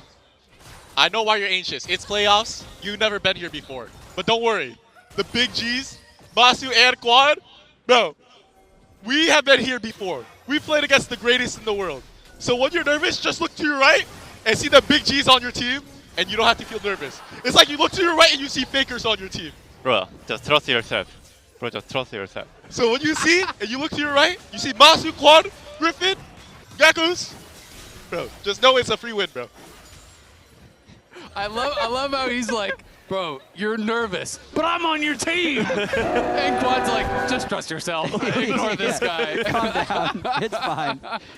Also, the big G's, apparently. I just love the big G's. The completely opposite approach. Quad is like, trust yourself. Griffin's like, don't trust yourself. Trust me. You might not have any faith in you being here, but look at the rest of them. I do love the confidence from Griffin, though, quickly becoming one of the biggest personalities here in the LCS. Man. Has definitely found himself a lot of fans since he's joined the league. Rightfully so. I mean, he's playing all kinds of cool picks. He's bringing out the Nax, he's bringing out the Shen, he's bringing out all kinds of different stuff, and he is hilarious. So definitely fun to see Griffin coming into the LCS and has been doing great. And now Shen is level 6, so any play that Sentinels want to go for, they have got to be careful. Oh, looking to get aggressive. And Griffin, to me, he just has unlimited energy. He's so outgoing, and it's also funny with what an aggressive player he is. He's the one that's playing all the support item junglers. Yeah. Right? He's just playing these supportive builds, but then still keeping the aggressive mindset.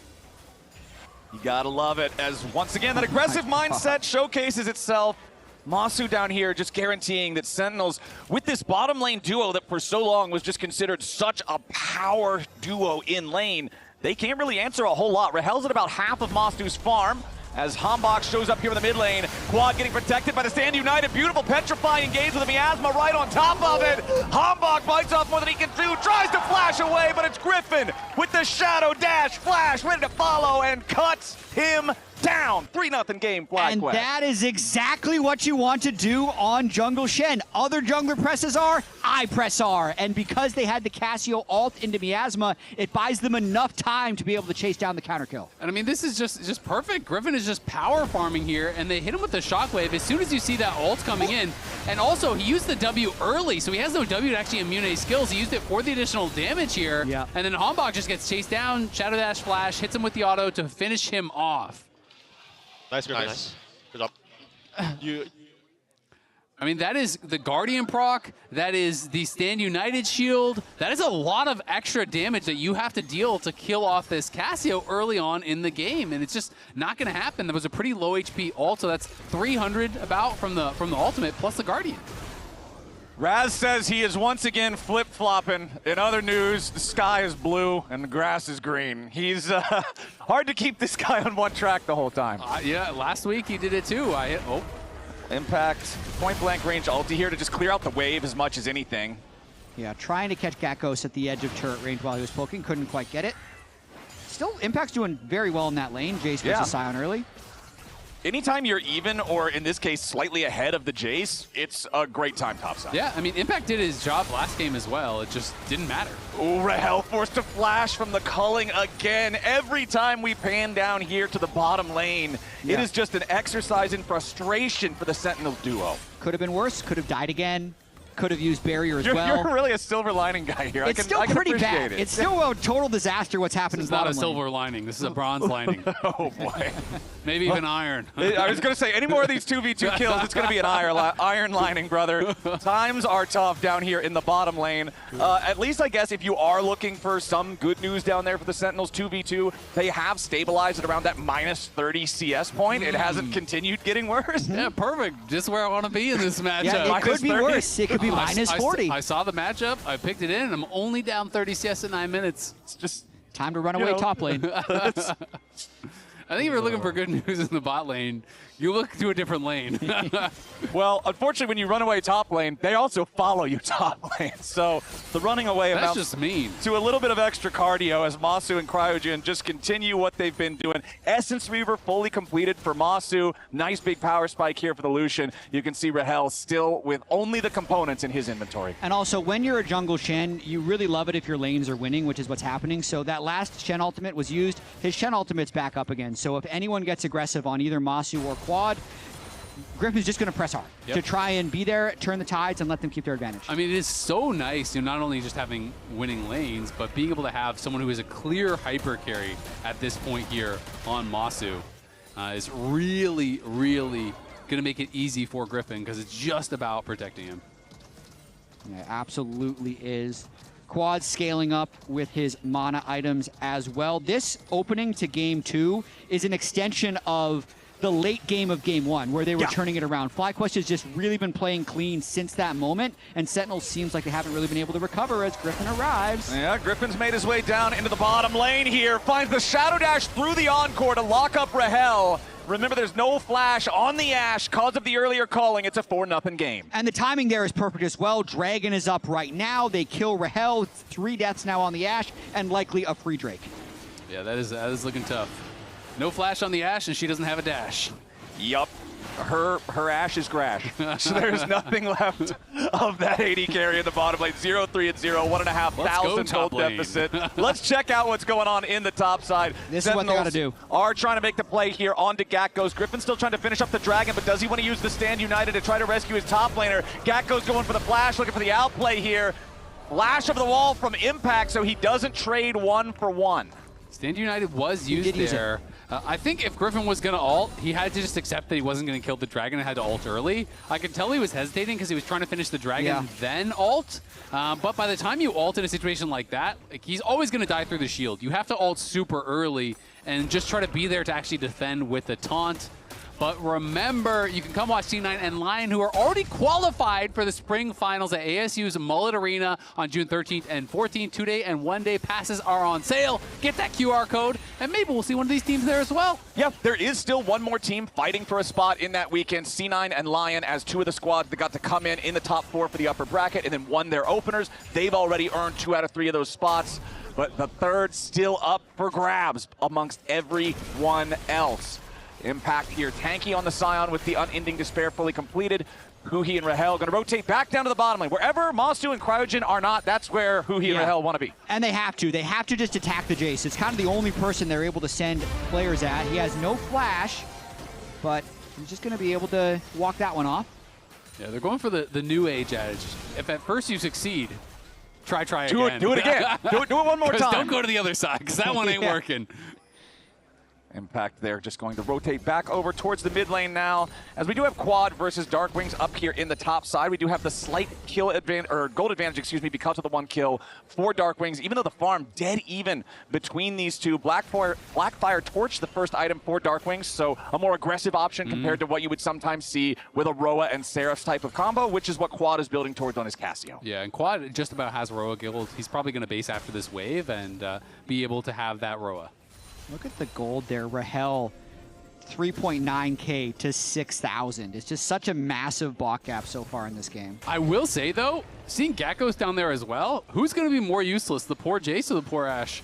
Ashe at least has some utility. Okay, we got a couple of different fights breaking out as Gakkos going to be your target down here in the bottom lane. Impact being targeted over in mid. Gakkos dies first, but Impact will join him. Top laner for top laner. The punching bags on each team take a beating.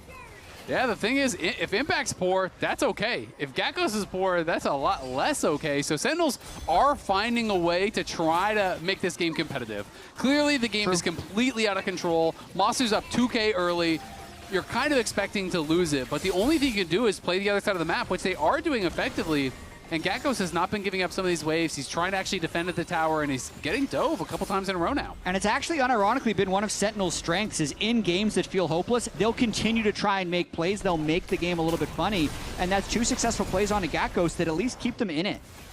Nicely done from Sentinels. Again, keeping that gold lead within striking distance, but we do have the Rift Herald spawning here in about 10 seconds. FlyQuest does have shove over both the nearby lanes. Masu and Cryogen crashing mid lane wave into the tier 1 turret of Sentinels. Quad doing the same thing up there in the top side. As Masu and Cryogen confident in how far ahead of the rest of the game they are, moving into enemy brushes here, setting up around the vision. Huhi walks in towards the brush, immediately pops his defensive heal to get back away.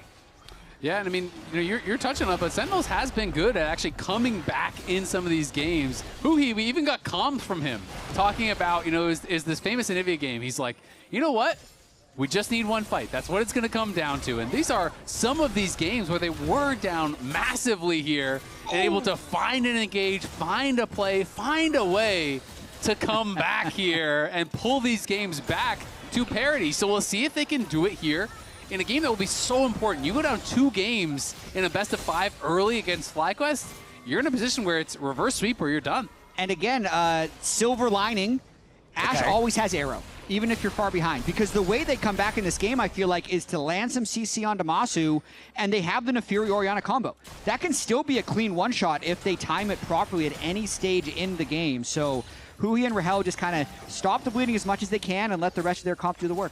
I think it's going to be, all about layering the CC, though, importantly here, because there is the Melio with Breath of Life, right? So, just an Ashe Arrow is not going to be enough. It's going to have to be like Ashe Arrow, he gets cleansed out of that into an immediate Shockwave, into the Fury. Like, it's got to be everything, and it has to be overwhelming damage, because Shen is ulting you with Guardian, and as he arrives, he's popping Locket, and you're getting double shielded by a Cryogen, and you're getting, your barrier, your heal. There's a lot of tools, and they're all going to be used to keep Masu safe. Okay, Griffin and Quad ready to respond to what Hambok's trying to do here in the jungle, forces him back away, and makes sure that Sentinels can't make a move up here in the top lane. And you know what Griffin's probably building next is It's probably a Knight's Vow. So it's probably the 14% damage reduction as well. So they're really setting up Masu to be the hyper carry. He's about to collect even more gold by finishing off this mid turret. Yeah, you can see the Navori Flicker Blades completed there for Masu, so has that second item ready to go here on the Lucian. DPS potential going to be crazy. And what you're talking about, Azael, with the Breath of Life being able to answer these CC attempts from Sentinels, I also feel like if Cryogen just wants to double down on it and buy the Mikhails, it's like, okay, Breath of Life is now never used for the arrow for any reason. You just use Mikhails on arrow, then Breath of Life is always ready for Encore or Scion or whatever. Yep, yeah, no, absolutely agree. I expect he will get a Mikhails at some point in the game, and they are just going to continue attacking side lanes.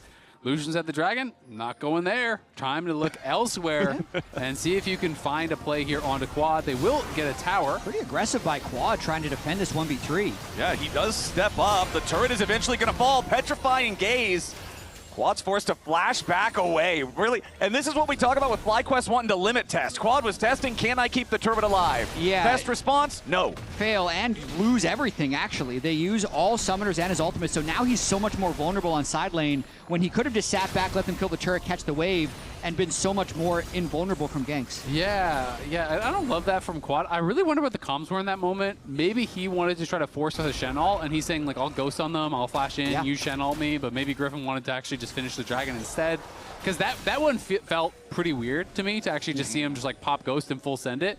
You know, so maybe it was kind of just, like, a difference in opinion of how to play that. Red team's turret has been destroyed.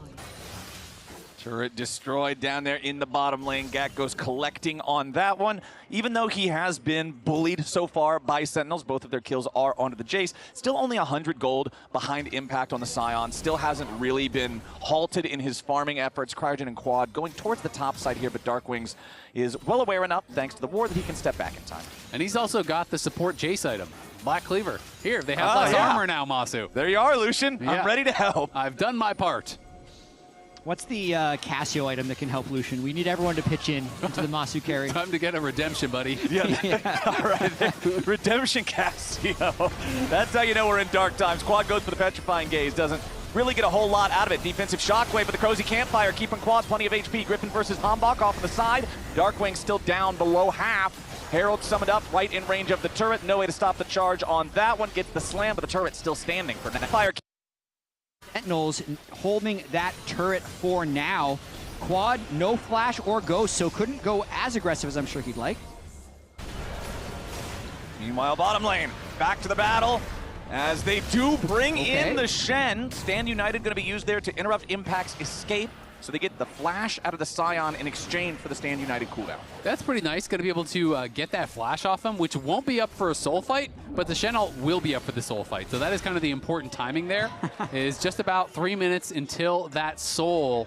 And they are willing to spend the Shen ult because that is going to be the next place they are looking to fight. So I do like that. And Quad, you know, though he spent his summoners aggressively on top side, that was right around when that Dragon did go down. So it's going to be up kind of around the timing that they would be fighting there anyway. I'd say Sentinel's still doing a lot of work on these side lanes, getting Darkwings a little bit ahead.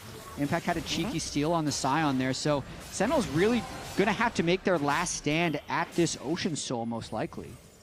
Darkwings has the opportunity to make a big play. Protobelt plus Blackfire Torch means you can do a lot if that Shockwave hits multiple targets. But of course, the main story of any big team fight is going to be Masu. Can Sentinels properly target this very fed AD carry and bring him down? Can Masu make sure that he's constantly staying within Lucian's effective, shorter compared to other AD carries range, and maximizing his DPS to turn this lead into a win? And I think, you know, timing-wise, it's going to be pretty good. You know, Masu is on the pickaxe right now. He has 1,300 gold. I don't think he's going to be able to complete another item before this next fight here. And, you know, we'll see, because there is 2 items on Darkwings, there is 2 items on Hambach. They are reasonably strong right now. So if they can find that perfect engage on Masu, it definitely could work out. But it is tough, and there's so many defensive tools here over on FlyQuest to really keep this guy safe, because you have got to dive him through Miasma, through Petrifying Gaze, through Locket, through Heal, through Shields, through everything. Yeah, it doesn't look like Griffin's going to be able to finish his Knight's Vow quite before the Drake, only sitting on 100 gold. Just has the 2 components. Would love to be able to get that, but can't quite yet. And I like where Sentinels is on the map still. They're constantly looking to make plays. Yeah, you could see the intention right there. Hambach goes over the wall. Gakkos, though, sidestepping the Enchanted Crystal Arrow, staying alive for now. To the skies won't matter. To the ground with the Jace. 50 seconds until the dragon spawns, but it's only 35 until Gakkos reappears on the rift, and he will have his teleport to join up in the fight if that's what they want to go for. But I love Sentinels always looking for these plays. Yeah, Sentinels are doing a great job with this, looking for these plays. Masu getting his base canceled actually matters because he wants to go back and spend here. And as tempo will be hurt a bit, I also like the fact that Gakkos just accepts the death. Don't waste your flash. Yeah. This next fight is the one that matters. And I got a little bit of context on that play from Quad on top side from the producers. Griffin did tell him, hey, if it gets crazy, I can ult you, right? So I think Quad maybe took that as, oh, make it crazy, right? And, and kind of went in. So Masu did go back to base. He did manage to complete his full third item with the Black Cleaver here on the Lucian. So now double cleavers for FlyQuest as Sentinels control the bottom side river first, but they must stop this stack. You do not want to give FlyQuest Ocean Soul. Buhi off to the side. Keep your eyes on the Seraphine. Where's the Encore going to be? Call of the Pack already used by Hambach. Big defensive tool no longer available. Here for this Assassin Jungler. Accelerated Shock Blast from Gakkos trying to find poke. Masu will always be the target for Sentinels. Buhi over the wall, tries to go for the flash. Encore with the Breath of Life is immediately ready to respond. FlyQuest sees what Sentinels have, and they turn it right back around. Impact over the front line, Petrifying Gaze to slow everybody on Sentinels down. The calling, finding maximum value. Quad gets the kill into who he is. Impact has to run. Impact tries to charge back in now, but a massive heal coming in onto Masu here with the Stand United plus the barrier together. Hambach goes in, Gakkos goes down. Masu still firing. Finds yet another one onto Rahel. Impact and Darkwing scrambling to get away, but they're running back towards the FlyQuest side of the map. Quad continuing to keep them here. Decimating Smash will not find anything else. FlyQuest head back over to the Ocean Drake pit. They will get 3 kills in exchange for only the 1 death on Gakkos, and they will claim the Ocean Soul. Love watching these kids team fight. What an intense one right there. He did land the flash ult, but that's when you see the Melio counter right away, giving him the cleanse, and then also the patience to sidestep the shockwave. And once those 2 engaged tools were down, that's when they flew in. They're waiting for their ults. They're hitting now. Oh, help me. Seraphine flash. Look Seraphine, look Seraphine. They want to combo. No ult, Ori. No ult, Ori. You can go. No. Hard. Keep going. Can you blue it? Yeah. If you have. I have ulti still. I'm hitting Dragon. I have ulti. We can play for fight. We can Drake after. Look, please. Yeah, I'm looking. I have W too. Look, no interfering. I have W. Keep going. Chase an ulti. I chase it. Maybe 7Q, yeah. I'll see Dragon. You guys chase. 7Q. 7 only Q, I think. I think it's hard, Quad. I think it's hard to walk in. Yeah, it's hard to check into Ori. Yeah, You just get free Dragon, no? Good, okay. Nice, good job. What sums they use? Really good comms there, but we are back to another fight. Back to live immediately. Hambach trying to dive in after Mazu, being protected by the Cozy Campfire. Flash over the wall from Hambach. He can't complete the mission. Now Impact the target for the rest of FlyQuest. They stay grouped up as 5. Yes, Masu took a chunk of damage, but Sentinels just cannot find the kills onto this critical Lucian. And they have Ocean Soul, so they're saying, you want to reset? Guess what? We're going to do Baron. We're going to heal off this thing with the Ocean Soul, and they're going to try to force the issue. All right, Hambach still with most of his HP, but no ulti on the Nefiri. Masu already regenerating back to about 75%. Impact gonna face check the brush here. Cozy Campfire again back on Masu, making sure the Lucian stays healthy. Baron down to about half HP. Sentinels moving up. Hambach still over the wall, ready to try to steal if FlyQuest want to full commit to this. Masu here with the calling, putting a lot of damage into Darkwing, but the Orianna gets behind his Scion. Impact body blocking the rest of the ult damage there. Griffin looking, but still on top of the Baron for now. Impact in the middle of everybody, stuck on top of Miasma. He cannot get away, and that means FlyQuest now have the enemy tank down. Nice damage arrives from Darkwings there with a shockwave, but it is not enough. An Impact dead body is now out of the picture. Hambach still looking for maybe the miracle steal. Blastcone takes his teammates over the wall. Hambach petrified. Hambach died. FlyQuest, they're going to find 2 more kills and take the Baron. FlyQuest is just too fed and too clean in these team fights. With the amount of shielding, healing, and cleanse break they put on Masu, plus the Ocean Soul, it just seems insurmountable for Sentinels. I mean, Masu got the lead, and he's been playing so well with it. Both games, this guy is just on fire in this series. They do not flip the Baron. They force their hand. They make them come over. Even with a great shockwave from Darkwings, they go over the wall. They take out Hambach. They guarantee it. Darkwing's doing his best to try and push Quad back a bit, but Quad just, as Cassio, buying time. Yeah, Quad's got friends, and that calling, man. Game number 2 is the Masu story. This Lucian, absolutely out of control, 8-0-2. Total gold, he's 4,000 gold richer than the next guy in line, which is his own mid laner. The Infinity Edge now purchased. That's crazy to see, as this fight was just once Quad kind of zoned all of Sentinels out from this river, there was nothing Sentinels could do. I mean, it's really just all about ults for Sentinels comp. So, once some of these tools are spent, it is very difficult for them to have any threat. And then, once they are lacking on that threat, Masu walks up, Quad walks up, they just pummel down this front line, take out Hanbok, guarantee the Baron, and that pretty much feels like it has sealed the deal on this game. Masu just feels untouchable, and now with that Infinity Edge, he went for the faster Black Cleaver for that soul fight. It was the item that he could afford to finish. Stealing his top laner's only job this game, shredding armor. Raz, man, you gotta shut up. He changed it back on waiting room. When did he change it? FlyQuest hasn't lost a game. Well, no, he changed it back at the start of waiting room when they were going through their conversation about the teams. He said, I want to change my opinion to Sentinels now. You guys are convinced me. So he changed it over before the series even started, and now he wants to flip-flop back to his original, point of origin prediction. You know what's really funny? Yeah, we have an arrow there onto Griffin, who tries to get away, commits the flash 2, tagged by the very end of the encore. Griffin should be dead here, but the problem is, Sentinels is sending a lot for Jungle Shen. They do end up getting him, but they're going to lose their inhibitor turret plus inhibitor up there in the top lane as the trade. So, okay, you got to kill. I mean, you can't defend it anyway, so I think, it's like, if you can't do anything about top lane, well, you can do something here. They got a kill, and they did get that tower, so they get some objective bounties, they get a little bit of gold. Yeah, is it a good trade? Probably not, but that's the only trade you can get. Better than nothing. Yeah, it's way better than nothing. It's way better than trying to defend top and losing the game. And it's kind of funny because I was just looking at Protoplasm.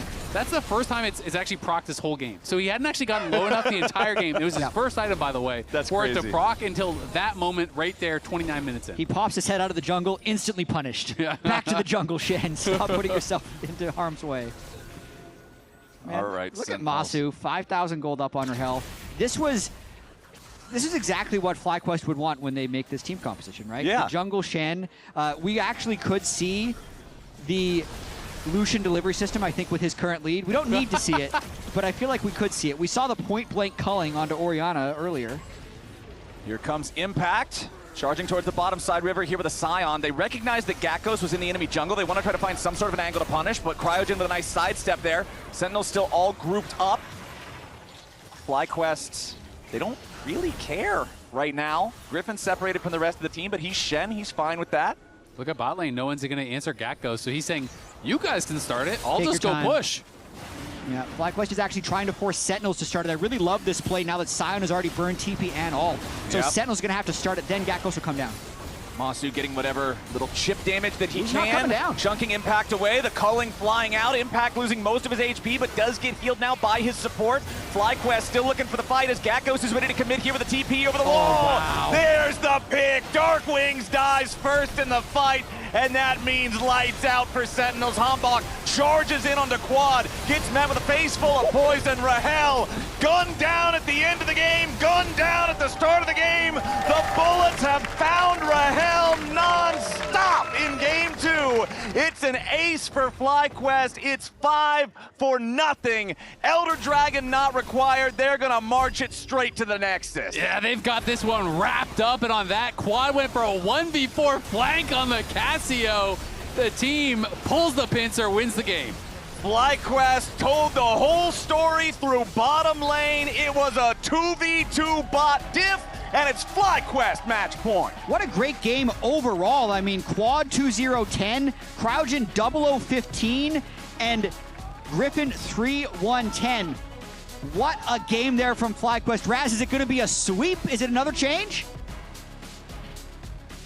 Yeah, I don't know. Raz? I'm holding firm on my original prediction. Oh, no! Hell no! Hell no! That does not count! Quick answer. Everyone is booing prediction. Raz has never held firm on anything in his life. Wow. All right, moving away from that. I tend to disagree on that one. Emily, please. Wow, we're having amazing stuff here at the Analyst Lounge. I'm gonna go over, you may ask yourself, how do we get here? And how we got here was through bot lane. And it started really, really early on in this game as we pull this up. Just before 3 minutes, note already the CS discrepancy right here, not looking good. Yeah, we have both of these junglers over here. And Rahel and Huhi, they're just trying, to get to 3, right? Like, they're just trying to get there. And it's not going to work out well for them because what Masu and Cryogen are going to do is they're going to head up and kind of around, draw them a little bit further forward. And they are not safe. Masu immediately just goes in, and Rahel flashes and dies. Do we call this getting ganked by your own lane, Emily? Kind of, hey, right? where'd the AD carry come from? Why am I getting ganked by the AD? And then we're gonna skip ahead to about here, where again, you have, the CS, it's evened out a bit. Still not looking, still not double looking digits. Great because Lucian already has blue machine sword locked in, right? Yeah. So we're not, look, I'm trying. My hand is working kind of. So it's just so dangerous for them to move into this position, and they're going to get punished for it. This is such the early Lucian Melio coordination, right? Like, look at how little damage Masu takes because he just gets healed back up. The Cozy Campfire, as we all know, procs Lucian passive really, really easily. And then for good measure, I'm just gonna go to this mid lane play right here, just because I really liked this Shen ult response. Here, we'll speed it up a bit to get there. They're like, okay, you know what, bot lane is cooked. Hanbok is gonna want to try to make a play onto quad. However, even though they have eyes, they're like, okay, Ori Shockwave lands, Nefiri goes in, guess what? It's Jungle Shen, and he's here, and Hanbok dies. And I just really liked how, again, how quick, they pointed out in cast, but how quick Griffin is to use his Shen ult in these kind of situations. But yeah, bot lane was great for Masu early on, not so great for Rahel. A full sweep in the prediction, or at least in the player of the games. Oh, I found this one in the back, of course. So we had to pull it out. It's just a player of the week statue that we have from one of Masu's, and yeah, you're getting this one afterwards. I mean, 10-0-5. It's just a clean sweep. Yeah, it's wow. And I'm sure even if we actually see the fan results, it's going to be even steeper than it was the previous game. Like, he is just taking over this entire series alone. I mean, the beginning of this game was just brutal. Watching the bot lane, every time they come back, they're just getting beat out of it. Can I have CS? No. No CS, getting killed over and over, and then for the rest of the game, you're like, all right, I guess we just run away from wherever on the map Masu goes. It's kind of egregious. This looks more even than I thought it would because things were a lot closer in game one, right? Yeah, I mean, just thinking about these two AD carries and what I expected coming into this series was that Rahel was going to be able to match up and a lot of the team fights would just be dominated by a lot of the scaling picks and options. I do think the draft played a pretty big part in this. They talked about how Lucian and Melio was generally seen as a preferable matchup into Seraphine and Ashe, and we didn't even get to that point because he got completely stumped in lane. And even just taking a look at top lane, Kobe, we're getting to see what we expected as well in the top lane. Yeah, exactly. We got Gakkos here sticking to his carries, the young guns, and Impact has been trying to do his team duty. Yeah. He's like, I'm playing the tanks. Can we win the team fights later, guys?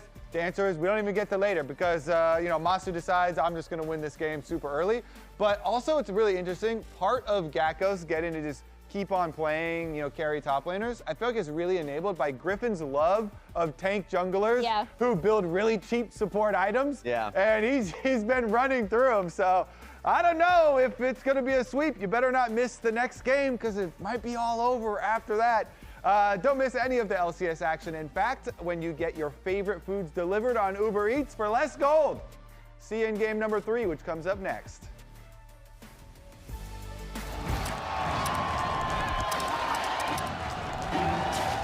Red Bull gives you wings.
In the ground before Dub can even get there. In time to try to knock out as Impact gets bursted. Don't feed.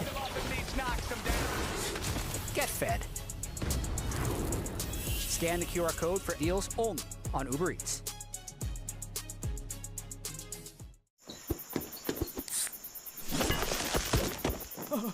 Red Bull gives you wings.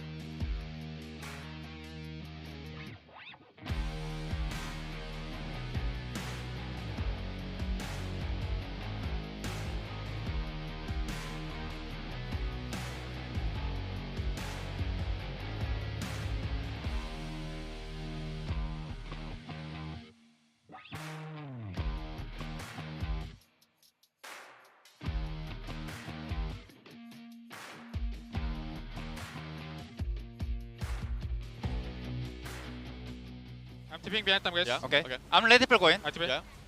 Slowly. Wait for her TP. I'm making space. I'm looking at Orianna. Look at Ori. Look, Ori. I don't make space. Look okay. here. Look here. Yeah. Okay. No flash. I'm on the Fury. The Fury is 1 HP quad. Multi. Yeah. No flash. Okay. I have to now. Kill the ball. Go hard. Kill the ball. Nice. And? Nice. Holy. Holy. Are you holy shit. Out of 5 jungle. I see it. Out of 5 jungle. I respect that. Out of 5 jungle. I respect that, bro.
Ladies and gentlemen, welcome back to the LCS Spring Playoffs. It is our first week of elimination competition here in the Riot Games arena, and right now, FlyQuest is 1 game away from eliminating Sentinels. Yeah, it's kind of crazy. You know, people were thinking this was going to be the most competitive series this weekend, that this was going to be really close. A lot of pros I was talking to were even thinking, hey, Sentinels might actually be the favored team.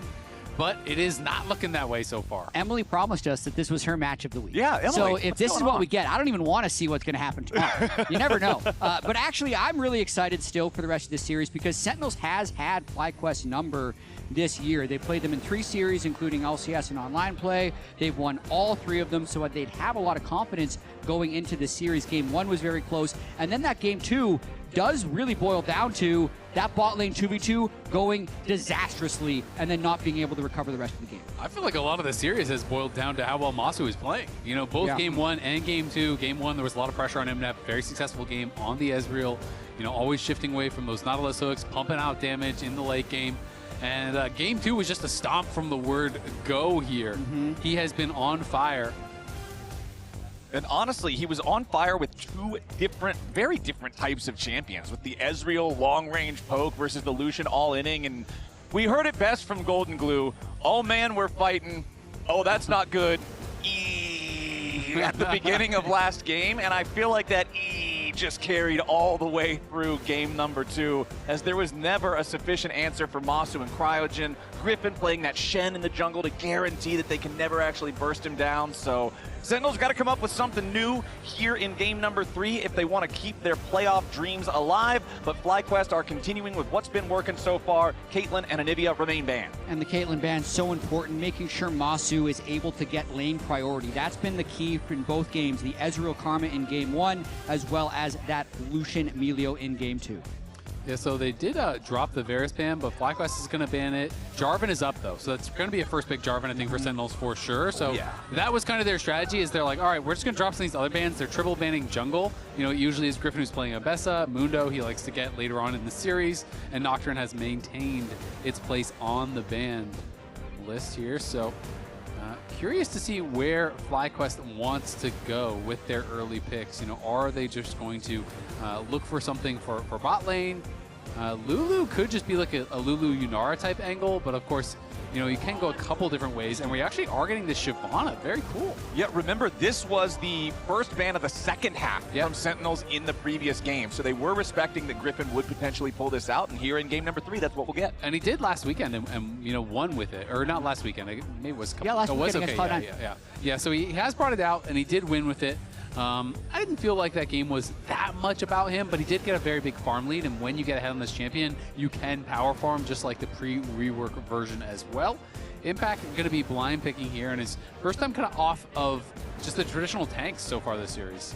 Yeah, and they're also going to be getting Dark Wings on a stable control mage. Once again, Ryze, Orianna, and Victor drafting very well around his strengths, but it also opens them up to whatever counter picks FlyQuest wants to have. Those are 2 very generic blind pick, yet strong solo laners, but it does allow FlyQuest to flex their champion pools a little bit to try and counter this. If I had to guess, you'd pick your top lane champ here against the Renekton, but you never know. All right, a little bit more time to decide what they want to go here. Yeah, okay, just lock in the bottom lane combo instead. So the most desynced draft first half we've had so far in the series, with jungle being selected for both sides, then bot lane duo for Fly, both solo lanes for Sentinels, should make the second half of the bans pretty interesting. Yeah, and I mean, it's just going to be bans towards bot lane from FlyQuest and bans towards solo lanes from Sentinels to protect, right? And that's going to be what we're looking for here. Last game they did ban the Blitz, you know, as kind of a protective measure there for the Lucian Melio, and now they are going to do it again. Blitz also very good into the Lulu, and clearly they're expecting from Hui, so he must be scrimming with it. Otherwise, I don't think we're just kind of seeing the random bans here. 2 games in a row on it. And we need the protection bans now for Dark Wings and potentially for Impact if he feels he needs it. Akali makes sense. Gnar is another matchup that a lot of people don't love playing as a Renekton. You could see that banned as well. Bard's still up here, too, for the Sentinels side. If FlyQuest wants to spend their last ban on it, I'm not sure. We do also have to remember that we saw Geckos bring out Quinn, right? And Quinn, you know, is one of those matchups into the Renekton. So if they're worried about that, we could see a Quinn ban. We could see potential Gnar ban. Those are the kind of ones that I might be expecting from Sentinels.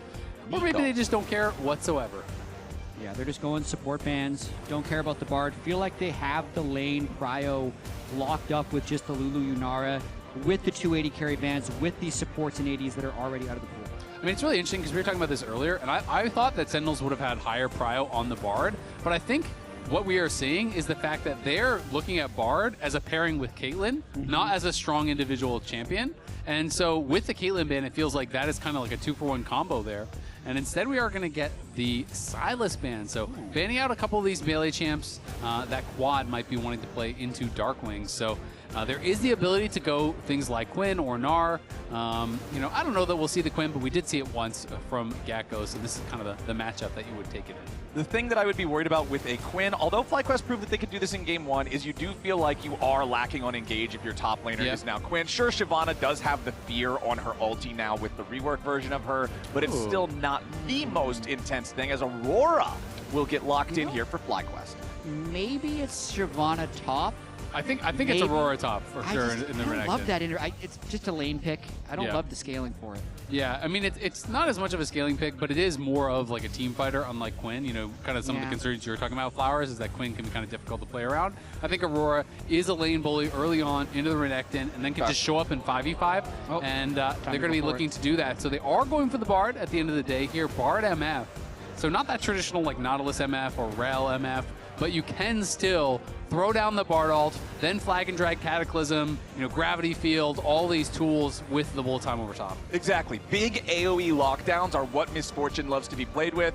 You probably saw the stats pop up when Rahel locked it in, though. 4 plays so far here in Spring Split, 4 losses in Spring Split, so could potentially struggle a bit, but we'll have to see, as the final pick of the draft for FlyQuest will be K'Sante up there in the top lane, the K'Sante versus Renekton Classic. Yep, so Aurora's going to be flexed over towards mid, and they are going to get Gakkos on a tank here, which does kind of set up for something fun because you know, the narrative is that Gakkos is the carry guy and the Impact is the tank guy. Both of them have been playing their quote-unquote assigned roles so far, but this time the script is flipped. I will say that I think out of the tanks, Gakkos team fights best on K'Sante because K'Sante team fights like a carry. He is a carry. He doesn't team fight like a tank. And out of the quote carries, I'd also say Renekton is Impact's best because it's kind of a bruiser, can kind of follow. You can build Asterix.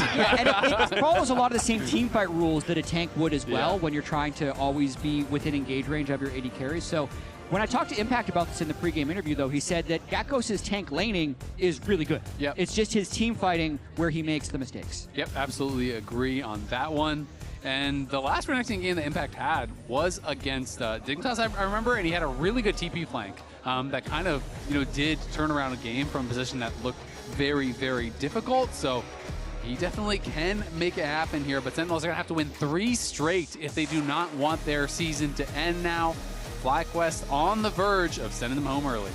All right, game number 1, remember, was very slow and very close for a very long time. Up until about 20 minutes and change, we had no bigger than a 1,000 gold lead either way. Game number 2, of course, was a much different story with bottom lane just hemorrhaging very early for Sentinels, FlyQuest taking a commanding lead. So now here in this third one, I'm curious which way it's going to go, because Shyvana, not the strongest early ganker, doesn't make a ton of plays. Jarvan, however, can be the exact opposite, getting involved with these lanes early. Yeah, I think FlyQuest is going to have to play really high-level League of Legends to take this one over, and Masu and Kraujin would have to have, I think, a big snowball down in the bottom lane, because this is just another really difficult team composition to execute. They have almost no hard CC, and this is an interesting comment from Rob Moore Esports, the CEO of Sentinels, who was listening to my podcast. He loves to comment, and I had mentioned that I voted Masu All-Pro. Rob Moore said in the head-to-head, though, Rahel much better. Notice the 10 exclamation marks as well within this comment. I will say a little bit vindicated so far this series with Masu's performance, but I love Rob engaging with the comments. Well, I just love how passionate he is about his team. You know, I often see him outside. Last weekend he was here, you know, watching Valorant for his team, I think, that was playing. And or maybe he was just here for the pre-show or whatever, but he caught Raz and I and was telling us how, you guys are crazy, we beat them 3 times in a row, what are you doing, you gotta predict us. But Raz is standing by with Fly's coach, Thinkart. Seems like you had feedback from Apollo the last time around. Can you tell us what the feedback was? He respectfully declined the good luck squeeze against C9. I said if I was going to have the option today, I was going to take it, so feedback. I feel like you guys don't even in luck. Talk about the success that you guys have been having so far throughout this series. And even, I guess, a little bit of the trade that's happening here. Yeah, so game 1, I think we had a little bit of nerves, actually, but we were able to bring it back. I think Quad's having a great series. I'm surprised they gave us Cassio. Game 2, we pretty much were in the driver's seat. They kept on overloading against Gakkos, but Lucian Milio was kind of uncontested. And now in this game, I think as long as Shyvana gets like basically 2 full clears off, I think we'll be in a good spot. And I was kind of thinking that they were going to hard force just Bard in kind of not the best lane, just because they've been so successful on Bard, and they need Huhi on something to impact the map. Can you talk about Masu just a little bit? Because he's having a monstrous series so far. Who? Masu.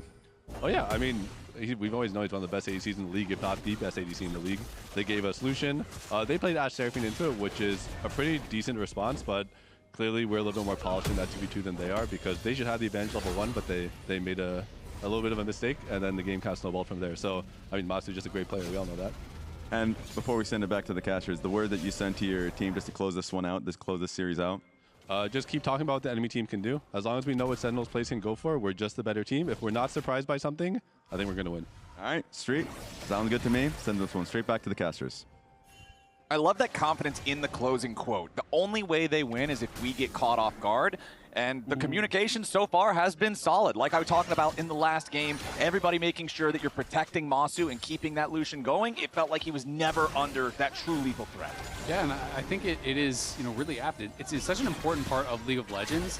I think too often people are focused only on their own win conditions instead of their opponent's win conditions, and thinking about what their opponent needs the game to look like to win. And, you have to think about that, take that into consideration, and that is especially true, I think, against a player like Huhi, who is always looking for these surprising angles. Also, he is taking a little damage down here, though, as he and Cryogen try to get this wave pushed in. The Cosmic Binding will not trap him against anything else, but Huhi is on one of his big picks here in Game 3. Yeah, and Huhi, the last time he played Bard, was just all over the map, so it's not necessarily about what he does in the laning phase, it's about what kind of chaos him and Hambach are going to be able to create on the map here with Bard and Jarvan trying to make plays, because Huhi's playmaking, I think, is just the best part of his game. Absolutely, and for me, he is all-pro worthy. I think that he might not actually win, but I did give him a vote. I feel like he has actually played very, very well for this team. For a team that wasn't, a top couple position team, he was in there winning them a lot of games through great plays, through great map movement, through shot calling that we've gotten to hear time and time again in those comms listen-ins, and definitely think he is deserving of a lot of the credit he's been getting. Yeah, I had Vulcan first, Isle second, Huhi third in mind. So I definitely think he's contributed a lot to the games that Sentinels have triumphed in, and that Bard is going to give him the tools to do it here in this one. So we'll make sure that we always kind of keep track of where he's at. Right now, the bottom lane is going great for Huhi and Rahel, who already have a 2-wave lead. Yeah, that's just what I was going to point out as well. So Rob Moore rejoicing currently for his Rahel versus Masu matchup, needing to get some power back to his own team, already being down 2-0 in the series. I will say, though, I feel like the script so far has been, all right, Sentinels, you need to just kind of withstand. You have good scaling, good team fighting. I feel like kind of the opposite is true in a lot of ways in this one, where I feel like it's Sentinels that need to be pushing the pace more. When you're going to play Bard, Jarvan, Renekton, you got to make plays, right? You got to be able to actually find angles. The team with the Unara, Lulu, Shyvana scales really well as well with her passive, getting more armor and MR from all that farming. And Gakkos is the one piloting a tank here. The second crab, level 6 to the jungler. Who gets it? All right, here's the battle. Hambach going to take the brunt of the Shyvana-verse here at the start. Quad's got to try to get away. He wants to go between worlds, bounces back to the other side as Rahel goes on a magical journey.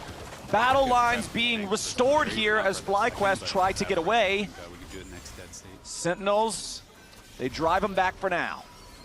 Yeah, that was a very close call for Quad. Ended up on the wrong side of the river, so going to lose a lot of tempo, and Hambach was able to secure that second crab. So a small win here for Sentinels. A small win, and Impact getting some nice wins up on that top side, playing it very well in the 1v1, has already taken a play, has already forced one base, and Gakkos is going to be taking another base here, so Impact can just hard shove this and will deny a couple minions, but of course the home guard change makes it pretty easy to get back and not have these be super punishing recalls. But Impact is up 400 gold for now, nearly 500. Though, of course, some of this will be recouped by Gakkos as he arrives back.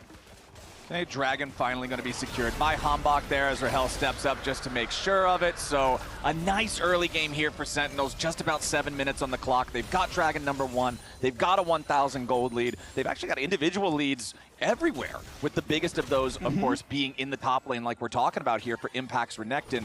The question then will become, what plays can he turn that into later? Specifically, I'm going to be looking around the Rift Herald fight. That's generally when top laners start to really get involved in the bigger skirmishes in the game. That's where I need to see Impact lock in and perform. I agree, but I'd also say for Sentinels, they don't need to force too much since all of their lanes are kind of naturally winning and they already have the first Drake. As long as they're stronger and showing up on time to these objectives, I think that would accelerate the game at a fast enough pace. Okay. I did touch on it in Champ Select, but you know, this narrative around these top laners, tanks versus carries, who's better on what. This is the stats for the players going into the series. So these are the 2 players on carries. These are their stats. Gekko's obviously far superior statistically on the carries, and let's be honest, in the eye test. But the other half of the story is Impact. When he is playing tanks, he's the one that has been smurfing, and Gekko's has been the one struggling, in my view.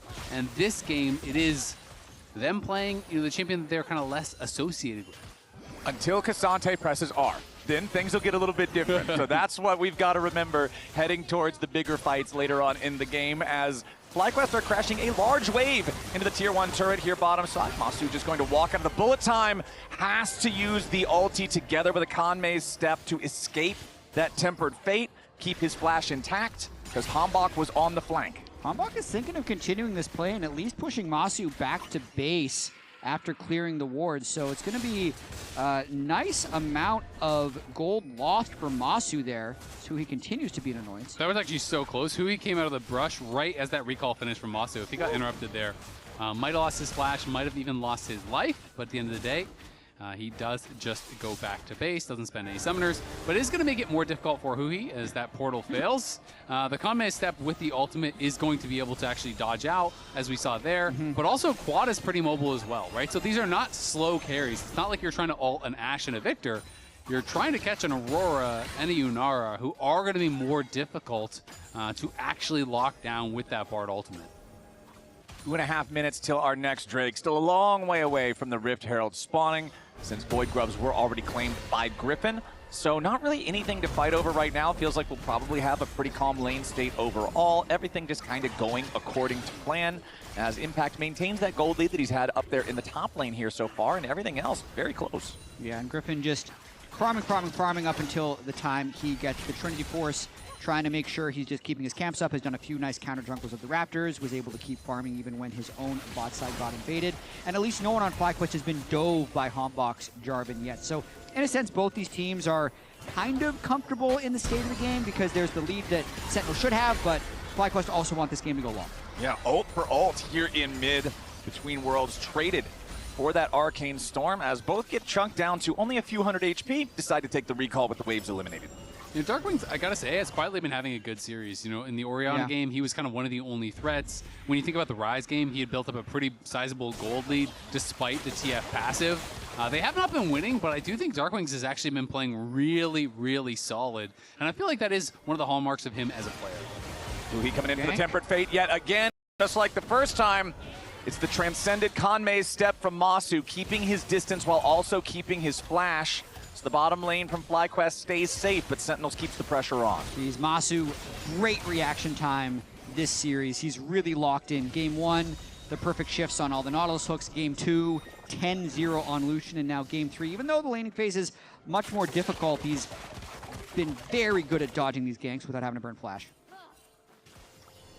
Don't forget, it's only a couple weeks away now. Spring Finals going to the Mullet Arena in Tempe, Arizona on June 13th and 14th.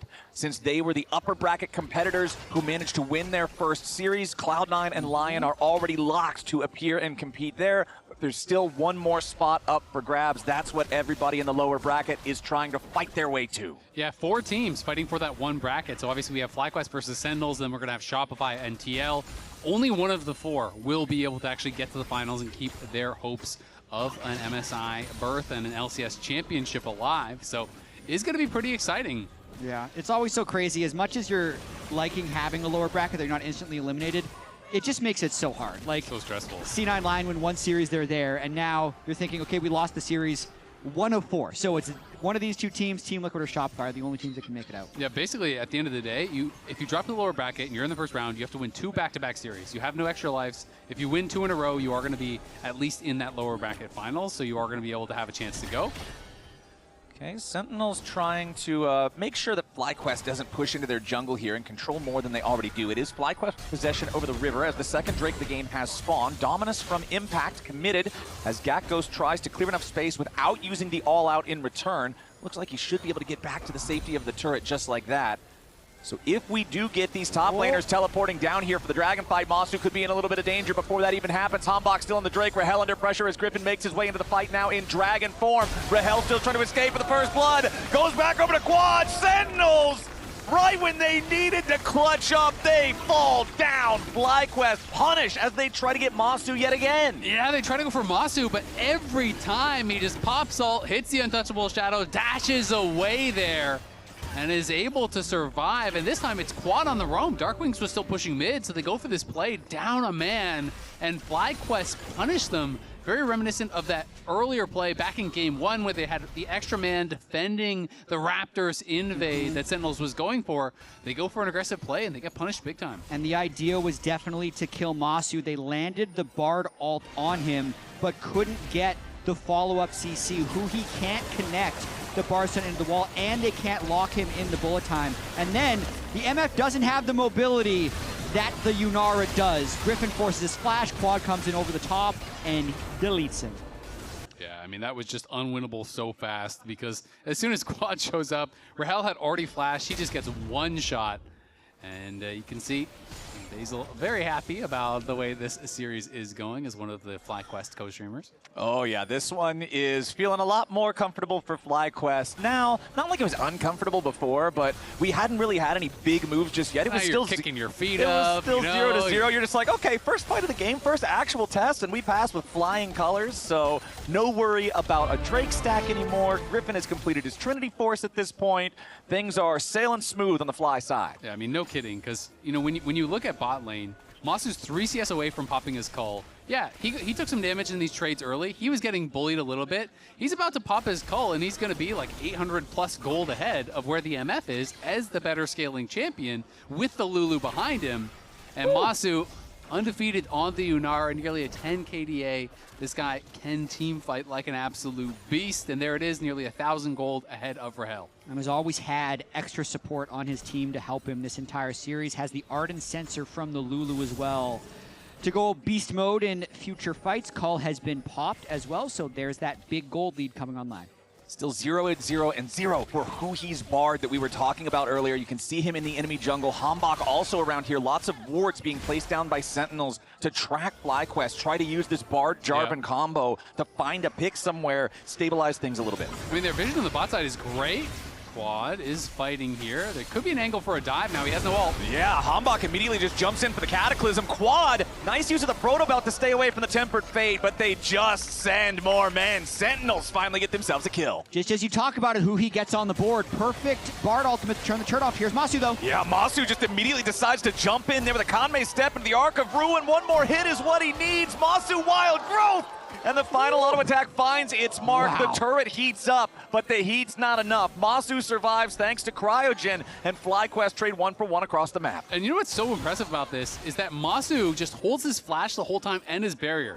They were completely confident that they were going to get that kill and that he was not going to die. No heal, no barrier, no flash, nothing used there as they run down Rahel. They get his barrier and they kill him. We talked at the top of the day how FlyQuest loves to play testing their limits. After enough testing, you learn where those limits lie, and FlyQuest play around them beautifully. Masu's just in total flow state this series for sure, as Huhi using the Hex Gates as well, trying to be as present on the map as possible. And I mean, again, Darkwings is up gold. He's up nearly 1,000 gold himself, but it just hasn't been the story because despite the fact that he's been able to get leads, it feels like in every single game, and he's playing these scaling picks, it feels like Masu is just performing so well in the 5v5s, and FlyQuest are playing so well around him to enable him to utilize the gold leads that he is building and really take over. We've got ourselves a level 11 Shyvana now, so talking about This champion liking to power farm when she's ahead. Griffin is farmed up plus 30 over Hambach, but now the engage coming in from the Jarvan forces the defensive Dragon's descent back of the wall, who he's ready to try to follow. Griffin still looking for his escape, flashes over the wall into the Krug pit. Impact on the flank, Hambach ready to flash follow here with the EQ. Quad still standing by, wants to fire back, but Griffin is in some serious danger, still trying to get himself away for now. Escape the cooldowns won't happen. Ruthless Predator seals the deal for the shutdown for Sentinels. Sentinels, just like last time. It's the same thing. It's the exact same thing. As soon as Sentinels makes a play on the bottom side of the map, Masu and Cryogen step up, crack their knuckles, and say, "Where's Rahel?" Yeah, and Rahel is saying, "Where's my team?" Because he is getting chain dove here. He's put so far down. This item differential is going to get ridiculous once Masu bases. There's his second completed item. Rahel is so far away from a second. Masu is really starting to run away with it. It's going to be a battle of solo laners, though, versus Masu. And the question being, can Sentinels deal with this hyper-fed Yunara? I mean, what do you even say? Play safe? Because he's under his turret when all this is happening. Play safer. Who he's leaving to make plays, but at this point, Rahel would actually have to not be farming mid lane while a play is happening in order to stay alive. That's just instant decision-making by Masu and Cryogen to go for a play while another play is happening, as this Drake is going to be likely conceded as Griffin is just top lane trying to collect gold. Yeah, the trade is, okay, we've got the Herald. We're going to take down the tier 1 turret guaranteed. Only Impact is up here. Good chance of just being able to slam this straight into the tier 2, farm even more plate money while they take the Drake. Nice Tempered Fate, though. That's why I didn't say certainly. I said good chance. I remembered the Bard. He blocking that one off, so the tier 2 stays in good shape, but FlyQuest will trade that Drake for the tier 1 turret. Still only a 2-to-1 in Drake count, as FlyQuest try to steal away the enemy red buff before they take their exit. Griffin will smite it down. Easy pickup there for the Fly side. As the secondary red buff accidentally went over to Gakko, so you could see Masu trying to hug the bottom side of the wall to pick it up. They wanted to give it to Yunara, but unfortunately didn't work out, and Quad will answer bot. You know what's actually so funny is he used his E to dash out of it, and then Cryogen hit the blast cone and bonked him back into it. So Gakko's took it. But it's Cryogen's fault. The final betrayal there after helping Masu all this time, denies him the red buff, the most important objective for AD carries. As all the long con. We do now have over a 1,000 gold lead for FlyQuest as they collect their second turret there in the mid lane, opens up the map a little bit more, makes things a little bit scarier for the Sentinels side. So what's the name of the game here for Sentinels? Is it still just look for more picks based around this Bard, or what are we doing? I think at this point, you're just hoping to play through the Victor. The side lane picks are good, and you're hoping for a team fight where the Victor can be set up for success, because the game otherwise is falling out of control. Okay, well, who he makes his rotation up towards the top side, looks for Gakgos, but the problem is, fellas, this is Bramble Vest plus plated steel caps plus Doran's hat plus Frozen Fist for Gakgos. I think between Renekton and Bard, there's no way you ever punch through this. That is very true. When Victor's there, they can definitely kill this Yeah, that'll guy, work. You know, then Victor really is the hope. Yeah. I mean, I think there is still a world in which Masu just gets flashed on stunned in one shot. They have no Mikhails. He has no cleanse. If you get flashed, Renekton stunned, Victor laser, Victor all, Cataclysm, everything thrown on top, then it is still winnable for Sentinels. The question is, can you actually find that, and can you do that through all of the front line that FlyQuest has between the Shyvana and the Cassante?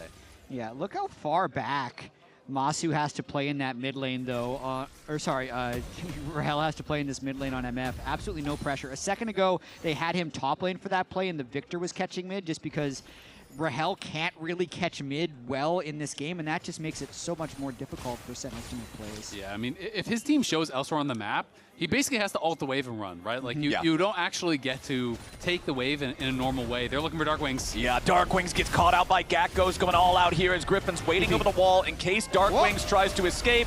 FlyQuest is ready. Dark Wings responds with the gravity field, but it won't matter. It just buys enough time for Masu to take the kill credit. 21 minutes on the clock. FlyQuest on the Baron pit. Impact on the other side of the map. Does have the teleport ready to join the rest of the team if Sentinels wants to try to stop it. Hambach's the only one here for now. Cryogen zoning him away. The Baron down to 6,000 HP. Impact still finishing off the tier 2 down here in the bottom lane. Tempered Fate onto the Baron, buying a little bit more time. Impact still bottom. Teleport going to be channeled now as FlyQuest still on the objective. Burning this one down. Should have no problem securing it. Masu pops the Arc of Ruin yet again. FlyQuest going on the chase. Baron's already claimed. Looking for a little bit more.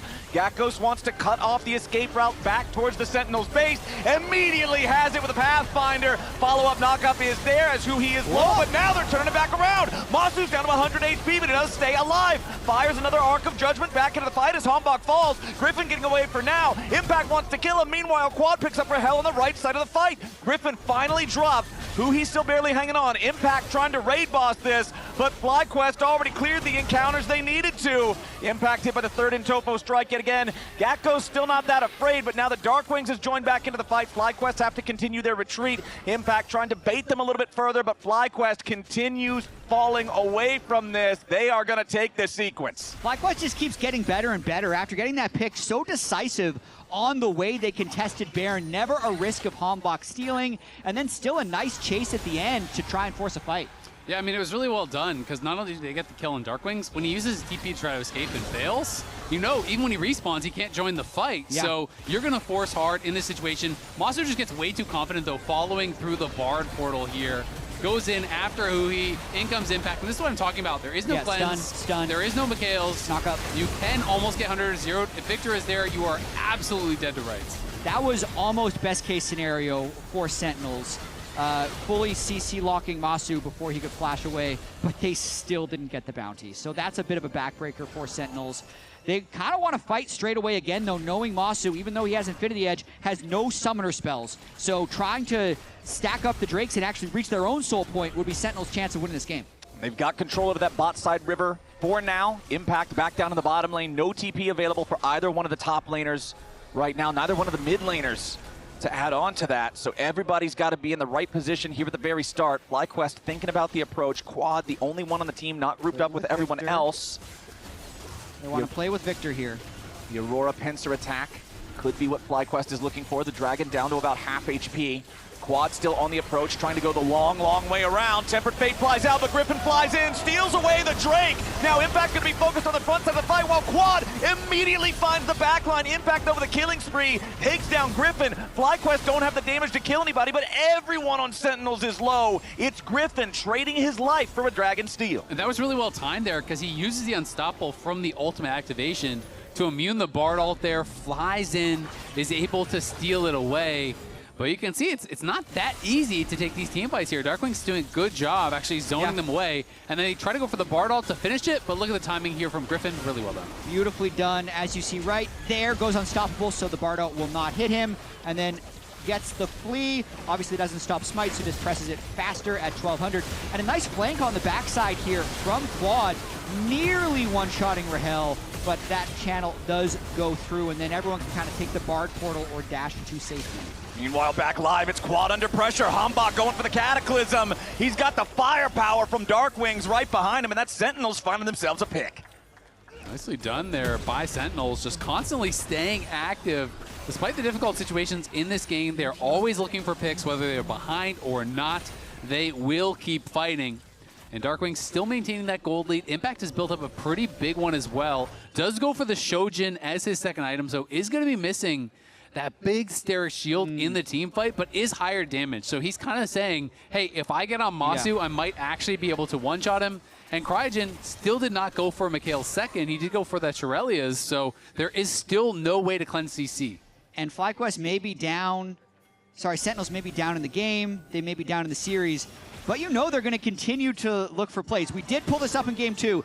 This is really the last chance. You know, they haven't heard a bell. They need to reverse sweep FlyQuest to keep their split alive from this game state, being down in gold, even in Drakes, against a very head Yunara Lulu. Yeah, that's the game state that I'm worried about. I almost don't care about anything else. You land one good punch, though, get the knockout blow onto Masu. That's got to be what it is, because, man, Infinity Edge plus Fiend Hunter Bolts is such a nasty combo for just instantly killing someone at the start of the fight. We've seen Masu's killer instinct. You guys described it as a flow state earlier. I think that's exactly the right way to put it. Locked he has in, man. really been on point so far in this series. 3-0-4 in this one. 100% kill participation, 0 deaths. As now back up here on the top side, Gakkos and Impact both have cleared the level 16 markers, so we have them fully powered up. Gakkos is even dipping into the jungle/support item pool, buying the Zeke's Convergence. They're OP, man, I'm telling you. This cheap stuff is the good stuff. It's going to be meta. I really think all the tanks are going to start just spamming these items. They're way too powerful, way too effective, I feel like, at this price point. Yeah, you can see also the change here. Even if he ults early, it's only going to trigger when an enemy is in range, which, you know, you're Cassante. It doesn't do anything on Cassante, but yeah, you're always going to be right in range of the guy by all outing him. Or for like Rakan, where you pop R you know, early and then run in. Nautilus, champions like that as well. So it is a nice little change there, but these items are just so efficient and so cheap, and is going to allow him to have that ultimate up, you know, that much more often. And I feel like, again, from this game state, you're just peeling for your carry, right? So if Impact goes in onto Masu, you just sit there, you ultim away, Pathmaker away, whatever you've got, you're just using it to push them off of your carry because Impact is not tanky. FlyQuest trying to reestablish solid control over the topside river here as the Baron is about to spawn. Yeah, they're just ready as soon as it drops. Masu and Gakkos are here. They knock out the wards to make sure there's no easy TP angle for Sentinels, and FlyQuest started up. They kill it really fast, and if Sentinels doesn't approach in order, they might end up dying. Okay, they peel off. Okay, they see that they get the teleport coming in from Darkwing, so that's already a win.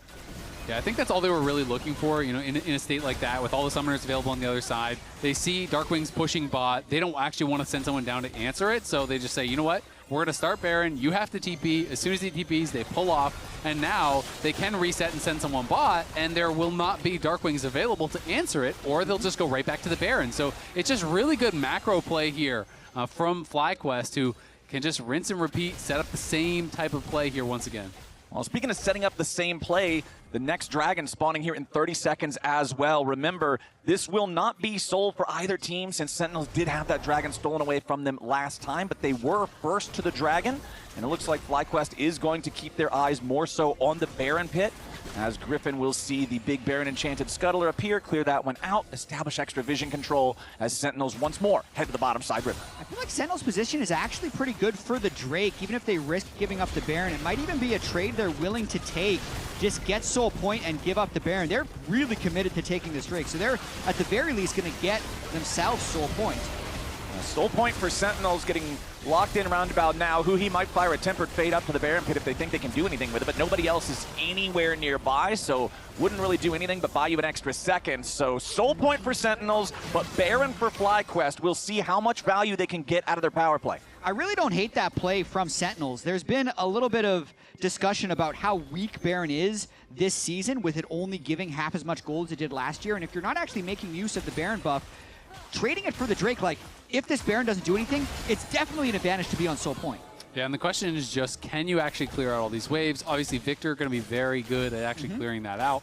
And, you know, can FlyQuest set up some push in multiple lanes here to turn that Baron into a lot of gold, right? You know, that is what they are looking for. They're looking to knock down some of these tier 2s and make that Baron buff work for them to set themselves up for this next fight. Because Sentinels have given themselves a win condition here. Hextech Soul is incredibly powerful if they can get it, but FlyQuest wants to make sure that that is not possible.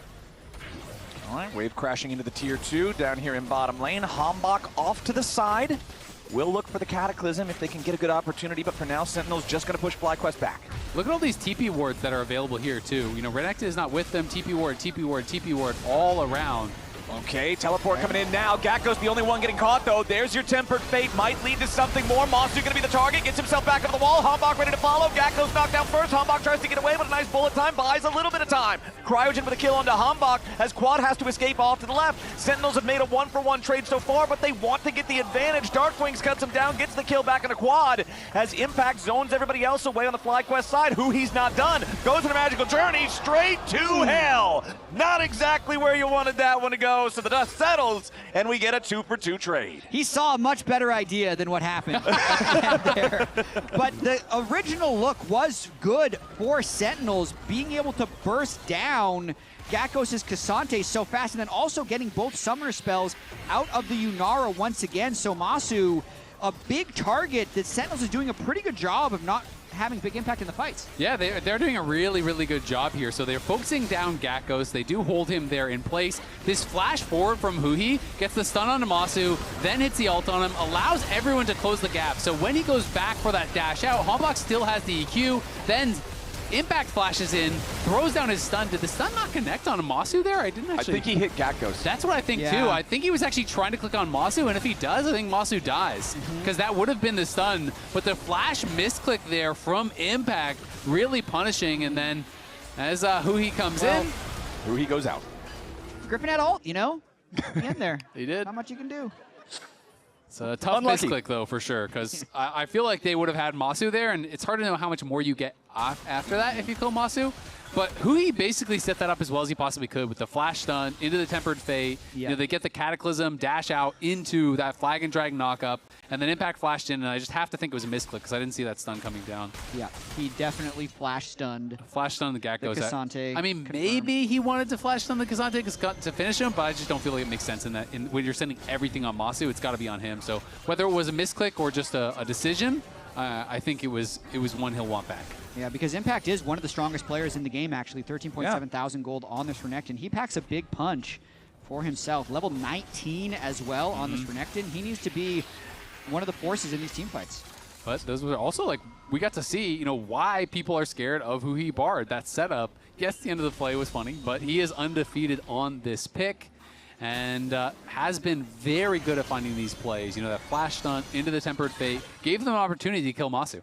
So speaking of killing Masu, a big impediment to that just arrived. Cryogen completing the Mikhail's Crucible, getting rid of the potential for a Bard stun or a Renekton Flash Ruthless Predator to really be the thing that locks up this AD carry that can take over the team fight, who now has Lord Dominic's Regards also fully complete.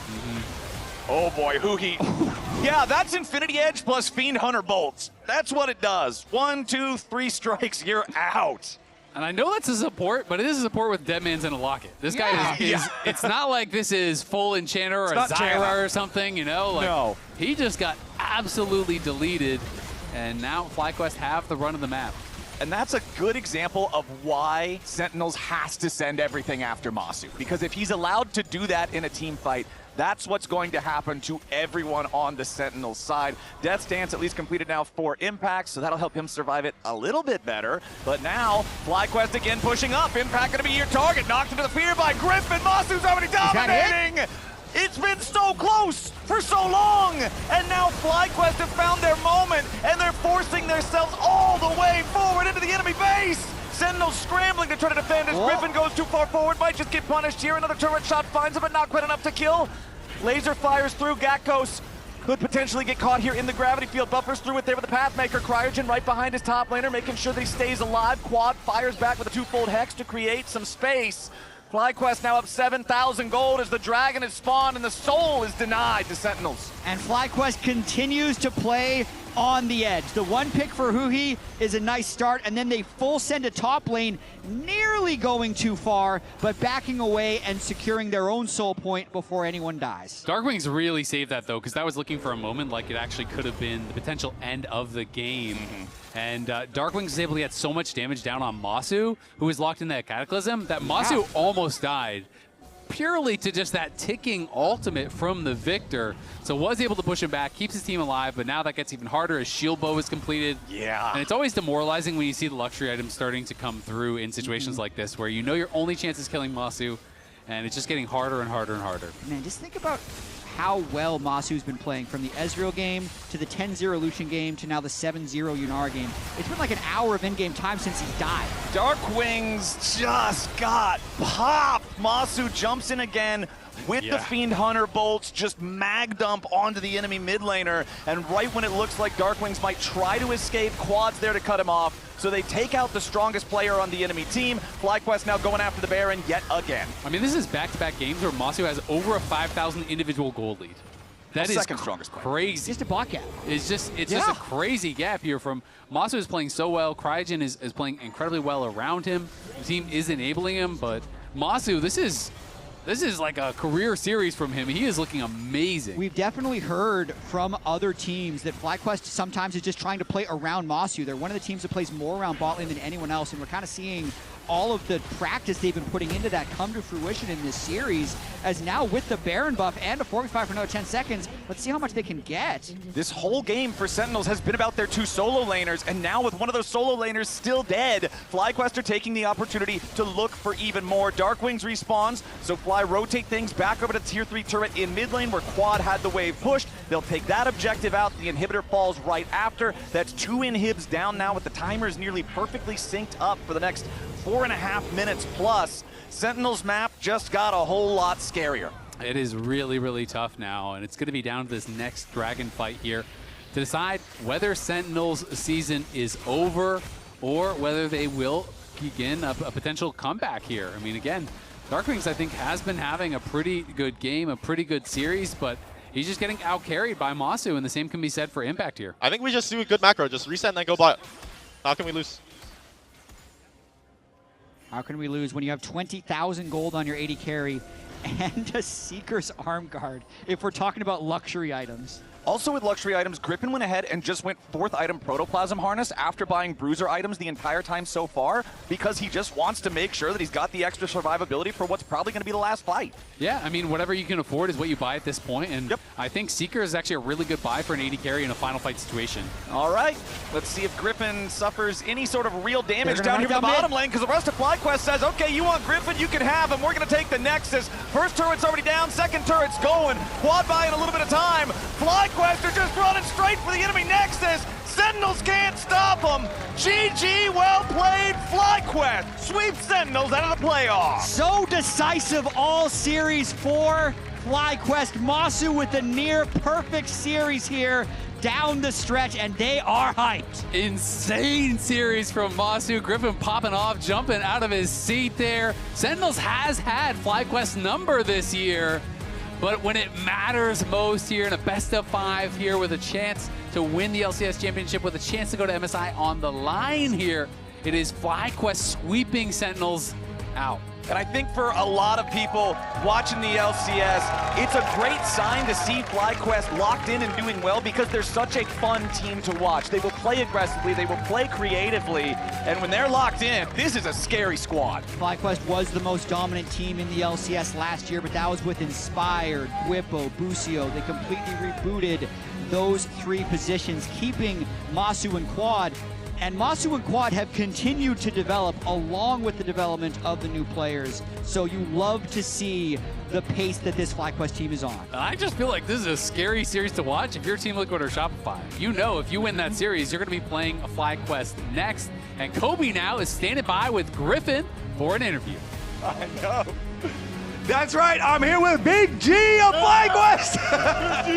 Yo, what up? How are you feeling after keeping your playoffs hopes alive with a sweep? Yeah, I mean, honestly, I was low-key more scared of Sentinels than C9 just because, like, we lost to them 3 times. So, you know, it's been a month since we last played them. So I was still confident because I think we made a lot of progress even in that last month when we played them in the EWC qualifiers. So, yeah, it's been a month. So yeah, I think we made a lot of progress, and I'm glad we just swept them. Yep. Yeah, we actually heard some of your confidence. They did a listen-in on you were hyping up Cryogen. He was maybe a little nervous, and you're like, don't worry, you got Faker on your team in 4 positions. How did it feel to see, like, Masu especially was popping off this series?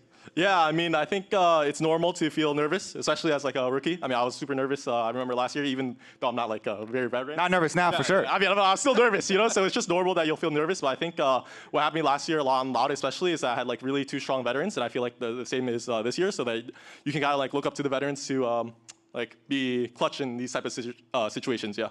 And now that you have one, well, it's not determined quite who you're going to play, Team Liquid or Shopify, but a lot of people think that it might be Team Liquid that you're playing. And you guys did lose to them when you played in LCS, but then, of course, you beat them a couple times in EWC qualifiers. How confident are you if you end up going against TL or Shopify? I mean, I think TL, well, should I talk about both? I mean, yeah, Shopify, we'll do TL first. I mean, Shopify, pretty confident. TL, I think we typically do well against them, but I think they're a really strong team. Obviously, they have a lot of like name value and just their players.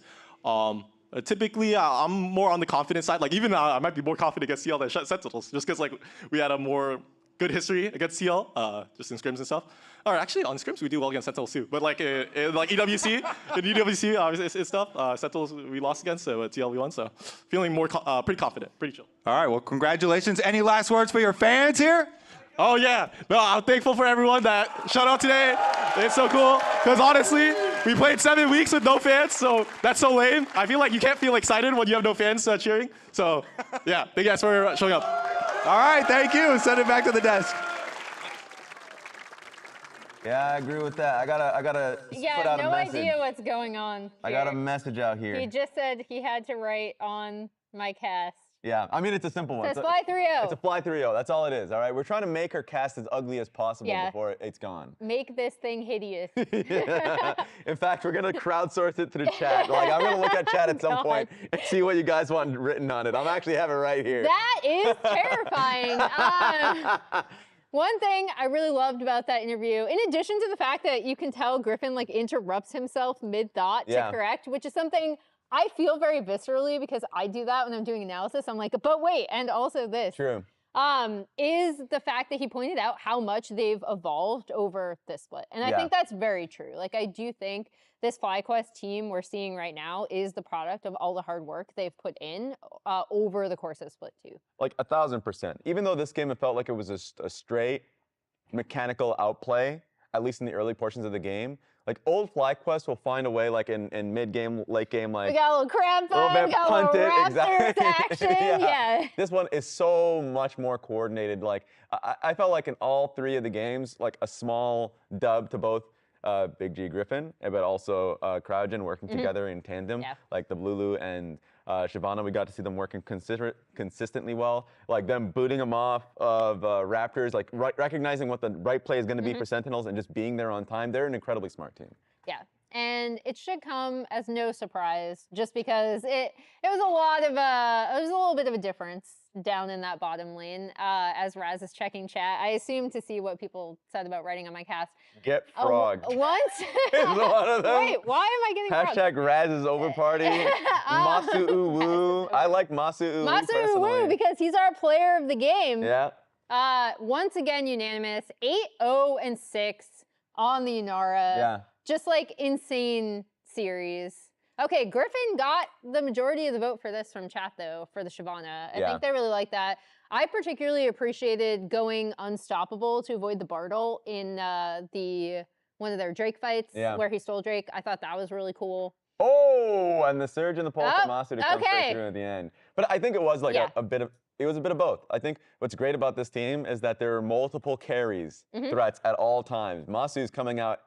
Wow. Masu's like everyone's now voting for Masu. Everyone's got his back. I mean, this entire series he stomped. And I think it's important to literally just focus on him in particular during playoffs. Because like during regular season, people are like, oh yeah, it's like Berserker, then Masu. But like, it doesn't matter what happens in playoffs. Like that's what everyone focuses on, right? So it feels like Masu is just kind of taking over during playoffs time. Yeah, and player of the series, guess who it is, Rez? Look, it is what it is. Damage per minute 1,000. I know. He only died twice. Yeah. All day. Actually kind of crazy. 26, 2, and 17. The big thing that stands out to me, though, is the 93.5 kill participation. Yeah. And that, like, he was part of everything that FlyQuest were doing. And I mean, it was his lead on this Lucian that we're seeing now that really set the tone for Game 2 and kind of the entire series. Yeah. Raz is writing Masu Uwu on my cast. There we go. There we go. And that's another one for Masu. That's another dub for Masu on the board.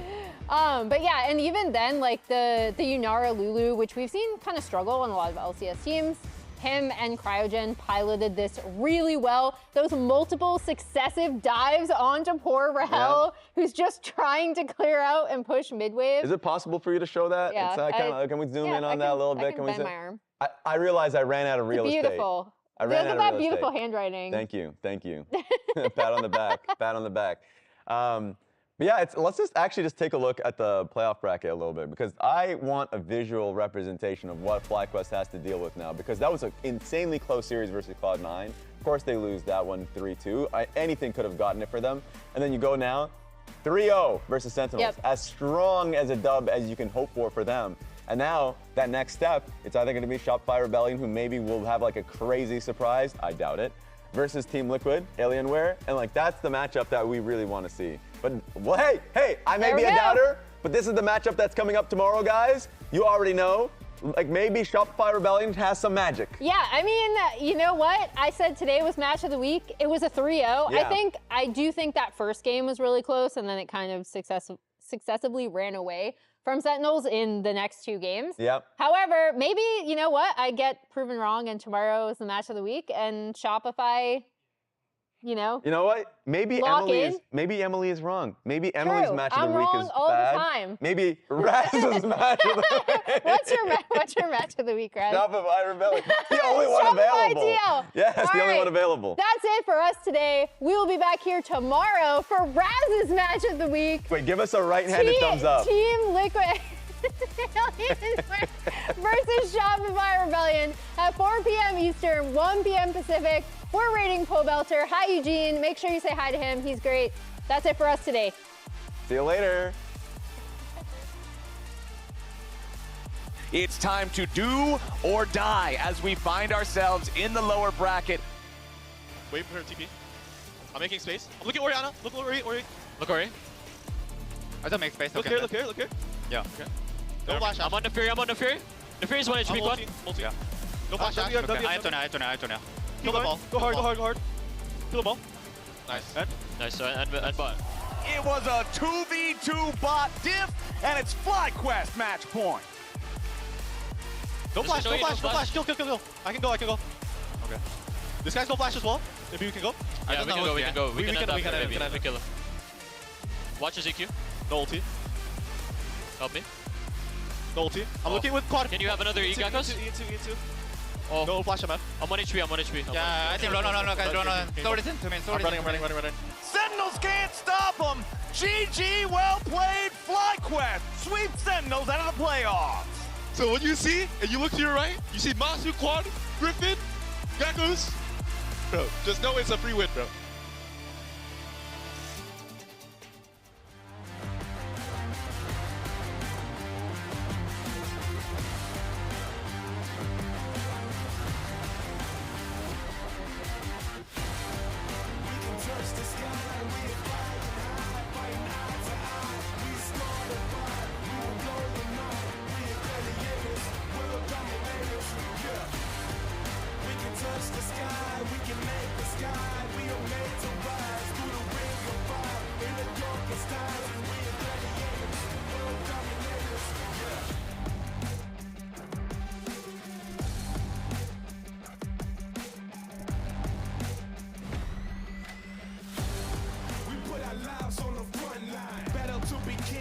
Giant like a titan, ready for combat, we're ready to fight. Fearless of the enemy, we'll fight to survive.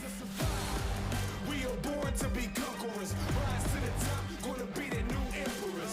Dragon slayers, earthquakers, bone shakers, standing on the edge, born to be champions. We can touch the sky, we are flying high, fighting eye to eye. We start a fire, we will blow your mind. We are gladiators, world dominators. Yeah, we can touch the sky, we can make the sky, we'll make the rise through the ring of fire in the darkest times. We are gladiators, world dominators. Yeah.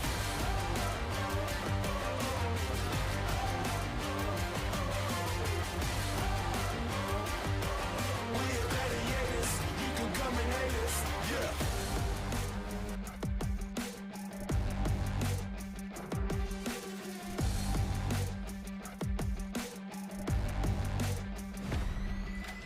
Hands to the sky as we enter the arena, wild animals.